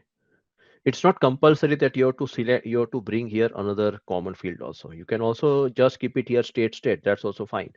No issues. Okay. It's not compulsory that you should have two common field. Minimum one common field has to be there. But here in this case, we are having two common fields. Now, once I have identified the two common fields, I have to click on OK button now. Click on OK button. Okay, so now these two tables, coffee sales and office sales, they are connected with each other with the help of that common field, state, and territory region. Now what we do, we create the visualization here. Let's say the state. Okay, let me drag here the state. I put it here in the columns area. Okay, and then, or let me put the state in the rows area because I want to create a bar chart. So I put the state. See, currently I've selected here coffee sales. On the top area, I've selected here coffee sales, and I drag here, I've dragged the state in the row section because I want to create a bar chart. And then what I do, I drag this coffee sales. Okay, these coffee sales, I put it over here in the columns area. Drag the coffee sales in the columns area. And now you can see that the bar chart is created. I can make it entire view. Okay, make it entire view. And now you can do the sorting. Yeah, you can click this descending sorting. So I can see here that Connecticut is having the highest sales, coffee sales, and the lowest is Illinois. Okay. So I've just dragged the coffee sales. I've dragged the state over here. Yeah. And I've created a bar chart, and I've done the sorting by clicking this button. Either you can click this button, these two buttons as we know, or you can go to this x-axis area, and in the x-axis area where you are having the coffee sales, you can click that button for sorting. Now you see here when I'm dragging these fields here from the coffee sales, you see that the cylinder, just check the cylinder here of the coffee sales, it is having a blue tick mark here. Yeah, there is a blue tick mark here. When you drag the state and the sum of this coffee sales here, you see here the blue tick mark. Yeah, just focus on this blue tick mark. Now what we do, I click on here office sales. Okay, I click here on the top area, office sales. Once I click on the office sales, yeah. Now, once I click on the office sales, you see here two things. Okay, this kind of icon, this chain icon or the link icon here. What is this link icon here? This link is that connecting link. So we have connected state with state. Okay, state of office sales, we have connected with the state of office sales. So that is this link here, this relationship here. This is the relationship link here. Okay. And then another link is between territory and region. So see, this link is having a cross here. So currently I'm not using this link here. What which relationship I'm using here? State. I'm not using this territory. Though I've connected here, but here it is showing me cross. Okay. So what I can do now, I can drag here office sales. Okay, from the office sales, I'll click here office sales and I put it over here after the coffee sales. Okay, so drag the office sales and you put it over here in the columns area after the coffee sales. And now you can see that there are these two bar chart. Just select here office sales and then you click here office sales over here. See, now both these links are now active. See, both these links are active. Now here, if I put my pointer on this link, that is the state link, it says here, stop using state as linking field. If I don't want to use the state as a linking field, I can click on it and then that state linking field will be out. Yeah, it will not be used. Or I can also stop this link here. Yeah, if I click over here, you see here, if I click over here, then something has happened here. If I again click here, yeah, it is different here. So here what I've done, in this visualization, I can see that in this coffee sales, I can see here that there are total 3, 4, 5, 6, 7. There are 7 states in the coffee sales. But in the office sales, it is showing me only these 2 states here. Which are the 2 states here? Ohio and Texas. Okay. But if I go to the data set here, let me show you the data set here. So in the office sales, how many states are written here? Texas, Ohio, and Washington. While in the coffee sales, I'm having here Connecticut, California, Texas, Ohio, Illinois, Louisiana, and Florida. So here in the coffee sales, I'm not having the state name known as Washington. Washington is already only available in my office sales. While these two states, Texas and Ohio, they are the common states in both the tables. Here also I see Texas, here also I see Ohio. And here also I'm having Texas and Ohio. So that's why you see here, when I'm creating this visualization, when I'm taking the coffee sales first, and then I'm taking the office sales, I can see here 7 states in the coffee sales, and I can see here 2 states in the office sales. I cannot see here the Washington state because Washington state is not available over here. Okay, so it is skipping here the Washington state. It is just skipping the Washington state from the office sales here. And also, if you see this icon here, this tick mark. Okay, see, coffee sales is the cylinder icon is having a blue tick mark, and office sales is having the cylinder is having the red tick mark. What is this blue tick mark and red tick mark? Blue tick mark means that in current situation, coffee sales is the primary data source and office sales is the secondary data source. Now, how we can decide which is primary and which is secondary? So see, primary data source is that data source where we are starting our visualization. Okay, so what I did here, I went to the coffee sales.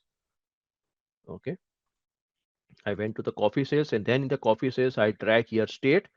I drag the coffee sales here. So that's why my coffee sales data set was my primary data source because I used the fields first. from the coffee sales. And then I came to the office sales and then I dragged this office sales field over here. So that's why in this case, my office sales is a secondary data source because it is having a red tick mark. So blue tick mark is notifying you the primary data source and red tick mark is notifying you the secondary data source. Okay. Now remember that this primary data source and secondary data source, these are not permanent. I can now show you how to make this office sales primary data source and how to make the coffee sales secondary data source. I can also do like this. Okay.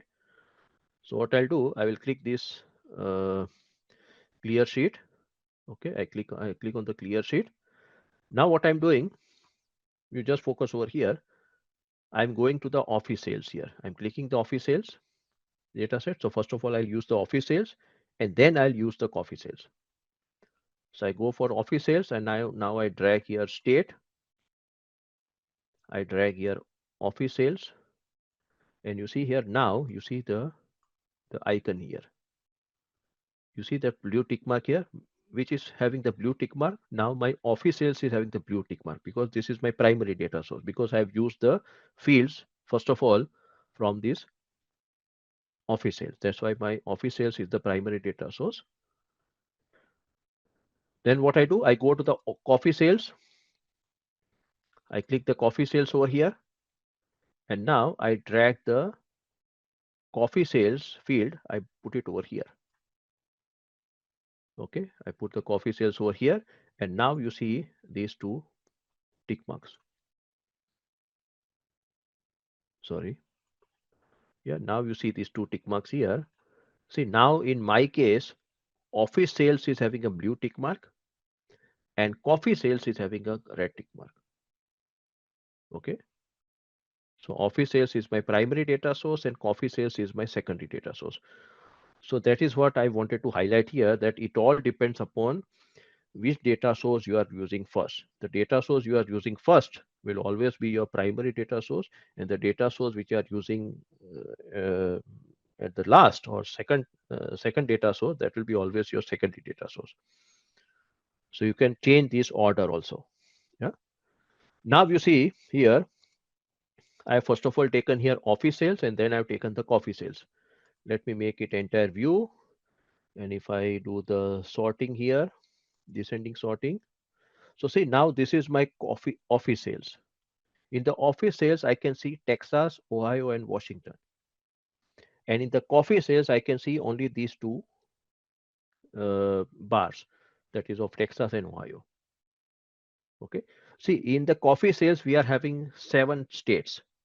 We are having the data of 7 states in the coffee sales. But here I can see only these two states. Why? Because in this left-hand side, I'm having only 3 states. So accordingly, whichever state is common, it will be shown over here on the right hand side. And whichever states are not common, they will not be shown on the right hand side. So see, this Washington is available on the coffee sales, but Washington is not available in my coffee sales, so it is not shown over here. And the other data and the other states which are there in the coffee sales, they are not shown over here because they are not matching over here with the office sales. But the concept over here is data blending is this, that you can go for the data blending because many times you'll be using this concept. See, normally you will not work with one table, you'll be working with many tables. Yeah. So, and those tables have to be connected with each other. So if you want to connect the tables with each other, and in case of Power BI, we have that concept known as merging queries.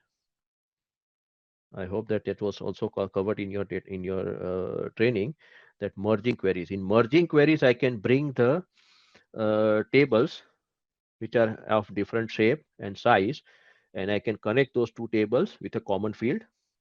And in the merging queries, what I do, I'm connecting the two tables side by side. While in case of append queries in Power BI, I'm putting the tables one above the other. And append queries, I use that concept when the tables are having the same columns and same number of columns and same titles. So here in this case, Tableau, whatever we are having append queries in Power BI, here we are having data union concept. And in Power BI, we are having merging queries. Here we are having the concept known as data blending. Yeah, just understand like that so that it will be easy for you. Okay, so this is what we mean by the data blending. Yeah, and this concept of primary data source, secondary data source, this blue tick mark, red tick mark, it always changes. It depends upon which field you are using first from the table. Okay, so the field which you are using from the first table, it will be then that table will be always your primary data source, and the second table will be automatically becoming your secondary data source here. Can you go over how you got all 7 states? See what I did here, I drag the state field, I drag it from the coffee sales. You go to the coffee sales data and you drag the state from the coffee sales. And then you drag here coffee sales value. And then you go to the office sales data set. In the office sales you data set, you drag this one, office sales. So this state field is from the coffee sales, not from the office sales. Okay, and then we are getting here the 7 states here. Okay, so please save this file again for your reference purpose. .twbx. Now one small concept. See here, just focus over here. Yeah, you don't have to do anything. This is my Tableau desktop. Okay. In the Tableau desktop, if I'm in this data source area, you can see here on the top area, we are having this connection, live and extract. Okay. Live and extract. What is this live and extract connection here? Currently, by default, it is live. Okay. What is the live connection here? That let us assume that I am connecting one of my table from the SQL server. Okay, I'm using one SQL server, and there is one table in the SQL server. And what I've done, I've connected that table from the SQL server to Tableau. So that is currently live. Okay, I'm using the internet, I'm using the Wi-Fi or whatever VPN, and my Tableau is now connected with the SQL server table. So this is the live connection. Yeah, and also if you are connecting with your laptop, also if you are connecting a data source which is there in your laptop, and if you are connecting with Tableau, that is also known as live connection. Yeah. Now, what is this extract over here? Extract. So see, extract is used when we are traveling. Let us assume that today I've got one data set, and tomorrow I'm traveling. So what I'm doing, that I want to utilize my time in my traveling. Yeah, let's say if I'm going from let's say Germany to India, suppose. Okay, so it is a 8 hours of flight from Frankfurt to Mumbai, or let's say Frankfurt to Delhi. So in that 8 hours, and suppose if it is a day trip, day flight. Okay, so I want to utilize that timing. Now, see, when I'm in the flight, definitely I'll not be having the internet connection. Definitely, see, some of the flights are giving the internet connection, but with that internet, you can just check your WhatsApp messages and Facebook and all those things. But I cannot work with the data set. So tomorrow I already know that I'm traveling and I want to utilize that time. So what I'll do, that just now, I'll open my new Tableau desktop file. I'll connect my SQL Server table with my Tableau desktop. So it is currently live. Then what I do, that once the data set is coming over here, then I can click this extract option. Okay, I'll click the extract option, and then when I click on the extract option here, see here it says extract will contain all data. Okay, so it will create an extract. I can click also here edit button. Okay, but we'll talk in much more detail here. But extract, what it will do, that extract will create here one file. Okay, it will have some data set which will be attached with this file, this Tableau file. And then what will happen, that tomorrow I'll take my flight, and once the flight is, yeah, in the sky, yeah, at some height, then what I can do, I can open my laptop, and then I can start working with the Tableau file. Now see, I am not connected with my SQL server. Yeah, because at that 30,000 feet or 40,000 feet, I cannot access that internet, and I cannot access my company's internet or internet, and I cannot connect my Tableau file with that SQL Server table. So here, what happens here in the extract file, that it will extract will create one, uh, let's say one kind of a demo data set. Okay, it will extract one some records from that main table, and then it will attach with this Tableau file. And then when I'm in the flight, I can work with this data set. I can create whatever the visualization I want to create. And then once I'm back in my office, okay, so let us assume that I'm back in the office after 1 week of my travel. So in the 1 week, definitely in 1 week, new records will be created in my SQL server. Yeah, because every day new and new records are getting created in the table. So once I'll come back here to my office, then what I have to do, instead of extract, I'll then click on live. I'll again click on live. So what will happen, that whatever the report which I've created here, whatever the visualizations I've created here, now it will have the live connection. It will have the latest data, and all my this whole my report will get updated with the new data. Whatever the data which I lost during this 1 week of my travel, that data will come back to this my Tableau desktop file. Okay, I don't have to recreate all those visualizations. My visualizations are already ready. I have to just go for the live connection, and then again that data will get connected with this Excel file, the latest data, and all my visualization will get updated, and I'm ready. Okay, so that is the advantage of extract. Normally extract is used also when your data set is very large enough. Let's say you are having 1 million record, let us assume like that, or you are having 1 billion record. When you are working with a very large data set, what you can do, you can take an extract of that 1 billion record. Let's say you are taking only 10,000 records, suppose. Okay, you are taking one small data set. You connect with your Tableau, create all the visualizations, and then again when you go for the live connection, your visualizations will get updated with your all the data, and you are ready to go. Okay, so this is the advantage that you are getting with the this thing, uh, extract here. And also extract is used when you are traveling.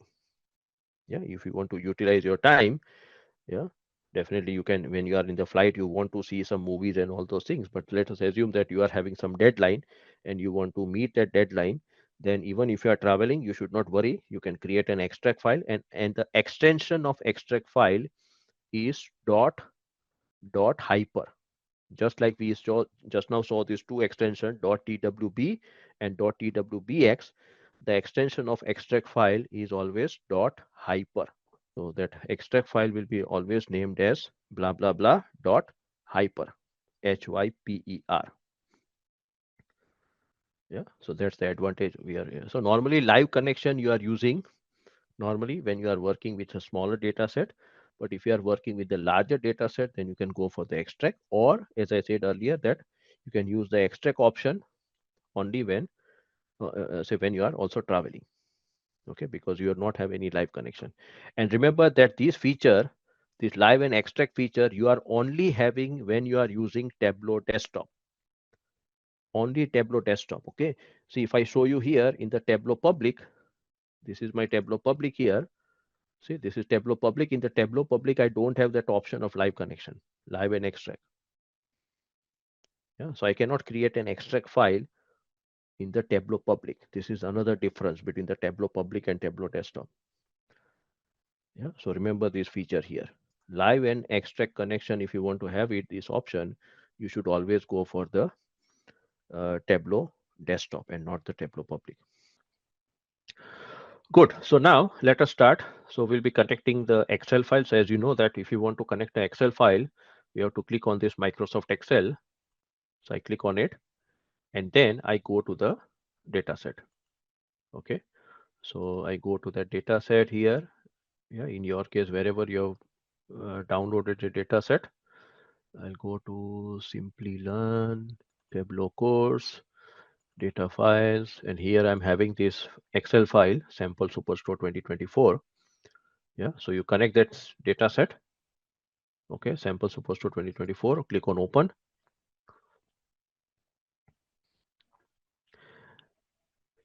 And now here we are having the three sheets, three tables or three sheets, that is orders, peoples and returns.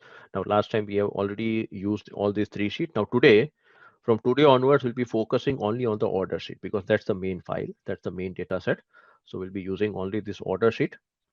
So simply what we do, as you know, yeah, that we drag the order sheet over here, we put it, drop it over here. So that now we are having this order sheet. Yeah.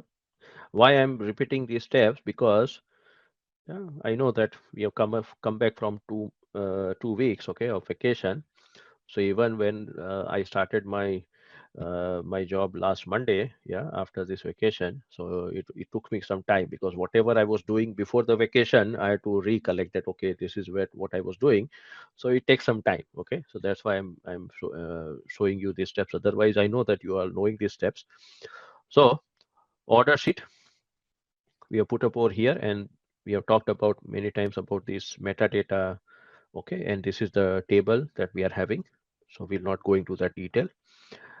Now we'll be going for the sheet one. Okay, after we connect the data set, if you want to start the visualization, you know that we have to click on the sheet one below. So we click on sheet one.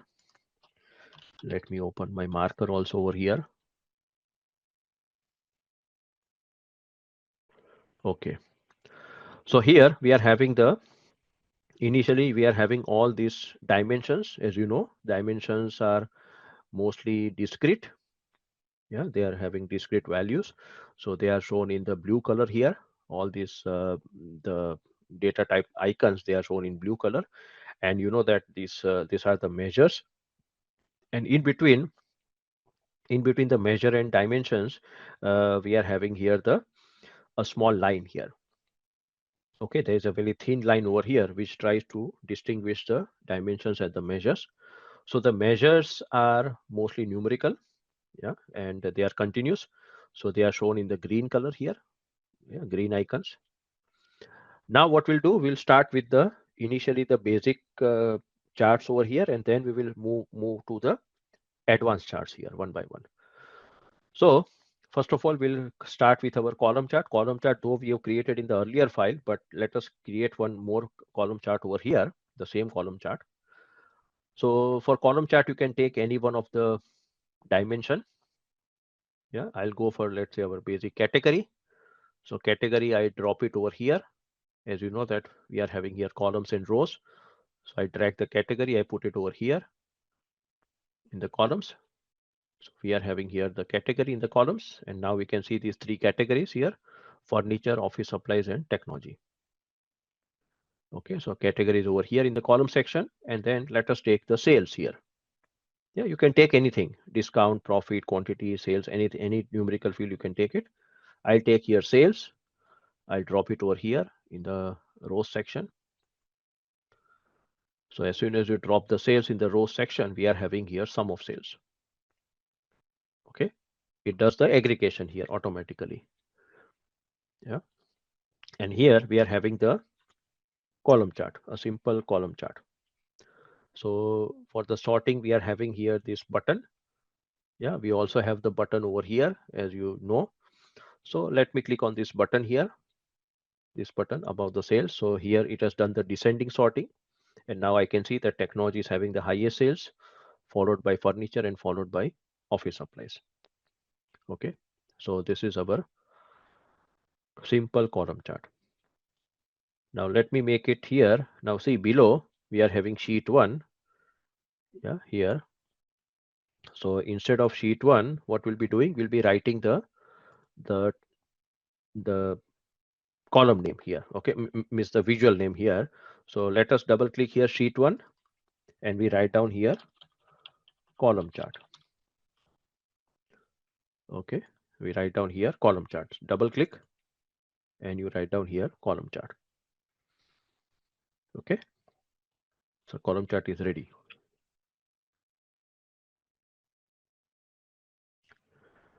Now, as you can see here that when I drag the sales and when I drop it over here, it became sum of sales. Now, suppose if you say that, okay, Samir, I want to see the average of sales, then what should I do? If you want to see the average of sales, you have to click the drop down over here. Yeah, click the drop down over here in this sum of sales, and then you go to this measure where it is written measure bracket sum, and instead of measure bracket sum, we can click here average. Okay, I don't know whether I showed this thing in the last session, but here instead of sum, I can go for average. Okay, so I click on average, and now you can see it is showing you average of sales. Okay, or I can go for here measure average. Instead of measure average, I can go for here, yeah, minimum, maximum, percentile, anything I can go. I can select here. Now, what happens here? Suppose if I remove this average sales, okay, let me bring over here outside. So now I'm not having here average of sales. Now again, if I drop, yeah, again if I drop these sales over here, what it does is it again does sum of sales. So here by default, aggregation here is sum. Okay, by default. Now let's say every time if I want to have by default average sales, not sum of sales, I want to have here average sales, then what should I do? Because see, I ultimately what I have to do that I have to every time I have to click the drop down, go over here, and then instead of sum I have to click here average. But every time if I want to do that, then it will be very tedious process for me and very boring process for me.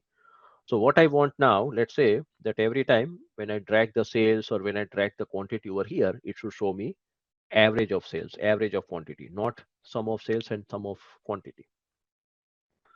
So what should I do here? Okay.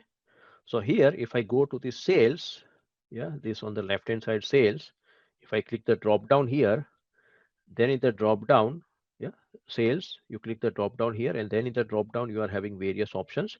And one of the option here is default properties here, default properties. Okay.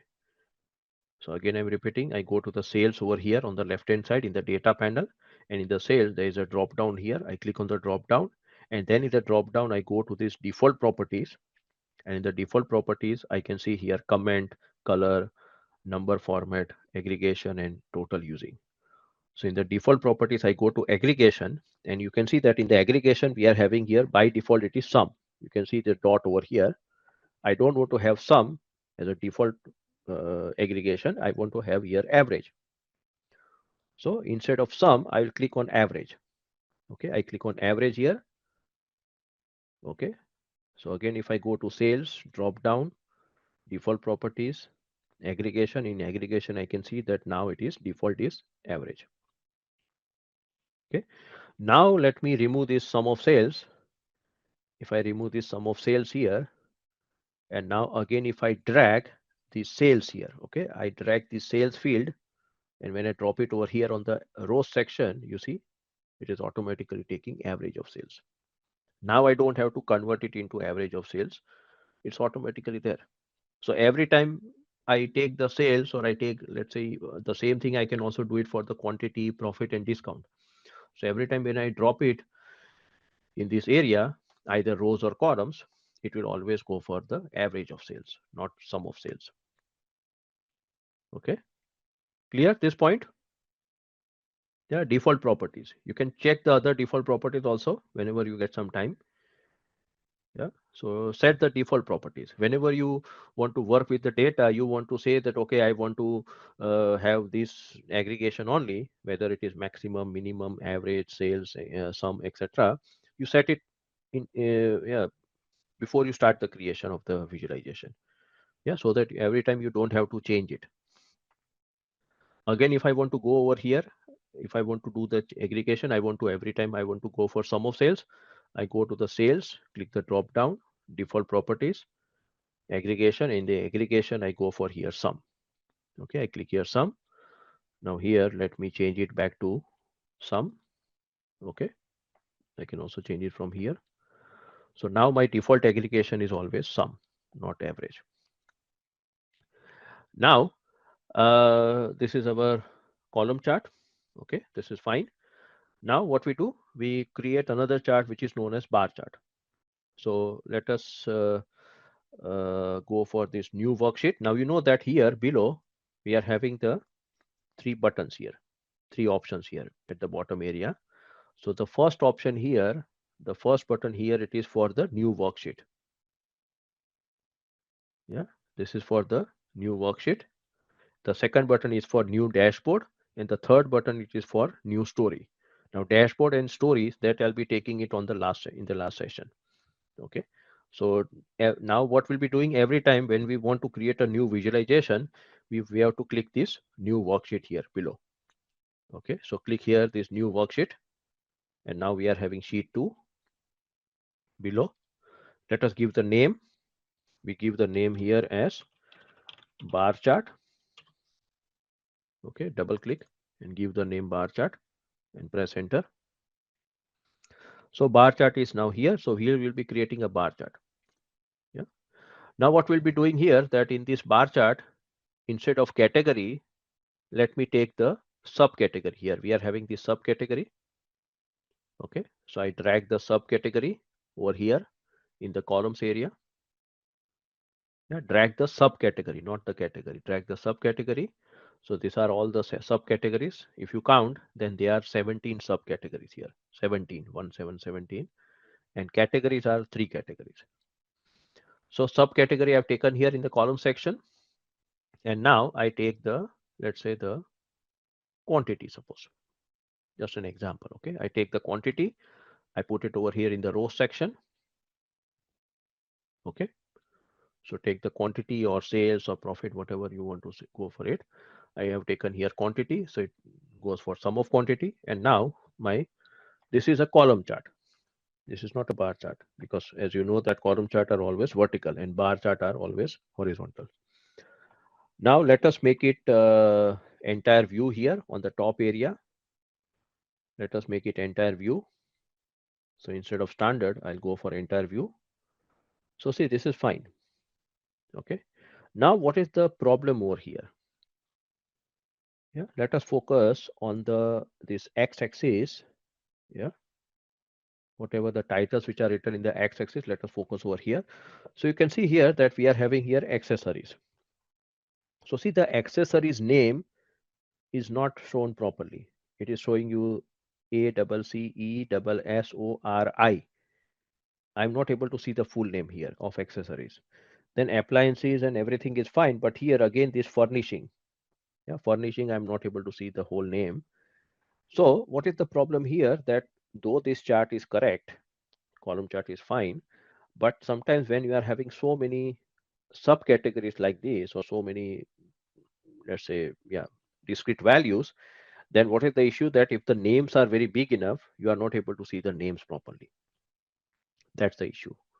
So what we can do now, we can convert this column chart into a bar chart on the left hand side of these two uh, sorting buttons here. Okay, so we are having this button over here, and that is the swapping button. So what this swap button will do, it will swap whatever are there in the rows, it will swap to columns, and whatever there is column, it will swap to rows.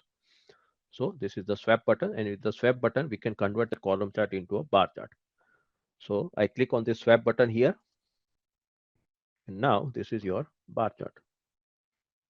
Yeah. Now, what is the advantage of this bar chart? In bar chart, we can see all these names properly. You see, I can see the accessories properly, furnishing properly. Suppose even if the names are still bigger, then what I can do, I can put my pointer over here, and then I can drag it like this. Okay. So if I want to have here space on the left hand side, I can put my pointer here, and with the help of this arrow, I can adjust the size. Okay. So this is the advantage of the bar chart. Okay. So when you are having many discrete values, you want to see it, then it is better that you go for a bar chart, not the column chart. Okay. And if the names are small, then it is fine. But if the names are very big enough, then definitely bar chart makes sense over here. In the bar chart also, if I want to do the sorting, because see here it is, see how the sorting is done currently by default. the sorting is based on the subcategory name.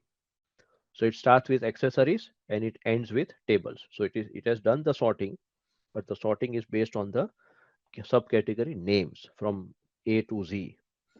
Yeah. But if I want to do the sorting based on the quantity, then what I have to do in the quantity here, yeah, we are having this small button. I click that button, and when I click the button, now the sorting is done in the descending order. Okay, so binders is having the highest quantity. Okay, then comes paper, furnishing. Okay, so just remember that I've taken here quantity. If you have taken sales, maybe the figures will be different. Okay, the subcategories will be different in the sorting.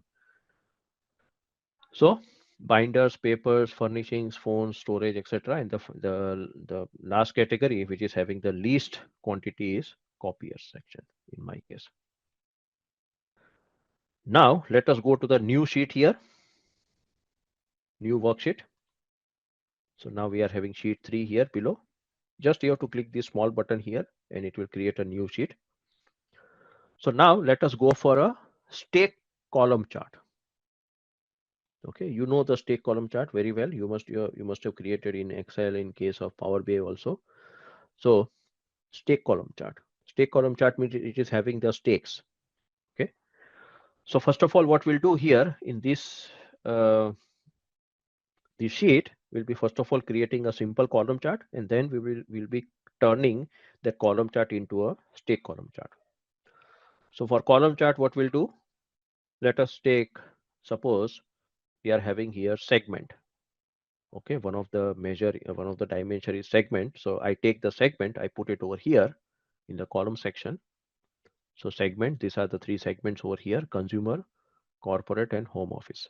Okay, I've taken here segment. Yeah, here there is a segment. Now let me take here, suppose profit. Okay, I require minimum one measure. So let me take this profit, I put it over here in the row section. So this is a column chart. Okay, segment in the columns and profit in the row section. Let me make it here entire view. Okay, entire view. Every time it is better to go for entire view. Now I want to create here, this is a simple column chart, but I want to create here the stake column chart. Now before I create the stake column chart, you can see that when I put my pointer here on this one column, it shows me here in this white box, segment is consumer and profit is equal to 136,371. Can you tell me what is this name of this white box here? Tooltip. Yes, tooltip. Correctly. Okay. Yeah, you must have used it in Power BI. In case of Excel, also we have the tooltip. So this is the tooltip. So see, tooltip is very good that when we put our pointer, it is showing me the value. But what I want to do here, I want to put here the label. Okay, I don't want to every time put the pointer here and then I should know the value of this profit. I want to always have here permanent labels. So for labels, what we'll be doing now, we'll be focusing on this area. Yeah, this particular area, it is known as marks card. This is known as marks card. The above thing is known as filters card. This is filters area or filters card, you can also say. And this is your pages section. Pages also will be using it. So pages, filters, and marks card. In the marks card, you can see that first of all, here we are having some kind of drop down. Here it is written automatic.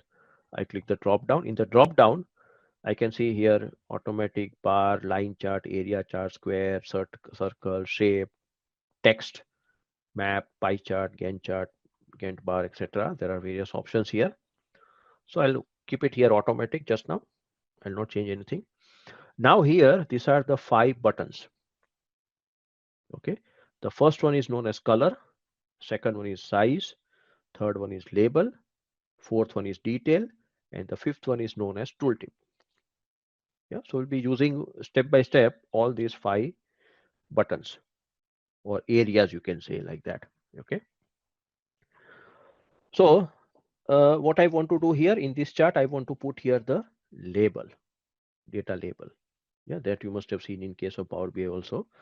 So what I'll do, if I want to put here the label, now what I've dropped over here, I've dropped here profit. I've taken here profit. So if you want to put here the label on the top of these columns, then what you have to do, very, very simple. You have to take that field. Let's say I've taken here profit. So I'll take this profit field, and this profit field I'll be putting over here onto the label area. You have to drop it. Take the profit or whatever the sales, whatever you have taken in this chart, take that measure, and then you drop it on the label. When you drop it on the label, you see here, the labels are coming. Yeah, very, very easy. The label. And here you can see that it is showing you a icon of label, that is T. Yeah, this is a small icon, and you can see that, okay, what thing is available in the label, what things you have put up in the label. So it is sum of profit. So whatever the things you are putting over here on any of this panel, automatically it will show you over here for your reference purpose. Yeah. So this is how you create a label. Yeah, you have to simply drop that field onto the label area. Yeah, so we'll also use this label in other visualizations also. So this is our simple column chart. Now we want to convert that column chart into a stake column chart. So what we do, it's very, very easy. Let's say I want to see this, the profit. Yeah, currently it is showing me the consumer profit, consumer segment profit, overall profit. But I want to now see that what is the consumer profit for each of the region. Yeah, there are here 4 regions: Central, East, South, and West. I want to know the total profit of the consumer segment for each of the region. Yeah. So what I can do here, I have to simply take the region. Yeah, this is one example. I'll take the region here, and what I'll do, I will put it here on the color. In this marks card, we are having the color panel here. So take the region and put it on the color. When you drop the region on the color, now you see this is your stake column chart. Now it is showing you the individual say profit over here. I've taken here profit, so it is showing me here that consumer segment profit in west region is 57,710. Here it is 26,000 something. Here it is 43,000 in the east region, and here in the central region it is 8,700. And here you can see those colors. Okay, this is your legend. In case of Power BI, what you are doing, you are putting that field in the legend. Here what we have, we are having here the a small button or small area which is known as color area. So simply I drag the dimension, I put it on the color, and my stake column chart is ready. So here you can see that now I have put up the region in the color. See, this is the small icon for color, and this T icon is for the label. So see, drag and drop.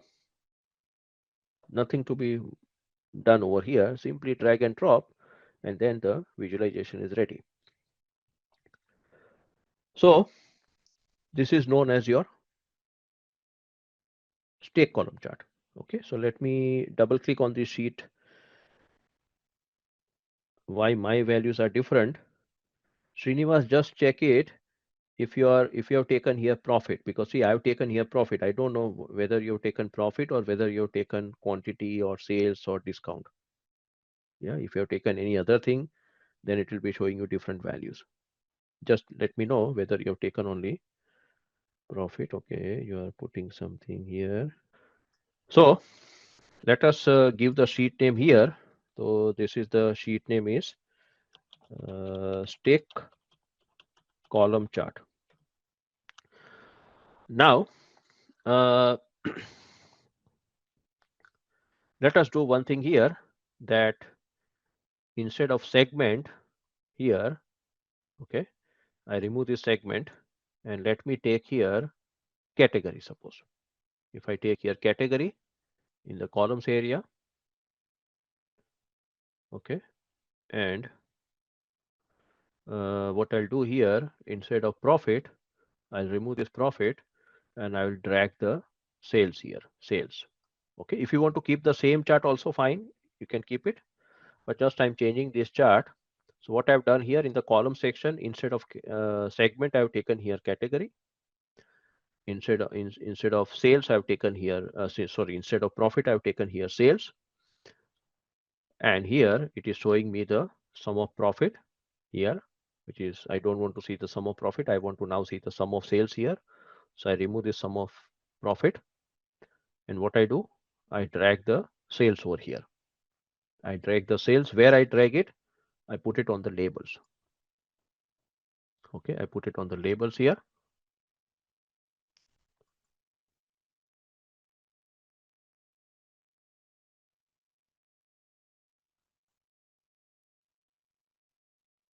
Okay, just I'm doing something over here. Uh,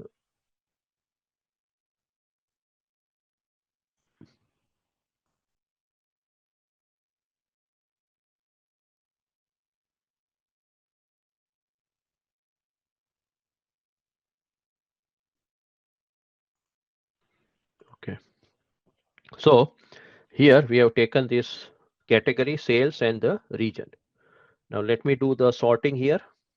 I do the sorting, descending sorting. So now I can see technology, then furniture, and then office supplies. Okay. Now I would like to show you some concepts over here before I go further with the stake bar chart. See, stake bar chart, to create a stake bar chart is very, very easy. What stake bar chart is doing here, that, okay, so now here you can see that like here we have created a plus stake column chart. Now I was telling you that if you want to convert it into a stake bar chart, then what we have to do? We have to simply click that same button here, the swap button here on the top area.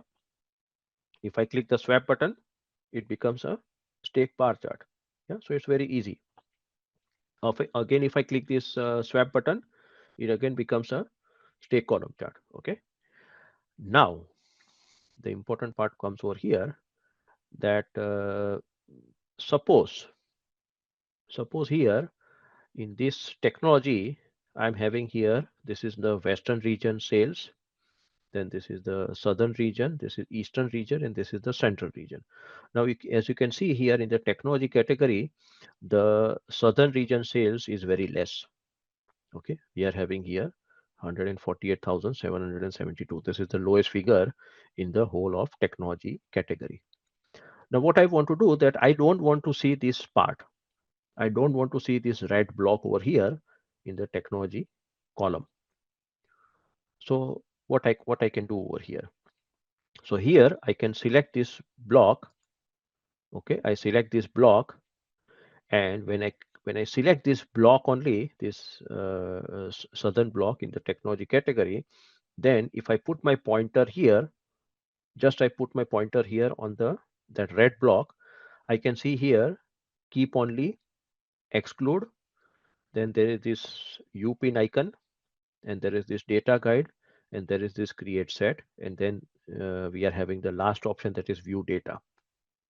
Okay, again I'm repeating what I've done here. I've selected this red block, and when I put my pointer here, after 1 or 2 seconds, this thing will come up, and here it is showing me these various options.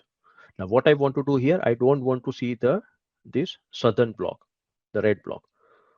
So I can click on this exclude option, exclude. Okay, I click on exclude.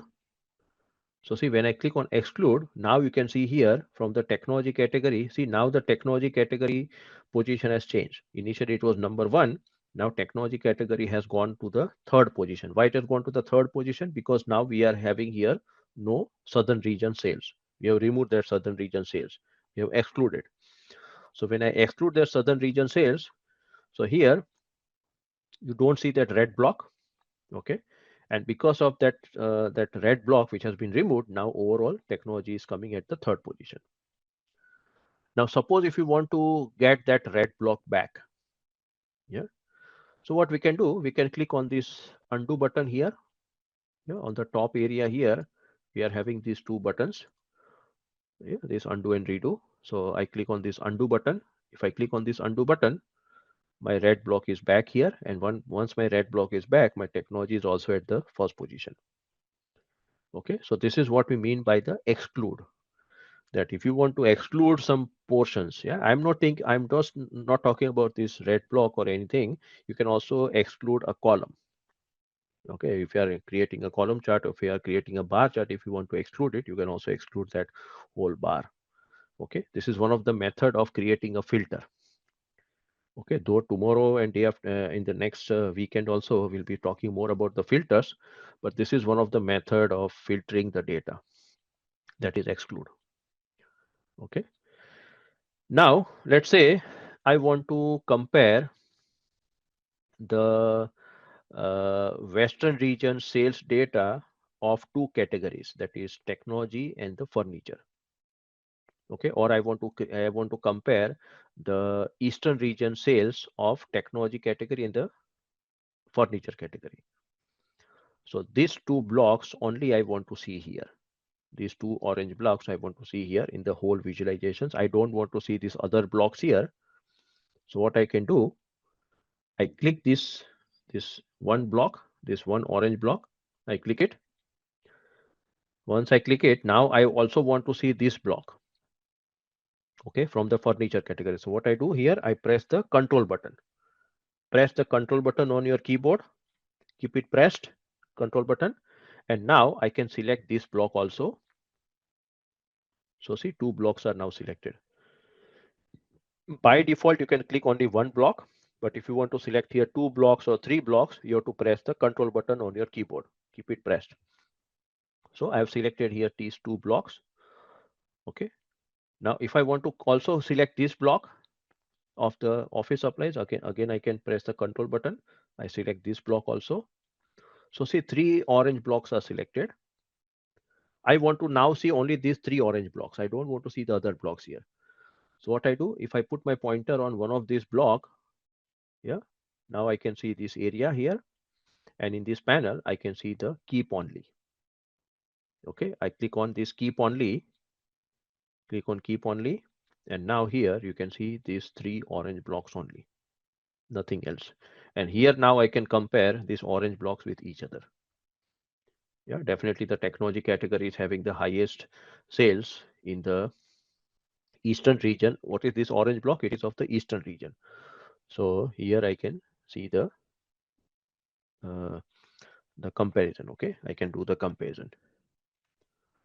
Now once my comparison is done, if I want to go back to the original chart, okay, see here, just for your information, you can see that when I'm doing the keep only or when I'm doing the exclude, yeah, either I do keep only or I do go for exclude, automatically here in the filter panel, something is created. You see here. Yeah. Now let us go for undo. I click on undo button. So my blocks are back. And if I click outside over here, just click outside, yeah, over here, and all the blocks are back. Yeah, click outside here in the blank area. So this is what we mean by keep only and exclude. Exclude will exclude the block, and keep only will only keep those blocks. Okay. Now here we are having the colors. Now see, these colors are given by Tableau. Yeah, these are the default colors. But suppose if you don't like these colors, let's say you don't like this red color here. Yeah. So what you can do, you can change the color. If you want to change the color here, yeah, we can go over here in this area. Okay, this is the legend. Now in the legend, if I don't like the red color for the south region, what I can do, I can double click here in the red color, this small block. Okay, whatever it is, this block is there. There I will double click. So I double click this red block, and now here I can see this panel which is known as edit colors bracket region. Yeah, simply double click one of these color on the legend. Yeah. Now here I'm having these standard colors. Now suppose if I don't like this red color, instead of red color I want to give another color. So I select here this south. I select south over here, south, and now here I'm having other colors. Now see, these are the how many colors are there? There are 10 colors. So I have to select from these 10 colors. But let's say you want to have more colors. Yeah. Then here we are having the color palette. There is a color palette over here. If I click the drop down, in the drop down, I can see here various color palette. By default, it is automatic, but then we are having color palette here. Yeah, click the drop down here, and we are having the color palette like Tableau 10, Tableau 20. If I click here Tableau 20, Tableau 20 is having more colors. Then I can go for here color blind. Yeah, color blind colors. Then traffic light. Yeah. Likewise, we are having, you can check all these different colors. Yeah. We can also have single color. Let's say one color, but it is having various shades. So if I go for here blue color, so see, I can use here the different shades of blue color. Yeah. Likewise, orange, green, red, etc. Then I can go for two colors here, orange and gold, green and gold, red and gold. Yeah. Now see, in many of the companies I've seen that they have defined their own colors. They are having their own color palette. So in case of Power BI also, we can assign a color palette, our company color palette. And here in case of Tableau also, you can do the same thing. Yeah, there is a method of putting that color palette into one of the folder. Yeah. So if time permits, I'll show you that process. But otherwise, you can, yeah, if your company has created a color palette, then that color palette has to be placed in one of the folder in the Tableau, and then you will be able to see here your color palette also. So I remember that, I think so 4 years back when I was doing one project, I was like doing a consultancy project for one of the company here, local company, which was known as Henkel. Though Henkel is a big name, it's a MNC. So for Henkel, they had a Tableau project, and they had told me that Samir, you have to use only our colors. Yeah, so whatever the Henkel is having a red color icon, as a red color logo, so they were having different shades of red color and then gray color, and likewise, so I had to use only their colors. So that makes sense, okay, because otherwise what will happen, that everybody will be using their own colors, and if you see all the reports, they'll be not looking same. Yeah, especially the format, I would say. So many of the companies, they have decided their own colors here. So here you can check your colors. But let's say if I go for here Tableau 20, and now instead of red color, if I want to go for here, let's say this pink color, okay. If I go for here pink color, so now south is shown in pink color, you see here. Likewise, I can select here east color, and in the east I can select, instead of orange, I can select any other color. So this is how you change the color. And once you are done, you can click on this apply button here in this panel. Click on apply, okay. And now here you can see the pink color. Okay, whatever color you want to select, simply what you have to do, you have to double click over here on one of the color. When you double click, then this panel will come up, and then from the panel you can change the color. And once you are done, click on apply, okay, and the colors are applied. Good. So this is how you can change the colors. Then here, if you click on this color box, this one color, if you click on this color box here, there also you are having this button known as edit colors. Edit colors. If I click on edit colors, then the same panel will come up here. Yeah, so this is another method. Click on this box color, click on edit color, it will open up this one.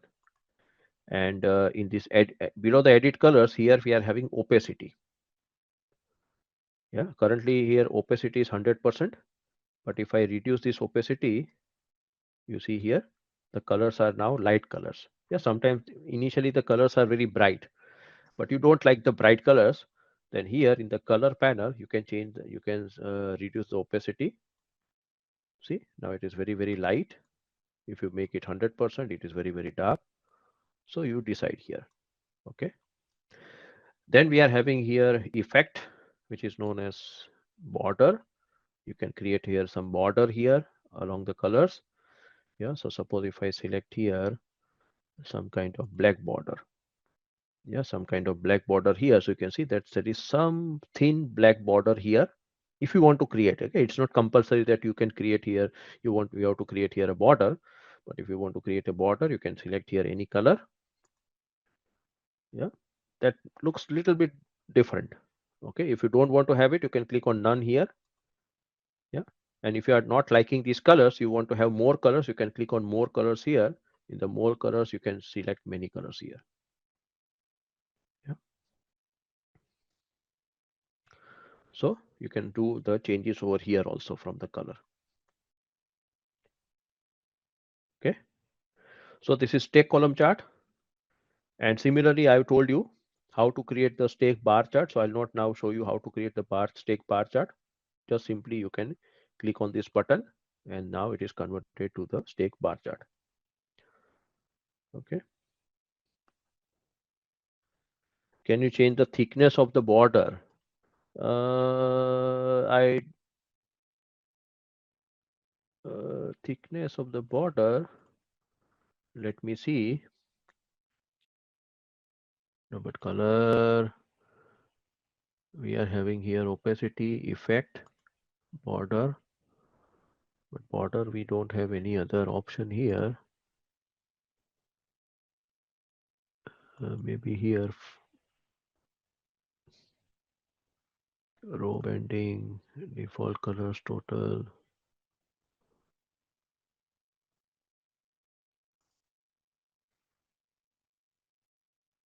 No, I think so. The border as such, I would see, because see here there is some halo effect, but here it is not showing me any halo effect here. But just now we don't have this option. Maybe if anybody is finding this option, you let me know. Otherwise, I don't see any of these options here. Yeah, yeah. So this is about the stake column chart. So now let us go to the next chart here, that is known as line chart. Okay, we shift to the line chart here. So line chart is one of the very standard chart. So we'll see that how we can create the line chart here. Yeah, I'm also seeing that whether we are able to, whether I'm missing anything or not.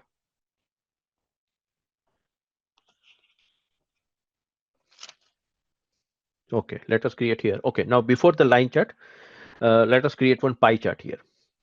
Okay, so let us give the sheet name here, pie chart. Okay, pie chart here.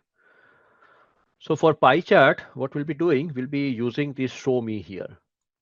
So now let us use this show me here, because we want to create here a pie chart. Yeah. So what we'll be doing here, let's see, for the pie chart, if I put my pointer on the pie chart, you will see something over here that what is required. Okay, so if I put my pointer on the pie chart, then for pie chart, it says that you require one or more dimension and one or two measures. Yeah, you can see over here in this area. So put your pointer on the pie chart, and then you will be able to see that information, that what is required to create a pie chart. So what we'll be doing, we'll be taking here, let's say, this is just one example, that I take here region, and I want to see the region wise sales in a pie chart. So how to create a pie chart? I select this region. Okay. See, I'm not dragging anything over here. I'm selecting the region field on the left hand side. Then what I do, I want to select here sales. So if I select here sales, then my region is not selected. So I, by default, I can select only one field here. Either I can select region or I can select sales. But if I want to select both the fields, then you know the technique, control button. Okay, so if I select here region, and now if I want to select here sales, then what I have to do, I have to press the control button. I select the control button, and now I select the sales over here. So you see, both the fields are now selected, region and sales. You can also take region and profit. Yeah, no issues. So I take here region, and I press the control button, and then I select here sales. Now what I have to do, after selecting this one measure and one one dimension and one measure, what we have to do, now we have to come to the show me, and now you can see that in the show me, some of the charts are activated. The charts which are activated, it means that now you can create those charts. Yeah, so I can create a pie chart, highlight table, heat map, text table. I can create this horizontal bar. This is a tree map. Tree map will also create here. Yeah. So what I'll do, I'll click on this pie chart. After selecting region and sales, I click on this pie chart in the show me. As soon as I click on pie chart is created. Okay, just click on the pie chart here in the show me, pie chart is created. Now what we do here, first of all, I don't want to see the show me panel because I've created a chart. I don't require the show me panel. So I click again on this show me. Yeah, where it is show me is written, I click on it, and now the show me panel is gone because I don't require, and now my pie chart is ready. But what is the issue here? This pie chart is very small. What I have to do here on the top area where it is written here standard, instead of standard, I go for entire view. This is the first process. Okay. So instead of standard, you click on entire view. So see, now your pie chart has become very big. Okay, this is fine. Now you see that still, if you are not happy with the size of this pie chart, you want to make it bigger. Yeah. If you want to make it bigger than this size, then for that purpose, we are having here a button. You can see here the button that is known as size button. Yeah, we have already used the color. You know the color button. You know that label button. Now we are using this size button. If I click on this size, then in the size, if I click on the size button, then I can see this bar. Okay. Now let me drag that bar over here on the right hand side. You see here? Now it has become very, very big. Yeah. So when you click on the size button, you can see here that there are these two small, what you say, these markings. So here, if I click on the size button, you can see these two small markings. What are those two small markings? These two small markings are showing you the suggestion that if you put this vertical bar, this blue bar, vertical bar, if you put it over here, let me put it over here. So this is a proper good size. But still, if you want to make it bigger, then you can put this vertical bar in the second marking. Yeah, the second marking is another suggestion. So I put this vertical bar on the second marking, and now it has become bigger. But still, if you see here that the size is circle. Okay, the shape is circle here. Okay, it is a proper circle here. But now, if you say that, okay, no, Samir, I'm not happy with this size. I want to make it much more bigger. Then if I drag this vertical bar on the right hand side like this, you see, when I drag the vertical bar on the right hand side, now I cannot see that full circle. It is a pie chart, but it's not a circle now. Its shape has changed. Again, if I go on the right hand side, you see now it has become rectangle. Instead of circle, it has become rectangle. So that's why these two markings are very, very important here. Sometimes you may have two markings, sometimes you may have one marking. And that marking is showing you the suggestion that you can put this vertical bar on that marking. It will be looking very good. So I again put this vertical bar on this second marking. So now it has become proper. It is big enough, and it is also in circle shape. Okay. So this is a pie chart. Now definitely pie chart I can see here. This is the western region. This is the central region. This is eastern region. This is south region. Now I want to put here label. Okay, I want to see here labels. So what I'll do here in the label option, this label panel, I'll be dragging the two things here. See, first of all, I don't want to see here the legend, because see, if I every time if I see the legend, it is taking me some time. Yeah, so I don't want to see here what is this region, what is this region. So I will put here in the label. In the label, I'll put here two things: region and the sales. Okay, I want to see here in the label region and the sales, so that I don't have to see this legend here. So for that, what I do, I drag the region here, this region, I put it over here. Sorry, this region, I put it here on the label. Okay, so once I put the region on the label, I can see here these four regions. Yeah. Then what I do, I put the sales, because I've taken here the sales. So I put the sales, I put it on the label again. So drag the sales, I put it on the label, and now I can see the label, the sales here, to sum of sales here. So in the label, I have taken here two fields, region and the sum of sales. Yeah, and that is shown over here.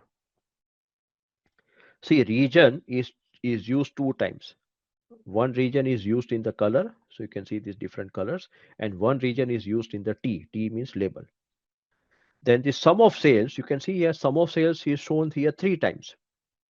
Why it is shown here three times? Because one sum of sales we have used in the slice. See, this is another button known as angle. So for when you are creating a pie chart, when you have to create an angle, so for creating that angle, you require the any numerical field. Either it has to be sales or quantity or discount, anything. So that's why here automatically when you create a pie chart, by clicking this show me here, and if you click on the pie chart, then that whatever the numerical field you have taken, that also goes into creating the angle. So that's why this sum of sales is creating the angle. Then this another sum of sales we have, this is the icon for size, because we increase the size of the pie chart. So that's why this sum of sales is also shown in the size, and this sum of sales it is shown in the label, because we have created this label 739,814. So this is the label that we have put it over here. So that's why it is showing me here three times sum of sales and two times region. Now here, in case of uh, Tableau, we can create a donut chart. But let me tell you one thing, that donut chart we don't have here in the show me. See, if you go to the show me, we don't have here donut chart. In case of Tableau, you have donut chart. Yeah. But in case of in case of Power BI, you have donut chart. But in case of Tableau, if you want to create a donut chart, then there is a method over here. It's not easy. Yeah. So maybe I'll definitely show you. I'll show you how to create a donut chart. But there are some steps available. It's not like this pie chart that you select two fields and you click on the pie chart and pie chart is ready. No. In the case of donut chart, I don't know why they have made it very complex. But yeah, this is the thing. So in donut chart in Tableau, we have to follow some steps here. Yeah, and we'll continue with this one. And meanwhile, you can save this file, please. Yeah, before we go further, let us click on File, Save As, and I'll be saving this file in that folder, Simplilearn Tableau Batch December 2024. And let me save this file as uh, day 3. And then, yeah, we can write down here types of charts. Yeah, just give some name here, types of charts. And as I said that, let us give here see, save as type. If you remember that I discussed this point, that here when we are saving this Tableau file, we are having two options here, .twb and .twbx. We have to go for .twbx. In the .twbx, whatever the data set that we have used over here, that is the sample superstore data set, that also get connected with your Tableau file. So if you want to send this file to your colleague will not have to connect that data set with the Tableau file. It's already there. But if you save it as .twb here, then you have to also separately connect the file, separately connect the data set. Not you means your colleague, because when you open your .twb file in your laptop, it's already there. The data set is already there. Yeah, in the laptop, not with the file. But better you save it as .twbx. You save it as .twbx, and here I've given the file name, day 3, types of charts. Click on save button, and now it is done. Okay, so better we save the file. So now let us meet at 9:30 p.m. IST, and we'll continue further. Okay. Uh, yeah, we had discussed this pie chart over here, and we had seen how to create a pie chart, how to give the labels over here. Now, normally in pie chart, I would like to ask you one question, that normally in pie chart, do we see these kind of numbers or we see something else? percentage. Okay, so normally we try to see it in percentage. So now the question will come here that can I see here in percentage? Yeah, whether this is, let's say, 30%, 40%, whatever. So I want to see this in percentage. So how should I, or so what should I do here to convert these numbers into percentage? Yeah. So for that purpose, what we'll do here that we can focus on this thing over here in the marks part, in the marks card over here. So there is a T icon, the label icon, where we are having the sum of sales, and the sum of sales here. I can click the drop down.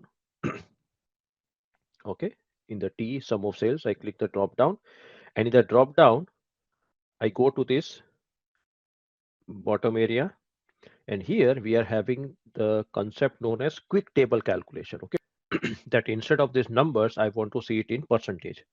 So I have gone to this sum of sales, click the drop down, and in the drop down, I go to this quick table calculation. And in the quick table calculation, I can see here running total, difference, percent of total, rank, percentile, moving average.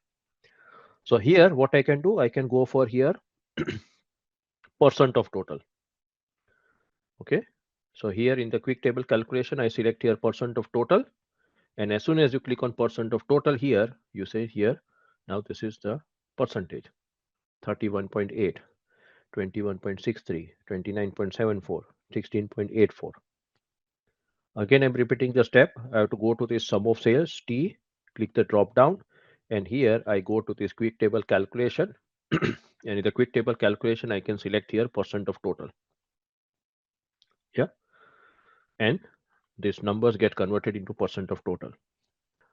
Now here, suppose if I don't want to see this decimal number, I want to see here whole figure. I want to see here 31.8 means I want to see here 32 percentage. I want to see here 21.63, that is 22 percentage. I don't want to see this decimal number. So now what I'll do here, I can right click. Now remember my step. What I'm doing here, I'm right clicking on this number, one of the number, or one of this percentage here. So simply I right click on this percentage. When I right click on the percentage, one of the percentage here, then I get here many options. But one of the options that I'm getting here is format. Okay. So right click on one of these percentage number, and then you click here on the option format. Okay. I click on format. When I click on format, then now you can see that on your left hand side here, yeah, on the left hand side, you are having the format panel. Okay. Now in the format panel, we are having here one drop down which is known as fields panel. Fields. If I click on the fields, this drop down, I can see here region, percentage of total sum of sales, and sum of sales. Now what I want to do here, I want to remove this decimal number from this percentage. Yeah. So here, first of all, what is important here, I have to select here fields, and in the fields, I have to select this option, the second option, that is percent of total sum. Yeah. So I click on this percent of total sum. And once I click on this percent of total sum, now I can do the adjustment over here only for the percent of total sum. Yeah. So this is important here. Now here, what I have to do, I have to go to this pane. Yeah, here there is axis and pane. In the pane, I'm having here default. In the default, I can click here the font. So see, suppose if I don't like this font, I can change here the font. Yeah, I click on this drop down here, and in the drop down, I can see here the various fonts. Okay. Now the best part of Tableau is over here. One of the best part, that here I'm having many options in the font. Okay. This many options I don't find in Power BI. So here Power BI is having a drawback. This is my view. I can share my view here, because if you know that in case of Power BI, if you want to change the font, you are having, I think so, 10 to 15 or maximum 20, not more than that.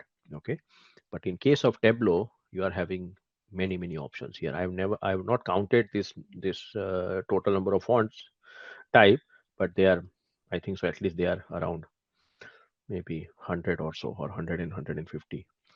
So this is the advantage. So I can select here any of the font which I like it. Let's say I go for this Berlin Sans FB, something like that.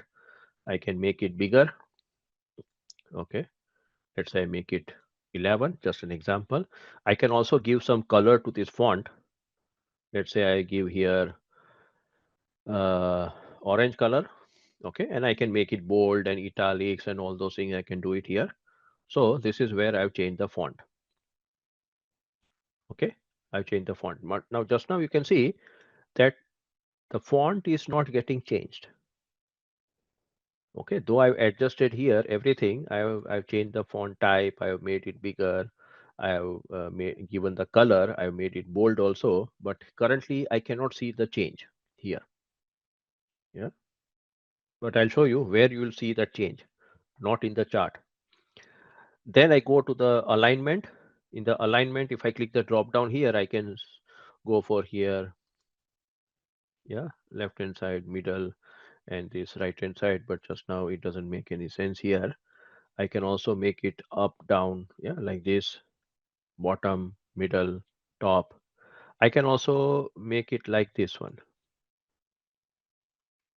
Okay, but I think so. Let me check it here.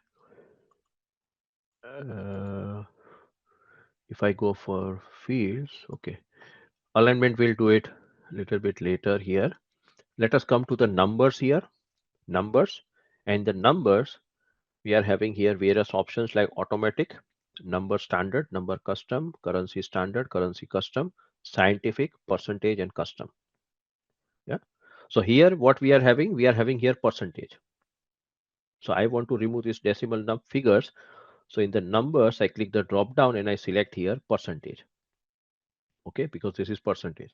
So I select here percentage in the numbers, and then in the percentage, it is showing me here by default 2 decimal places.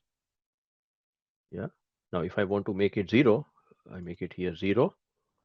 You see, as soon as I make it 0, you see here, it is now showing you the whole number, 32%, 22%, 17%, 30%. So this is where you can change the numbers here for the percentage. Click the drop down, select here percentage, and you make it 0, and accordingly it will adjust. But before that, you have to select here the field. Okay. If you want to do the modification for this region name, then you have to select here region. Okay, I select here region, and now I can do the font alignment, etc. Yeah. So this is how we convert that numbers into percentage. Yeah, and that is known as quick table calculation. Yeah, what is quick table calculation means? Tableau is giving you some options. If you click on running total, it will do the running total. If you click on percent of total, it will do the percent of total. Yeah, but in case of Tableau, just like this Power BI, we are also having here concept known as calculated field. Okay, in case of Power BI, it is known as calculated column. Here we are having the concept known as calculated field. So, uh, so I'll be showing you in one of the session how to do that calculations with the help of the formula. But without formula, if you want to do any uh, quick calculation, then you are having the concept known as quick table calculation. Okay, so this is one of the demo over here.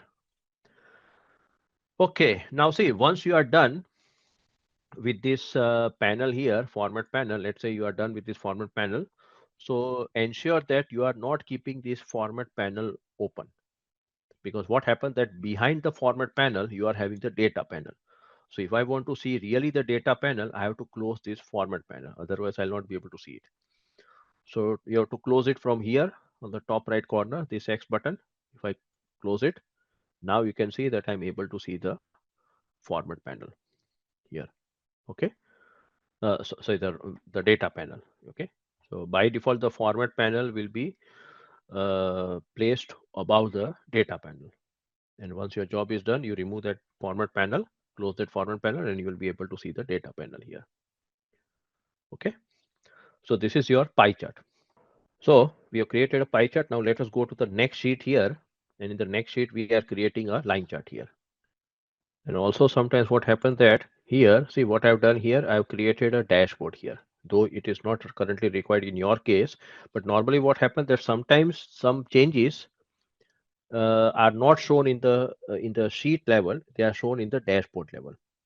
Yeah, so normally here it should show you that thing, but here it is not doing any changes. Maybe I have to let me save the file and let me open it again. Yeah, let me try it again here, because some of the changes are taking place in the dashboard, not in the sheet level. Okay, so maybe I will check it again. Normally it should work, but I don't know why it is not working just now here. Yeah, I will check it again. But this the method is same, that we have to right click over here, go to format, and then we have to change the things over here. Okay, I have to select first of all the field, and then I have to select the things. Okay, so that is the normal thing over here. Yeah. Okay, so now we go to the next sheet here, and in the next sheet we'll be creating here a line chart. So normally for the line chart, as you know, that we have to take one date field here. Okay, I have to take one date field, and I have to take here one of the measure. Yeah, so I can take here discount or profit or quantity of sales here. So we are having here two date field, that is order date and the ship date. Yeah, so let us drag here the order date. I drag the order date and I put it over here in the column section. Yeah, drag the order date and you put it here in the column section, and then we drag the sales and we put it here in the rows section, and our line chart is ready. Drag the order date to the column section and sales to the row section, and this is your line chart. Yeah, let us make it entire view. So now I can see here the sales of 2021, 22, 23, and 24. Yeah, so in 21 the sales was, yeah, approximately 500,000. Then it became a little bit less in 2022, and then 2023 is increased, and 2024 also it increased. So this is a simple line chart. Yeah. Now you see here, when I'm dragging the order date and I'm putting it over here, see what it is written here, year bracket order date. Now you know that in case of Power BI, that whenever you are taking a date field in the visualization, especially let's say this line chart, then Power BI automatically creates the hierarchy. So you are having year, quarter, month, and then day. Here also the same concept is there in case of Tableau. In case of Tableau also, when you are taking the date field, Tableau automatically creates the hierarchy for you in case of Power BI and Tableau both. Yeah, so here it is showing you year bracket order date, because this is the year level. We are able to see at the year level. Now, before the year, we are able to see this plus sign. Okay, here there is a plus sign here. So if I click on this plus sign, so now what happens here? We are having another that pill. It is known as pill, just like medical pill. So we are having a new pill, which is known as quarter. Okay, just click over here, plus sign. It brings here second level of hierarchy, that is quarter. So now you can see that we are having here for 2021. This is the line chart. Yeah, where we are able to see the quarter one, quarter two, quarter three, quarter four. Likewise, there is another separate line chart for 2022, 2023, and 2024. Yeah, so we are having four line charts now because there are 4 years. Okay, it is not a continuous line from 2021 to 2024. There are four separate line chart. So this is a quarter level. Now, see, when we are clicking on the plus sign in front of year, a new hierarchy level is coming up here. And now in the year, in front of year, you are having minus sign. Yeah. So when you see a minus sign, it means that you can collapse this year, this particular level, collapse. Okay. If I click on this minus sign here, it will again come back to year. Now you can see we are having only the year. Again, if I click this plus sign here, it will show me the next level of hierarchy, that is quarter. Now in front of quarter also we are having plus sign. So if I click here this plus sign, it will show me the month. Now there is another level known as month. So now we are having here, see, this is first quarter of 2021 where we are having January, February, March. So this is one line chart. Then for quarter two, we are having another line chart, quarter three, third line chart, quarter four, fourth line chart, and so on for the other quarters also. So see, there are 4 years, and every year is having 4 quarters. So 4 fours are 16. So 16 line charts are available here. Not one line chart, 16 line charts are there. Okay, they are separated. There is no connection over here. So we are at the month level. Now in front of month also we are having plus sign here. If I click the plus sign in front of month, now we are at the lowest level of hierarchy, that is known as day level. So remember that all these days, which all this in, let's say in January, whatever this line chart is there, you see, as such we have a feeling that this is a continuous line chart. But remember that this is not a continuous line chart. They are all broken line chart. So for every month, we are having here separate line chart. Okay, there is a separate line chart here for every month, and they are not connected with each other. So this is what is your line chart. Okay, and you see the colors here. You see the colors of this pill on the top area, in the columns area, they are all blue color. What is blue color means? It is discrete. So by default, a date field is always a discrete field by default. Okay, and they are all shown in discrete fields are all shown in blue color. Now let's say I'm at the lowest level of hierarchy, that is day level. It is showing me all the days and the sales. Now if I want to come back to the year level, what I have to do? I have to click here this plus sign again in front of year, and now I'm at the year level. Okay. Now what is the issue here? When I go to the next level of hierarchy, I'm not able to see here a continuous line chart. I'm able to see here different line chart. But suppose if you have a requirement that you want to see one line chart only, whether you are at the quarter level or whether you are at the month level or whether you are at the day level, you want to see one line chart only. If you are having that requirement, then what you have to do, that this date field, currently the date field is a discrete field. Now the discrete field, I want to convert it into continuous field. Okay, if you remember that in the first session, I told you that by default dimensions are discrete and by default measures are continuous. But a dimension can be converted into a dimension can be converted into continuous field, and a measure can be converted into a discrete field. Yeah. So now I'll show you here how to convert a discrete field into a continuous field. Currently our order date is a discrete field by default.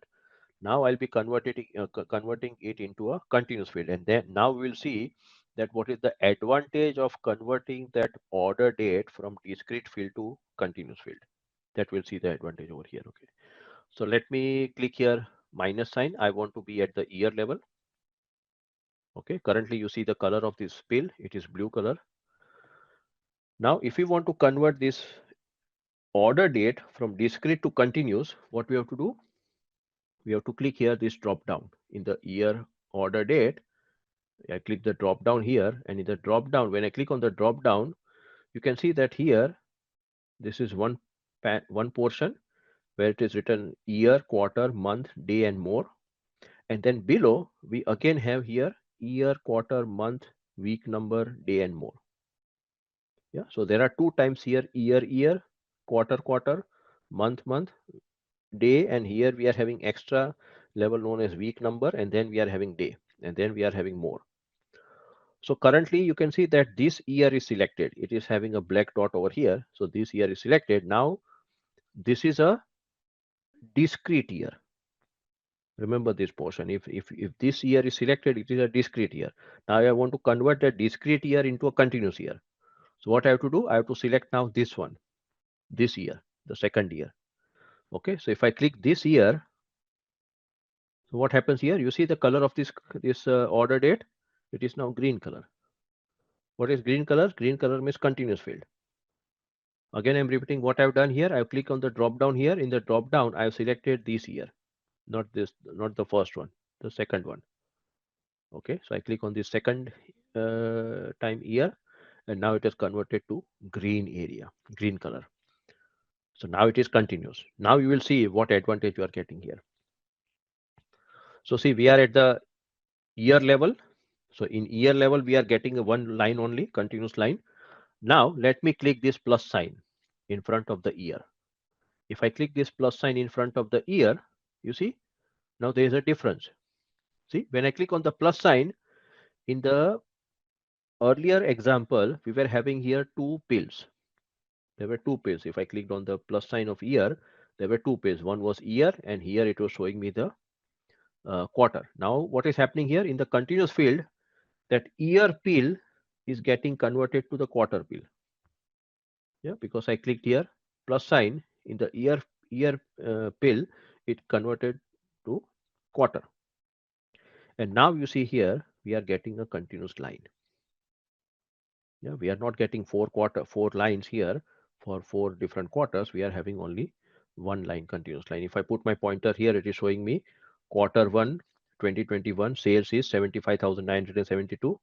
This is quarter two, quarter three, quarter four of 2021. Then here it comes quarter one 2022, 2023, 20, quarter two 22, quarter three 22, and quarter four 22. So whenever you want to have a continuous line in your line chart, then you please convert this, whatever the date field you are having, you convert it into a continuous field. Then only you'll be getting the continuous line, otherwise not. Okay. So currently we are at the quarter. Now in the front of quarter also we have here plus sign. So I click here plus sign. So now we are at the month level. So see, now here we are having again a continuous line. We are not having separate lines. It starts from January 2021 and it ends over here at December 2024. Yeah, so this is a continuous line and we are at the month level. Again, if I click on the month, this plus sign, so it is showing me the week. Yeah, here it is showing me the week. And then if I click on the week plus sign, it will take me to the last level of hierarchy, that is known as day. Now remember that this is a continuous line. This is not a broken line. In the discrete area, we were able to see the broken line, but here this is not broken. It starts from here. Let's say it is 4th of January 2021 and it ends at 30th of December 2024. Yeah. So this is a continuous line and we are at the day level, the lowest level of hierarchy. So see, these concepts are more relevant in the case of line chart. Yeah, because we are taking care of the we are taking the date field. That's why. Okay. And remember the color. Color is very, very important here. Yeah, even a layman can tell you that whether this, if the color is green, then it is continuous. Yeah, so you have to remember this point. Okay, so here we are at the lowest level of hierarchy, that is the day level. Now see, from day level, I want to go back to the year level, let's say. So here, in the case of continuous pill, I cannot directly go to the year level because here I don't have that option, because see, earlier we were having here various pill, and if I clicked on the plus minus sign, if I clicked on the minus sign in year pill, I was coming to the year level. But here I cannot go directly from day to year. What I have to do, I have to click the drop down here in the day order date. If I click the drop down, in the drop down, I can see here that I'm at the day level. Now, if I want to go back to the year level, what I have to do, I have to click this one option, not this year, this year. Okay, so I click this year, and now I'm again at the year level. Again, if I click this plus sign, from year I come to quarter, from quarter I come to month, from month I come to week, and then week I come to day. Again, from day, if I want to go back to year, I have to click the drop down and I select this year and I'm at the year level. So this is how you are coming to the year level if the date field is a continuous field. Okay. And again, if you want to convert this continuous field to discrete field, I have to click this drop down and I have to click now this year, the first year here. If I click this year, you see the color, now it is blue color. Now if I click on the plus sign of year, it is showing me another level, quarter. If I click on plus sign of quarter, it is showing me month. If I click on plus sign of month, it is showing me day level. So now this is a discrete field again. Okay. So just take care of this concept here, discrete and continuous line chart. Now let us do one thing. I'll convert back this discrete date field into continuous date field. Okay, so now I've changed the color here. I've converted to continuous date field. Now let us put here the label. Okay, labels also I want to show you something here. So in the label, I will drop here. See, I have taken here what? Sales. Okay, sales. So I will drop the sales. I'll put it here in the label. So see, you can see that these are my sales, sum of sales. Yeah, just drop the sales in the label and the labels are ready. Okay. So for each year, I'm able to see the total sales. Now I go to the quarter level. Okay, from year I go to the quarter level. So I click the plus sign here. Now this is a quarter level. Okay, similarly, if I click on the month level, you see the month level say labels, and then this is the day level. Okay, or week level. Sorry, again I come back to the quarter level. Okay, I can click on the drop down. I can directly come to this quarter. Now, in this label, I want to show you something. This is very, very important. Yeah. So if I click here, this label, see, currently I'm at the quarter level. Remember this point. I'm at the quarter level, and I've made the order date this continuous. Okay, my order date is continuous. So if I click on this label, this button here, label, when I click on it, in the label, I can change here the text here. Okay, I can change here the text. If I click on these three dots in the text, it is showing me sum of sales. If I click on the three dots, then it will open up this window. Now in this window, what I can do, I can increase the value font.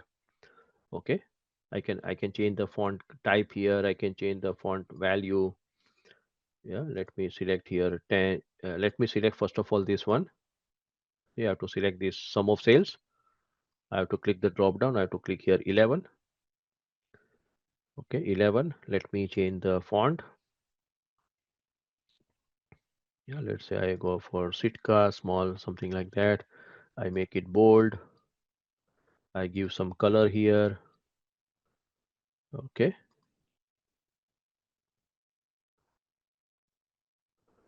I take some good color here. Yeah. Okay. And I go for apply. Okay. You see here, now the things have changed.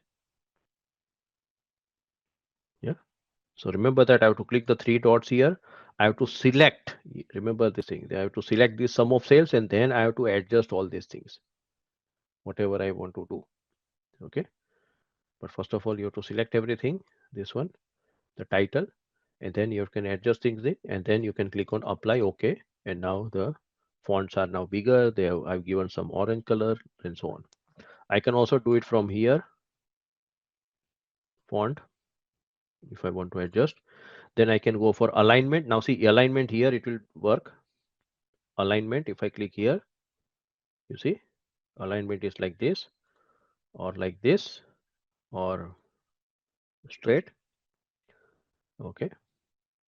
I can also bottom, then middle, and then top. Just now top is looking better according to me. Yeah. So I can adjust the alignment here. Okay. Now here, this concept is important. This one, that in the label, this marks to label, this area where we are having here 6 options, this is important. Yeah. So in the marks to label, what we have here option all, min oblique max. line ends, selected, highlighted, most recent. Now, just now you can see that all these labels are shown here. Yeah, all the labels are shown. There are total 16 labels because we are having here 16 points. So 1, 2, 3, 4, 5, 6, 7, 8, 9, 10, 11, 12, 13, 14, 15, 16. 16 labels are over here. Now, suppose I don't want to see so many labels. What I can do, I can click on this label button. So suppose if I want to see only the minimum and maximum, I'm interested in only in the which is the minimum value, which is the maximum value. So in that case, in the marks to label, I have to click this option mean oblique max. Yeah. So if I click on mean oblique max, so I can see here that this is the minimum value, 70,392, and this is the maximum value in all the quarters. Yeah. So I'm interested in only in this point. Yeah. Because see what happens that when you are having more labels, you get confused. So you want to see here minimum value and maximum value. That is what you get over here in the label. Yeah. So in the label, we are having mean oblique max. Then we have here line ends. Let us see what is this line ends. If I click on this line ends, then what it shows here, it shows me the starting value and the ending value. Yeah. So where the line are ending, there only I see the value. Yeah. So sometimes you may require these kind of label. You want to see the starting value, you want to see the ending value of the line chart.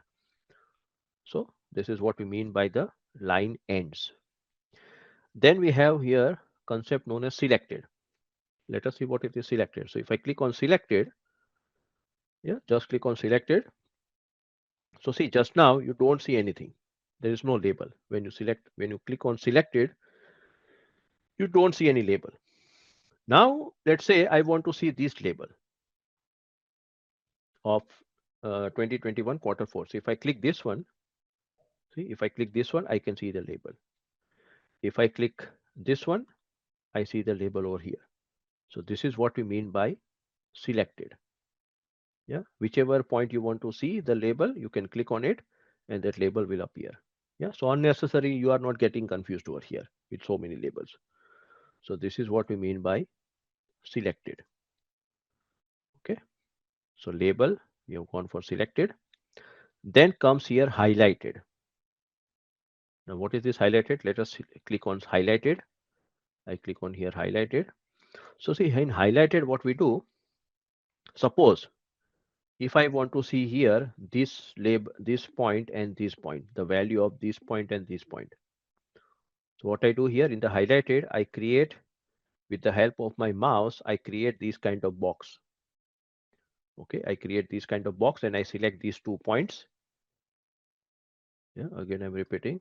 I select with my mouse, I create this kind of box and I select these 2 points and then I release my mouse button. When I release my mouse button, I can see the values of these 2 points which I've already highlighted.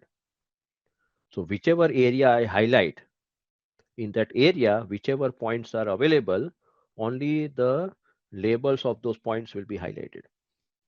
Let me show you again. If I click here over here and if I select these kind of points, then here you can see only these labels are highlighted. The other labels are not shown over here. Yeah, I can also create like this. Okay. So with the help of our mouse, you have to select the points. That is what we mean by highlighted. And the selected means if I click on this, yeah, if I see if I have if though it is highlighted, but I can also click one point. So highlighted and selected, they are almost like same, but little bit the option is that in case of highlighted, let me try with selected also. Selected, yeah, in selected also I can create these kind of thing. Okay, but normally selected is this point. Okay, whichever point I select, it will show me the value. That is what we mean generally we mean by selected. And highlighted means whatever the points we highlight like this, only though their values will be shown over here. Okay, so these are the 5 methods over here, and the last method here is most recent. If I click on most recent, then it will show me the last value, because last value is the most recent value. That's very clear. Okay, so most recent means this quarter 4 2024 is the last value that you are having. So only that value will get highlighted. That is what we mean by most recent. Yeah. So this is all about your labels. Still, we'll be talking more about the labels. Don't worry. Yeah. And in the label, in this label, if I click it and there is one first tick mark over here which says show mark labels. If I remove this tick mark, then all the labels are gone. Suppose if I select here all, see I selected here all, and if I tick mark this thing, then all the labels are shown. But if I remove this tick mark, all labels are gone. Okay. So this is one label area. Now you have another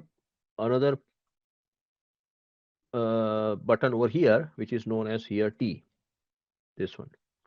Okay. On the top also you have the T. That is also for label. So if I click on this small button T, again the label will come up here. Yeah. If I click here again, the labels are gone. Again, if I click this T, my labels are back. And now if I want to modify anything, then I have to come over here. I have to come over here to this T label, and now I can modify the things over here. Yeah, but this is also a method where suppose see let me show you. If I remove this sum of sales here in the label, I remove this sum of sales, and now let me try here. If I click this T button, so see if I click this T button, see I have not put here anything in the label, but although I have clicked here the T button, it is showing me all the labels without putting anything in the label. Yeah, so that is another advantage over here of this small button here. Yeah, if I click on this small button again, all the labels are gone. Yeah, but better I would say that you drop the field on the label. That's the better I would say suggestion. Okay, so put the field onto the label and the labels will be shown like this. Okay, so this is all about your label. We can also go for here. See, there is one when we are creating a line chart, then we have one separate button here known as path. Path. Okay, so if I click on this path, in the path I am having these three different paths. That is one was known as linear, second one is known as step, and third one is known as jump. If I click on step here, so see now it is showing me in step. If I click on jump, it will be shown like this. Yeah, so these are various line types. This is a normal line type, then jump, and then sorry, step and then jump. Then I can also select this line like continuous line, solid line, dashed line, dotted line. Yeah, I can have these kind of options here. I have selected here this path, okay, path button. There I see these options here. Yeah. So let us give the sheet name here as line chart.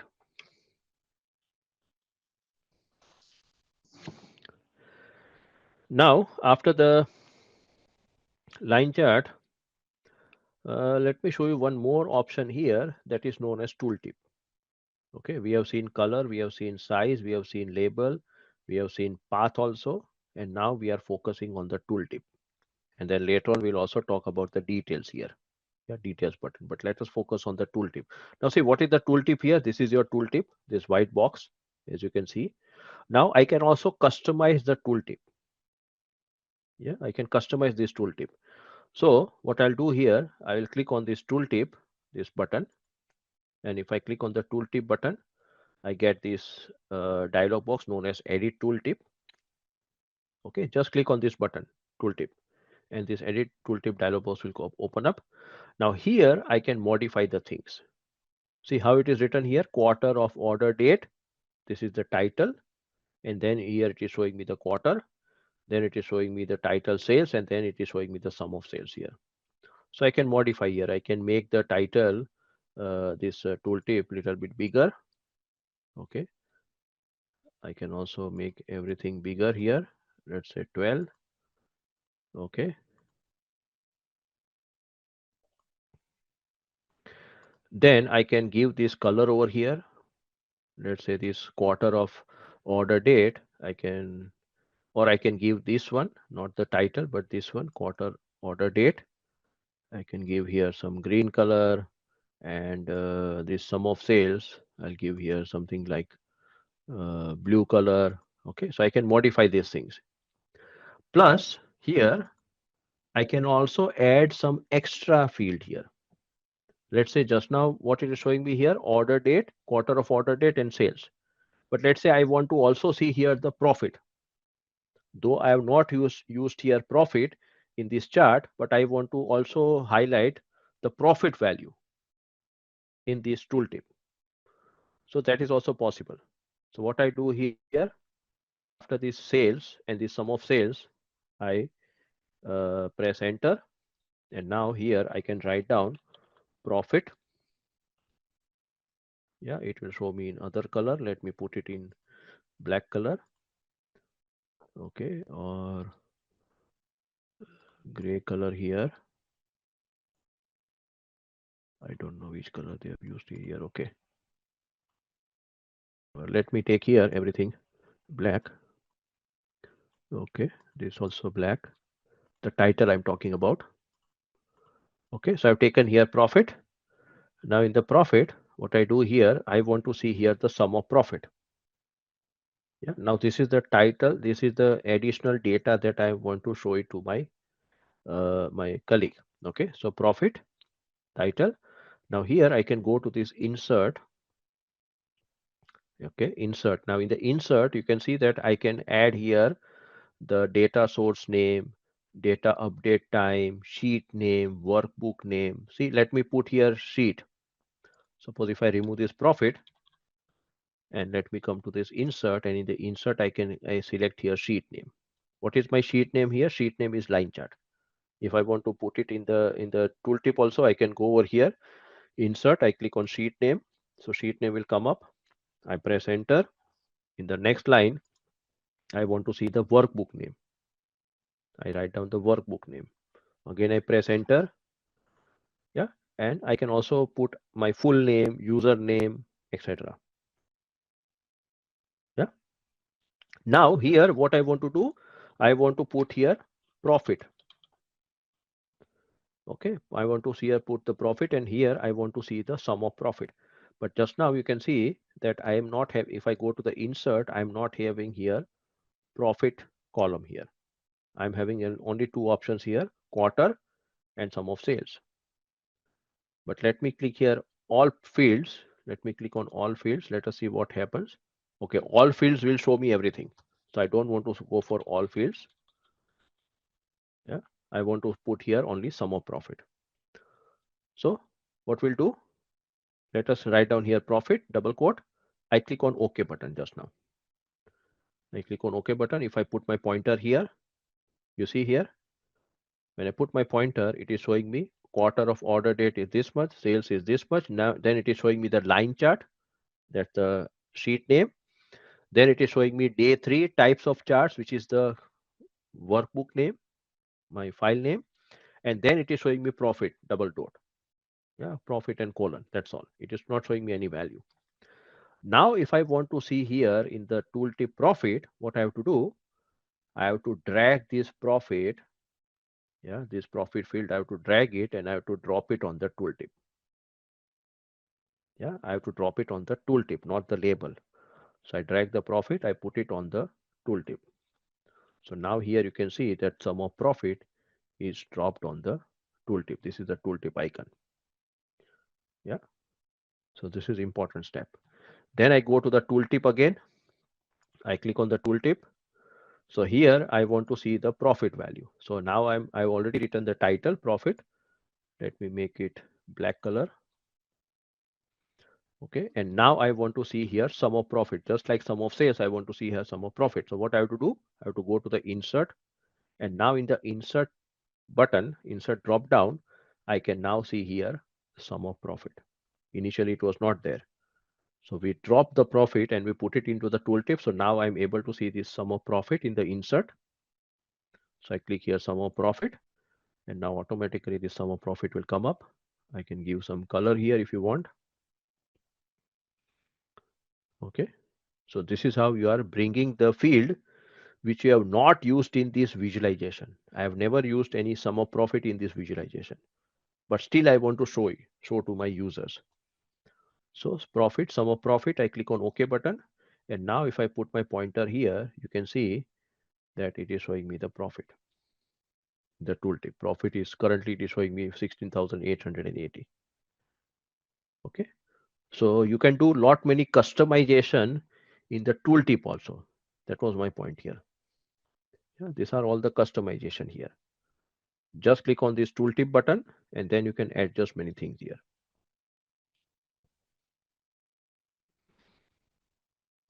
Yeah, you can also click here. Let's just show tooltip. Suppose if you don't want to see the tooltip, then let us remove this tick mark. I remove this tick mark, show tooltips. Click on OK button. And see now if I put my pointer here, it is not showing me the tooltip. If you want to remove that tooltip, you can also remove it. Yeah, by removing this tick mark. Again, if you want to see it, you can put the tick mark. Then what it says here, responsive, show tooltips instantly.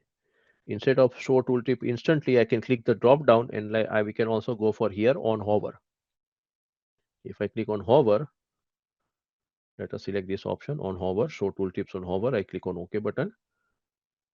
So see, when I put my pointer here, hover, then only it opens up. The earlier one was more responsive, but here now, if I hover on a particular point, then only it comes up. Okay, so you can play with these options here. Okay, clear? Tooltips, options, and any question related to line chart, let me know. Okay, so line chart is ready now. Now let me show you two kind of maps here. Yeah, the basic maps. We are having here field map. There's a concept known as field map, and another map is known as symbol map. Okay, so here in the show me, if you click on the show me here on the top right corner, then in the show me, you can see that these are the two maps here.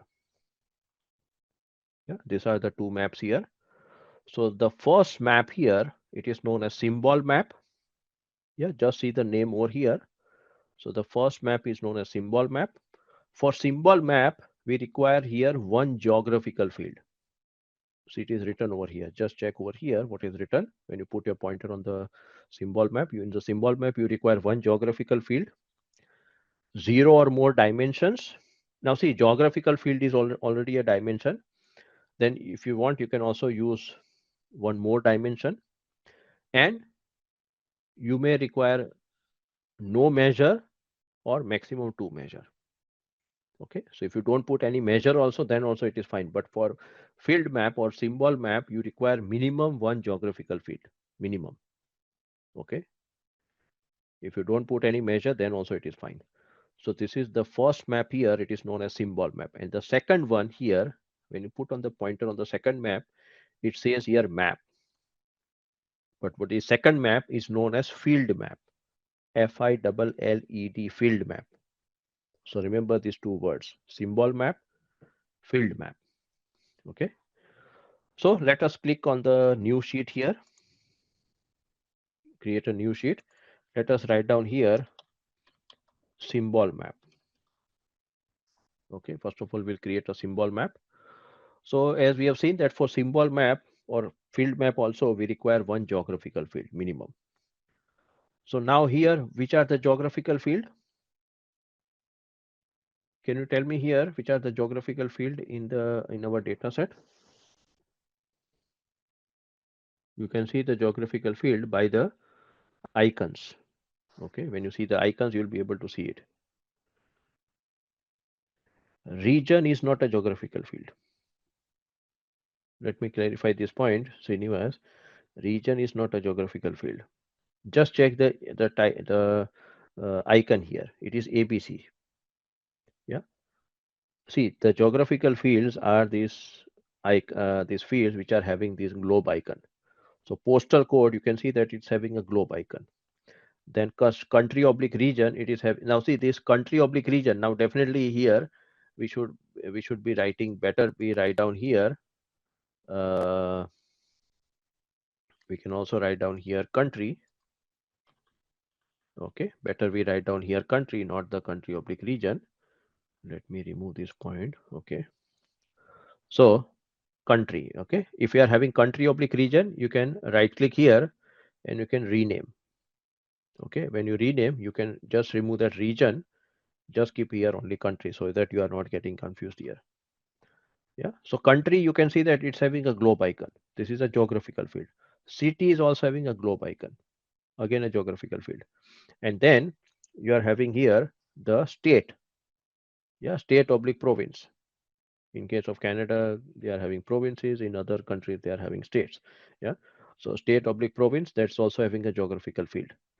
Yeah, so there are here 4 geographical fields: country, state, city, and postal code.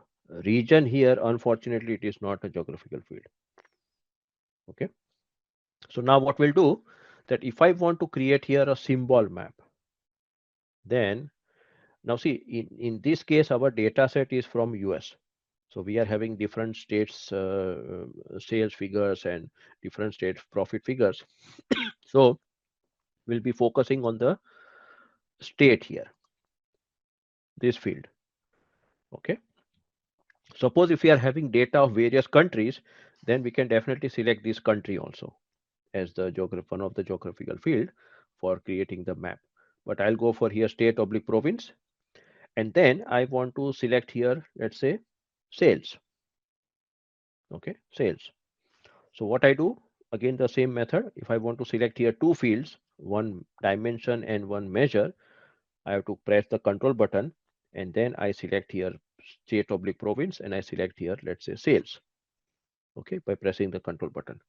So 2 fields are ready, state oblique province and then sales. And once you select this one geographical field and one measure, you can see here automatically these 2 maps are active. Initially it was not active, but now these 2 maps are active. So what we do, we click this first map here, which is known as symbol map. Yeah, so I click on this symbol map, and when I click on this symbol map, what happens? I'm able to see the overall world map, but I'm not able to see any data here. See, just click on the first button here after selecting the country oblique province and sales, and then here we are able to see like this only. Anybody is able to see the map? I think so. Those people who are in US, yeah, you are able to see the map and the data. Am I correct? Yeah, I think so. If I'm not wrong, then Nisha, are you there? Nisha, you are from US, and anybody who is from US, you can let me know. Yeah, that you are able to see the map or not. But those who are from other parts of those who are living in other countries except US, you'll not be able to see anything. And what you are able to see here below, just like me, you are able to see here 59 unknown. Am I correct? Yeah, those people who are in India, let's say, are you able to see anything over here? Or you are able to see like 59 unknown, just like me? And also maybe those people who are in, let's say, Africa or other countries, yeah, except US, same as yours. Okay, so this is the issue. Now, what is this 59 unknown, and why you are getting this 59 unknown? Yeah, the problem is here that, see, I'm in Germany and I'm using the data of US. So currently my local setting is Germany. Yeah, and if I'm using the data of US, then I'll be getting these kind of unknown. If you are in India, or if you are in, let's say, in Africa, or if you are in even in, let's say, Asia, okay, you are using the data of US, and you'll be getting this kind of error, 59 unknown. Yeah, because of your local setting. So now what you have to do, very, very important part now comes over here, that once you have created the map, but you are not able to see any data and you are able to see these kind of unknown, then what you have to do, you have to go to this map tab over here. You can see on the top area, we are having the Map tab here. So there is a map tab over here. In the map tab, if you click the map tab, then you are having here one of the option known as edit locations. Edit locations in the map tab. So click on edit locations. In the edit locations, it will open up this dialog box. It says here edit locations. Now here you can see that in my case country oblique region is selected here as Germany because that's my local setting. If you are in India, it will show you here country oblique region India. Yeah, or if you are in Africa, it will show you here Africa or your own country. Sorry, not Africa. Africa is a continent, but your own country here. So what I have to do here, I have to adjust this thing. Yeah, I want to see the data of US, so I have to click this drop down in this country oblique region. I click the drop down. When I click the drop down, I'm having here various options: none, fixed, and from field. Yeah. If I click on none, it doesn't make any sense here. I have to click on fixed just now. Fixed. Now in my case, fixed is Germany by default. What I have to do? I have to in the fixed Germany, I click the drop down and now I select here. I search here United. So I select here United States. Okay. I don't select this one, United States, minor outlying islands. I'm not that much sure about this option, but I go for the United States. So see now in my case, instead of fixed, it is United States. Okay, now one more thing here, it is happening here. You see here, when I select here United States, see what is happening here? Here we are having also the data of Canada that I forgot. So see, we are having here Alberta, British Columbia, Manitoba. These are all the provinces of Canada.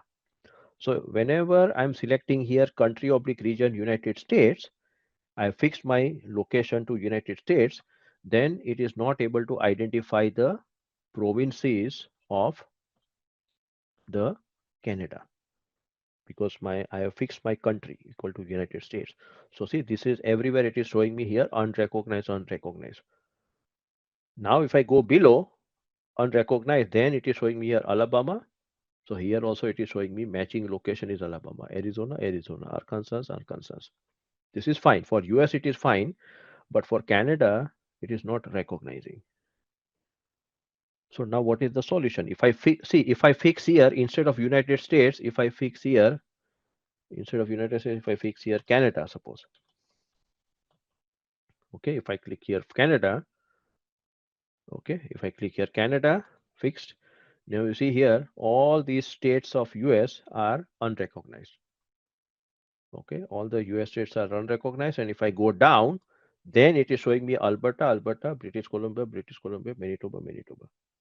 So now I am able to match the provinces of Canada, but now I'm not able to match the states of US. So you will definitely have these kind of situation. So what you can do now, you can go to this country oblique region, and instead of fixed, yeah, instead of fixing any country, you have to go to from field. From field. Okay, if you are having data of many countries, then don't go for the fixed option, go for the from field option. And from the field, what field we are taking here? Country field. Yeah, because the data is related to different countries, so I select here country field. Yeah, so from field country. Okay, and now you can see here it is matching Canada with Canada, United States with United States. If I go to state oblique province, yeah, see there are two options, two panels here. Country oblique region, it is matching. If I go to state oblique province, here also it is matching. Everything is matching. You see, Alabama, Alabama, Alberta, Alberta, Arizona, Arizona. Now you are not getting here unrecognized. Okay. So remember this portion that when you are having only the data of one country, then you can select here fixed. Suppose if you are in India and if you are also using the data of India, then you will never have this issue of unknown. Remember this point. But you are in India and you are using the data of, let's say, Germany. Then you have to change this thing. You have to fix yeah, fixed equal to Germany. But if you are having data of various countries, including India, then you have to go for this option known as from field. and in the field you have to select here country. Yeah, because in your data set also you'll be having a country column. Yeah, you'll be having country column, city column, state column. You have to select here from country, and then it will match up each and every data like this. Okay, and now once the data is matching, then you click on this OK button, and now you can see it is showing me the data of US. And see, there are also these small points here. See that the sales data of Canada is very, very less. So there is a dot. If I put my pointer on British Columbia, then the sales is 2,763. If it is Alberta, it is 11,000 something. Yeah. So the dots are there in Canada also. Quebec also it is there. Ontario is there, and plus all the states of US. So this is a symbol map. Yeah, this is a symbol map. Why it is a symbol map? Because it is using a symbol here. Yeah, here it is using the symbol as circle. Yeah, and here this California is having a bigger circle. If you want to increase the circle, let's say you are not able to see this Alberta circle or this Canada, Saskatchewan circle, what you can do, you can go to this size button, click on the size, and you can increase this circle. You see here, I have increased this size of the circle by going to the size, and now at least I can see this thing. And still, if you want to make it bigger, you can also make it bigger like this. Okay. So see, now I can see British Columbia, Alberta, Saskatchewan. Yeah, and here also I can see many circles here. I have to go to the size. So this is what is known as symbol map with this one. So I think so symbol map. I hope that you are all clear. Yeah. Now here we are having the let's say the one kind of a legend that what is the size and what it is highlighting here. Now see these kind of legends, suppose it doesn't make any sense. Yeah, because if you put your pointer on this circle, you'll be able to see the value. Yeah, here it is showing you the minimum value of the sales, which is 132 in one of the province. Maybe I think so. Yeah, it is Saskatchewan here, and the highest value is 457,688. Yeah, that is this one, California. Yeah, it is having the biggest circle, so it is having the highest sales. So I would say that suppose if you don't require these kind of let's say the legend, what you can do, you can click on this drop down here in the sum of sales, click on the drop down, and in the drop down we are having this option known as hide card. Hide card. Okay, click the drop down and click on hide card. So see, now you are getting here more space. Yeah, and that kind of legend, it was not having any sense here. Yeah, so just hide the card and it will go away.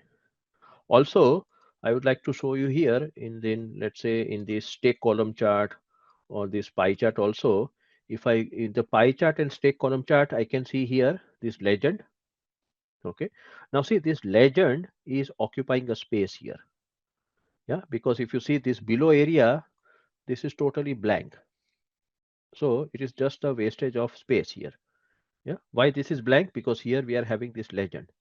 So what we can do here, instead of putting this legend over here, by default the legend will come over here in Tableau, but I can bring this legend in this area, where here. Okay, because see this is also blank. Yeah, so I will bring this legend from this area to this area. Okay, so what we have to do, we have to simply select this legend. Okay, let's say when I put my pointer over here. Yeah, sorry, start my camera. Yeah, so when I put my pointer over here on this legend, then I can drag it. You see here I'm dragging, and then I'm dropping over here like this. I drop over here, and you see here now I'm able to see the legend here. And once my legend comes over here, now this space is occupied. Okay, now there is no wastage of space here. Again I'm repeating.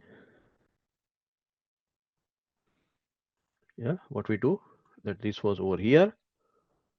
Okay, so what I do, I drag this legend and I bring it over here below the marks card, and now this legend is over here. So I'm able to see the legend also, and plus I'm able to see get here more space in the chart.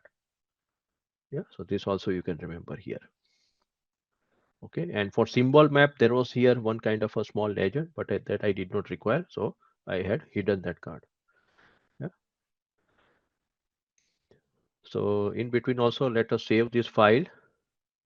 Okay, save it, file, save it, save. So now this is the symbol map. Now let us go to the next map for here. We go to the next sheet here, and here we will be creating the field map.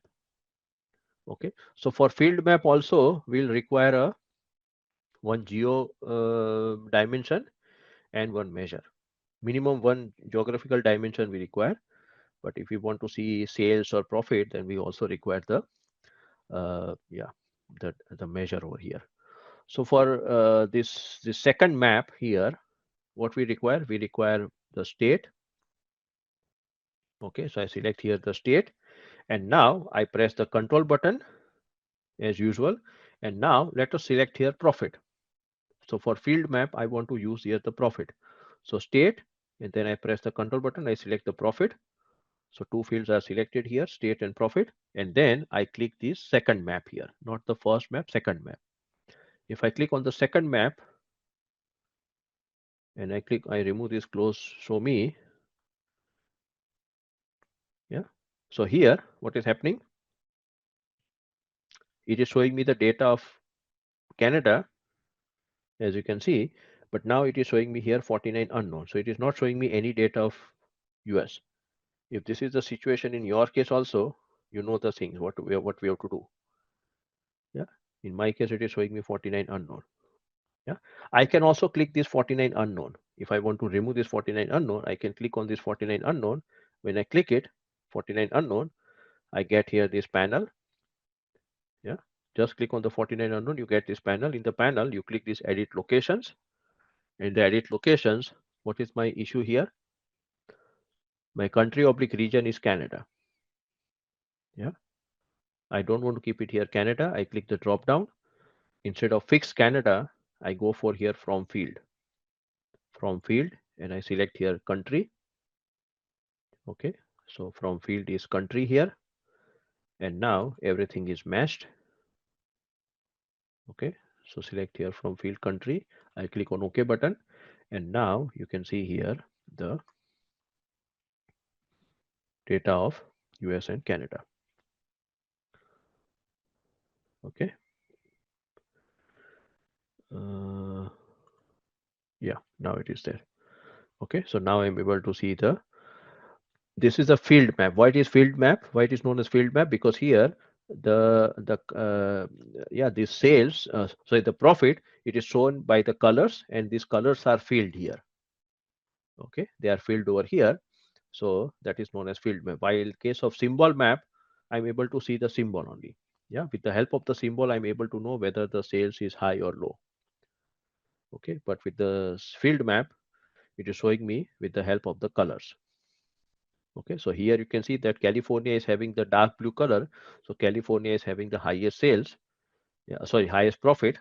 Okay, then we are having here New York, which is having the second best profit. Okay, then you can see the different colors of or the shades of blue color, and this orange color, the dark orange color. Let's say this Texas. If you see if you put the pointer on Texas, it is showing you here profit is equal to minus 25,729. It is showing you minus. So there is a loss over here. So that's why when there is a loss is highlighted by the orange color. Yeah. And here this is your legend on the top right corner. Let me bring this legend over here. You see, I brought the legend over here, and here it is showing me the maximum value and the minimum value. The minimum value is minus 25,729. That is for this Texas, and the maximum value is 76,381. That is for California. Okay. So here it is showing me the dark orange color. Then slowly the dark orange color become light orange, almost white, and then it starts with blue color, and then it finally becomes the dark blue color. Yeah. So with the help of these shades of color, I can see that which state is having the higher profit and which is having the lower profit. This is known as field map. Now, one thing which I forgot in this symbol map. Yeah, please come to the symbol map here. Or let us give the sheet name first of all here. Sheet 7. I give the sheet name as field map. Okay, sheet 7 is field map. Okay, so give the sheet name here. And let us come back to this symbol map. In symbol map, I have to show you one concept here. See here, what is the shape of this symbol? It is circle. Okay. Now suppose if I don't like circle, I want to see here, let's say rectangle, or let's say triangle, suppose. Okay. I'm not happy with this circle symbol. So if I want to convert this circle into any other shape, what I have to do, I have to come to this area. Okay, this area here, where it is written here automatic. Okay, so in the currently in the automatic, it is showing me this. This is also known as circle chart because it is using the circle. So if I click on this drop down here, automatic, instead of circle, if I want to see here square, I can select here drop down and I can select here square. So see, now it is square. Okay, symbol is square. But suppose if I want to convert it into triangle, suppose. So if I want to convert this symbol into triangle, then I have to click here the drop down, and the drop down, see, I cannot see here triangle. I can see here square and circle only. Yeah, there is no triangle here. But if I want to go for triangle here, then I'm having one option here known as shape. Shape, okay. So if I click on this shape, yeah, just click on the shape here, and now you are having one additional button known as shape. Yeah, click here shape, and you are having one additional button known as shape. Yeah, so now you can see that this is currently circle. This is a different kind of circle. But if you don't like the circle, if you want to have the triangle, you can click here the shape button. Yeah, click on the shape button, and now you can select here, let's say this filled triangle or empty triangle. Suppose if I select here filled triangle, this is what I see here. Yeah, or this is rhombus, I think so. Rhombus. Yeah, I can go for here plus sign or multiplication sign, star. These are some of the shapes. Yeah, if I want to have more shapes, I can click here this more shapes. If I click on more shape, then I'm having this dialog box. Yeah, that is edit shape. In the shape also, I'm having here shape palette.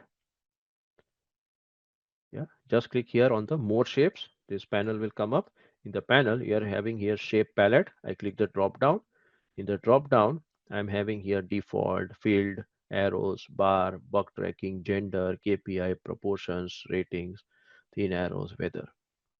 If I click here field, then these are all the field shapes. Yeah, likewise here, these are the default, and we are having different kind of arrows. Okay, so here you can change these things. Okay, so this is how we are changing the shape of the symbol map. Yeah. Okay, so coming back to the field map here. So this is the field map. Yeah, field map also, it is very looking good. Yeah. Now let us focus on these buttons over here. These buttons. Okay. So we are having here the search button, the first one here. If I click on the search button, I can search here anything. Let's say I search here Texas. Okay, I search here Texas. So now it is showing me here Texas, United States, or Texas City, Texas, or Texas County, or Texas County. Also, there are two Texas County in Missouri and Oklahoma. Yeah, suppose if I want to go for the Texas state, I select here Texas state, and now it is showing me only the Texas state. It is highlighting the Texas state here. Okay, if I want to go back to the original map, then here I'm having one button here. You can see this pin button. If I click this pin button, I'm going to the original map. Yeah, just click the pin button here. If I search here, let's say New York. So now it is asking me whether it is New York as a state or New York as a city. So if I click on New York, then here this is the New York. Okay. And if I click on again on this pin button here, I'm going back to the original map. Yeah. So this is the search button. Then this is plus or minus, that is zoom in, zoom out. Okay. Zoom in. If I click on minus sign, yeah, that's very clear. And if I zoom in too much, and if I want to go back to the original map, I have to click the same button, this pin button, and my original map is back. Okay. So this is that button for coming back to the original map.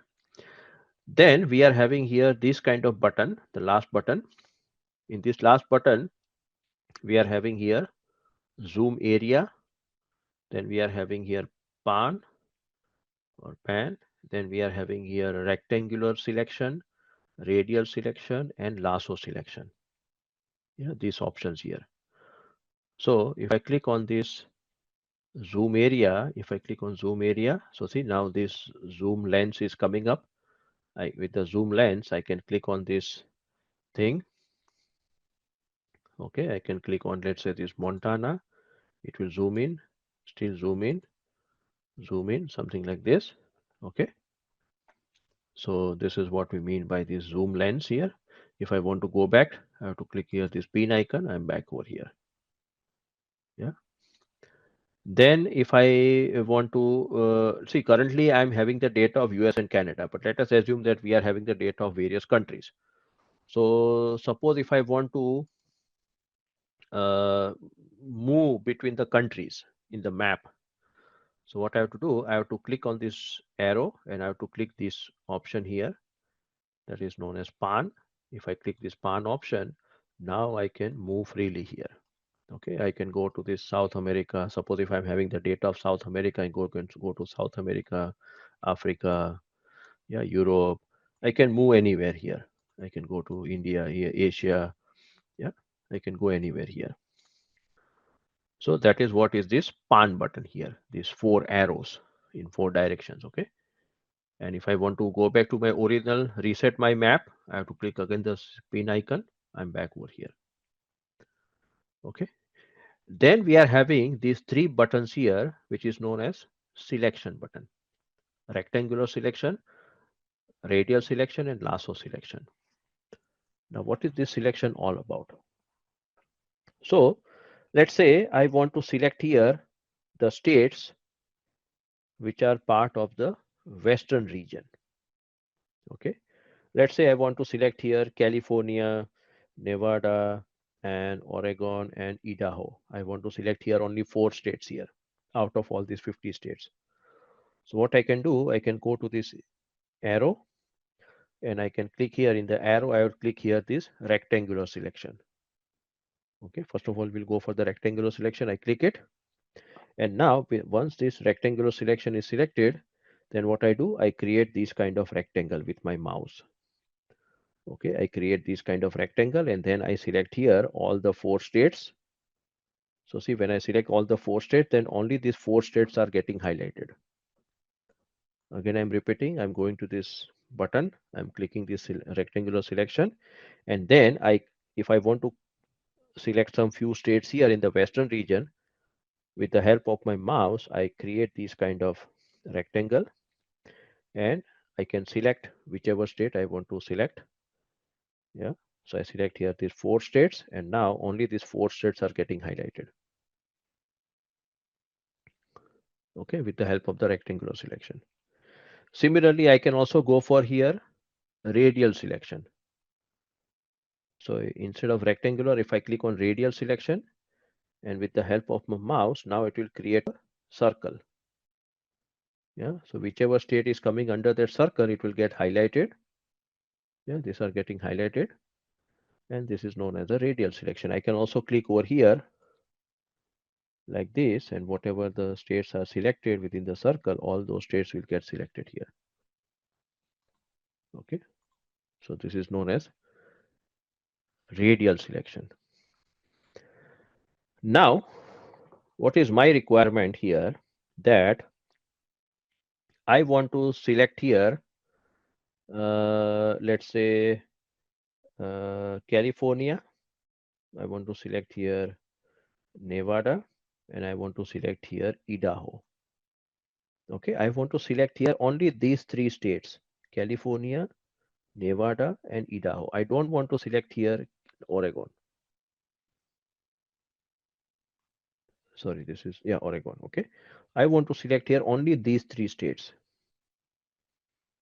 So if I go to this button and if I click here rectangular selection, so if I create here these kind of rectangle, what is the problem here?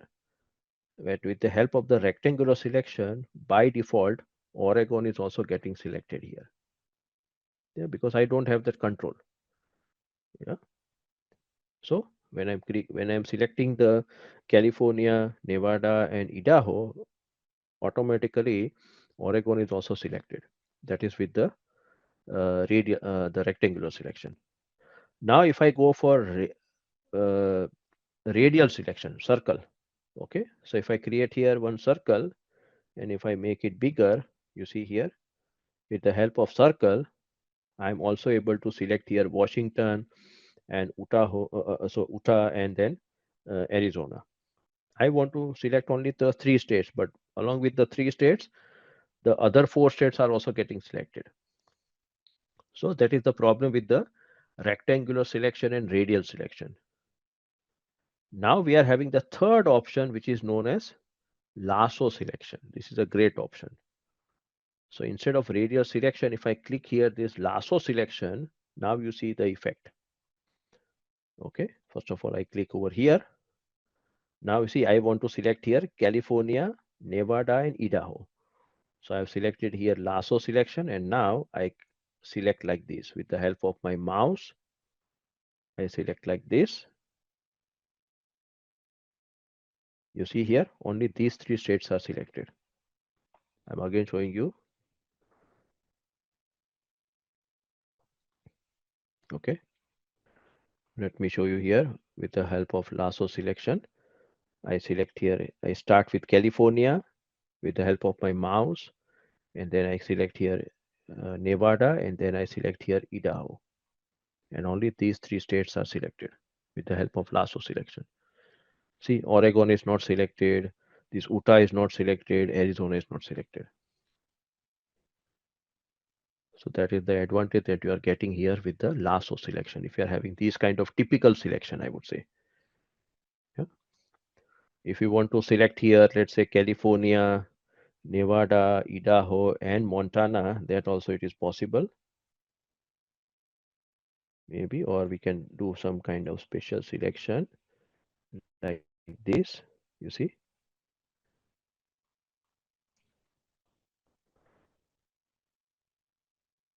see, I'm able to select only these four states.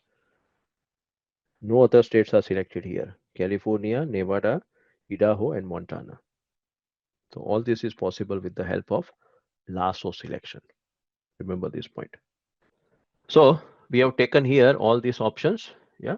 Now suppose if you don't want to have some of these options here, let's say, yeah, by default all these options will be shown here. Yeah, zoom in, zoom out, then this search option, this fixed map, and these all these options here. But if you want to remove some of these options, then what you can do, you can go to this map again, map tab, click on the map tab, and the map tab you are having here map options. The last option is map options. So go to map tab and you click on here map options. In the map options, you get here these options here. Show map search. This is your map search here. If you don't want to see this thing, you can remove this tick mark. When you remove the tick mark, the map search is gone. If you tick mark again, the map search is back. Yeah. Then here it says show layer control. Here the layer control, I'll be showing it later on because we are having a separate session on the maps where I'll be talking in more details about the other options in maps. There we'll be talking about this layer control. Then here it says show view toolbar. See, if I remove this view toolbar, then you can see that this view toolbar is gone. This lasso selection and all those things are gone. If I tick mark again, this view toolbar is back. Then what it says here, allow pan and zoom. If I remove this tick mark, yeah, if I remove this tick mark, now you can see that That zoom feature, plus and minus, they are gone. And also there was a pan option that is also gone. If I tick mark again, those options are back, plus or minus, and here this is the pan option. Yeah, so you can customize all these options here. Then here it says show map scale. If you see the map scale, yeah, normally you must have seen that in the case of Atlas, yeah, Atlas book, there is a scale. Yeah, so if I want to see here the map scale, so now here at the bottom area, I can see the map scale here.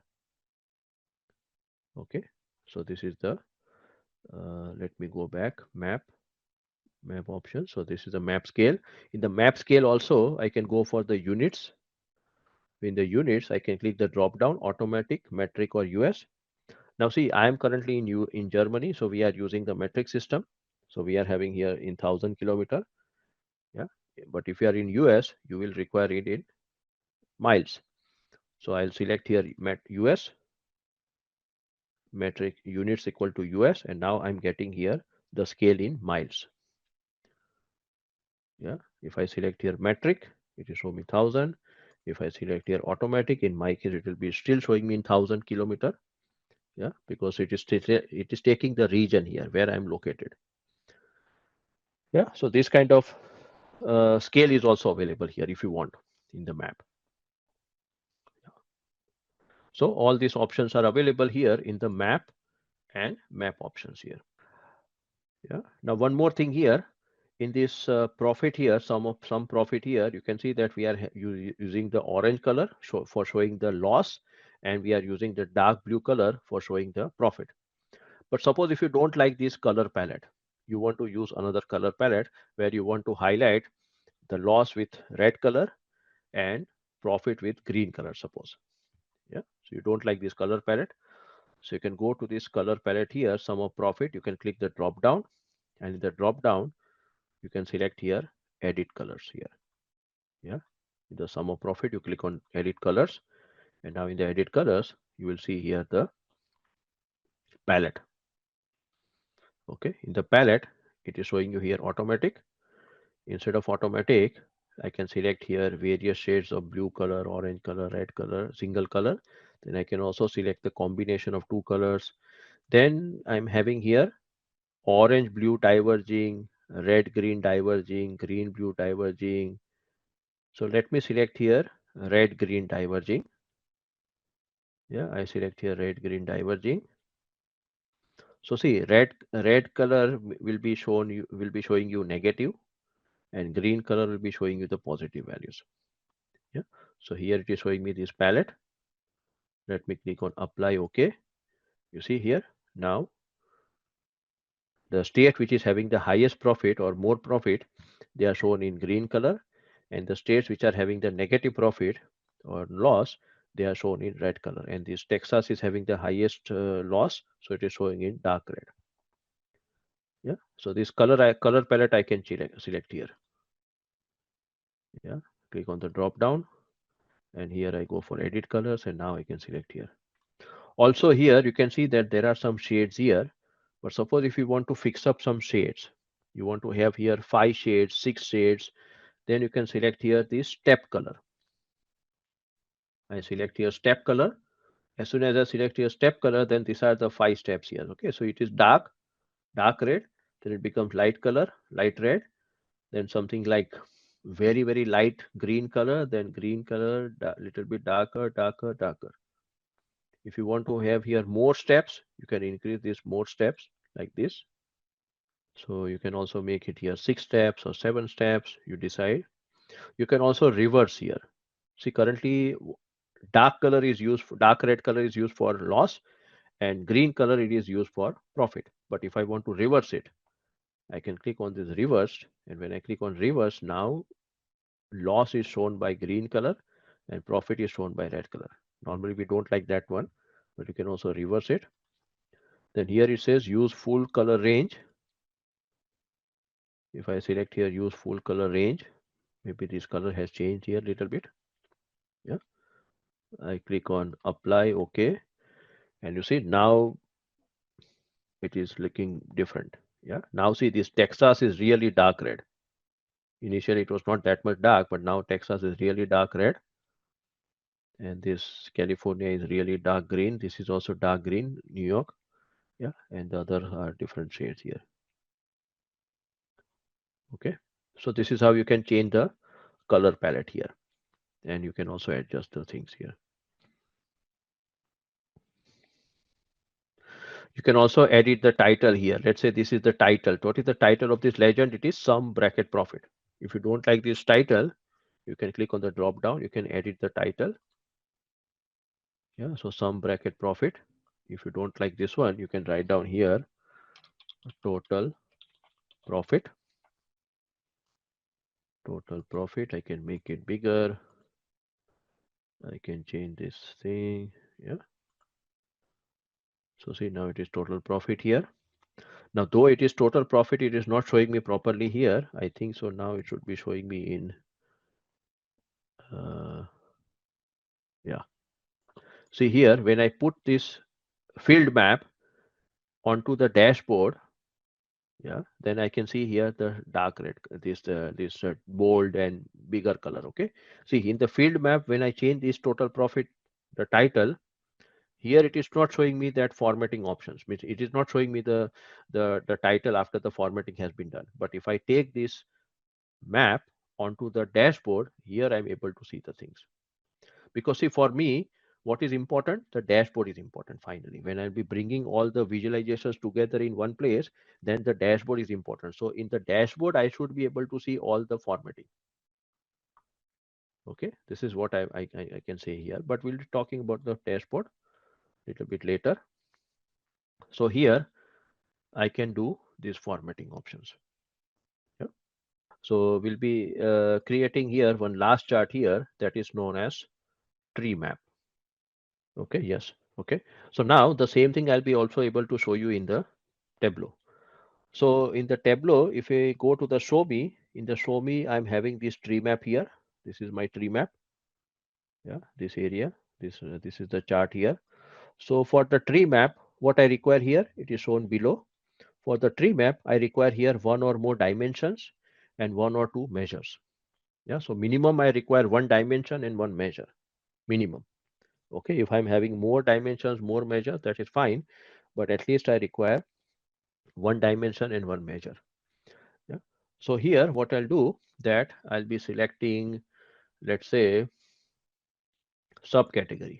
Okay, I select subcategory, and let me select here quantity, suppose. Okay, subcategory and quantity, you can select here any other field. I select here subcategory and quantity by pressing the control button, and now you can see that my tree map is active. So I click on the tree map. Okay, I click on the tree map, and now my tree map is ready. Very easy. Okay, I have taken here subcategory and the quantity, and as you can see that in the tree map, the biggest square, so the biggest rectangle, it is shown on the top left corner. So here binders is having the highest quantity in my, yeah, and then copiers subcategory is having the lowest quantity. It is 242, and here it is 6071. Yeah, and here it is showing you various shades of blue color. This is the dark blue color, so it is having it shows you highest or the subcategory with the highest quantity, and if it is very light color, it means that it is having the lowest quality, say lowest quantity here. Yeah, so this is the tree map. Yeah, in tree map also, if I want to show you some label here, I can put the quantity in the label, so I can see the quantity over here. Yeah, and if I go to the label, in the label also I can here see, in the label also I'm having here, if I click the label button, I'm having here all, min, max, selected, highlighted.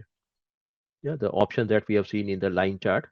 If I select here min max here, then I can see that accessories, yeah, and tables.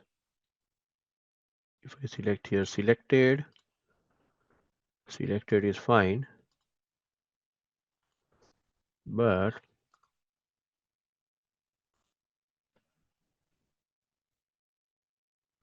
if I go for here min max, then why it is showing me here accessories and tables.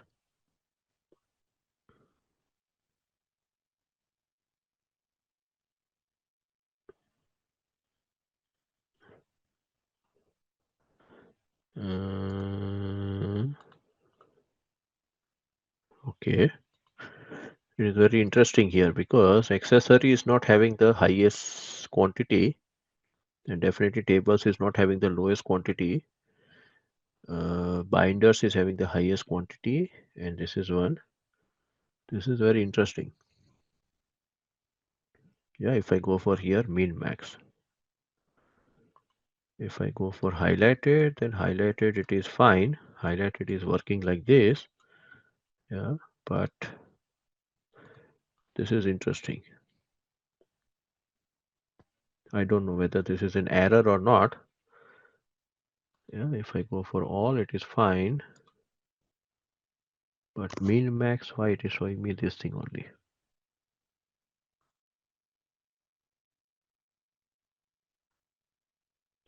You see here what I did, that here if I select here min max, then it was showing me here accessories and tables, okay, which was wrong.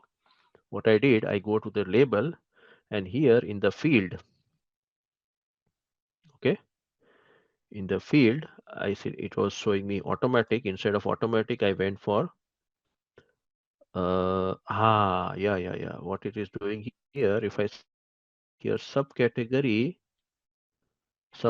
now see on the basis of subcategory, definitely accessories is coming first because it is starting with A. So it is showing me the quantity of accessories because in ascending order it is coming first, and the last one is tables because it's starting with T. So based on the subcategory, accessories is first and tables. So this is what we were discussing here, that when we click on this label and then when we are selecting here the field, then automatically when we select here sum of quantity, then based on the sum of quantity, binders is having the maximum value and copiers is having the minimum value. Yeah. So you likewise you can select here, but let us go for all. Yeah. So this is our tree map. Okay. So let us write down the sheet name here, tree map.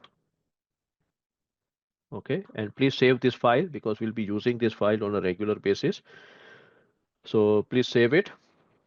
Reach the end of our Tableau session. Today, we started by understanding what Tableau is, what data visualization means, and why visualizing data is so important for identifying trends, patterns, and business insights. We then explored some of the most commonly used Tableau visualization, including bar charts, line charts, pie charts, donut charts, simple maps, and filled maps. We also looked at the practical side of Tableau, including installing Tableau, connecting with different data sources, understanding data relationships, working with live and extract connections, and blending data from different sources.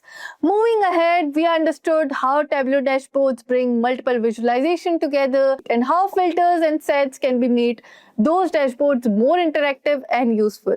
We also compared Tableau and Power BI, explored some of the most real-world applications of Tableau, and discussed the career opportunities available for professionals with Tableau and data visualization skills. So, from understanding the fundamental to creating charts, maps, and interactive dashboards, you now have a basic and strong foundation to continue practicing Tableau with real-world data sets. This was all for today's session. If you found this session helpful, make sure to subscribe to Simplilearn for more tutorials on data analytics, business intelligence, and other in-demand technologies. If you have any doubt or queries, let us know in the comment section below, and our team of experts will reply to you as soon as possible.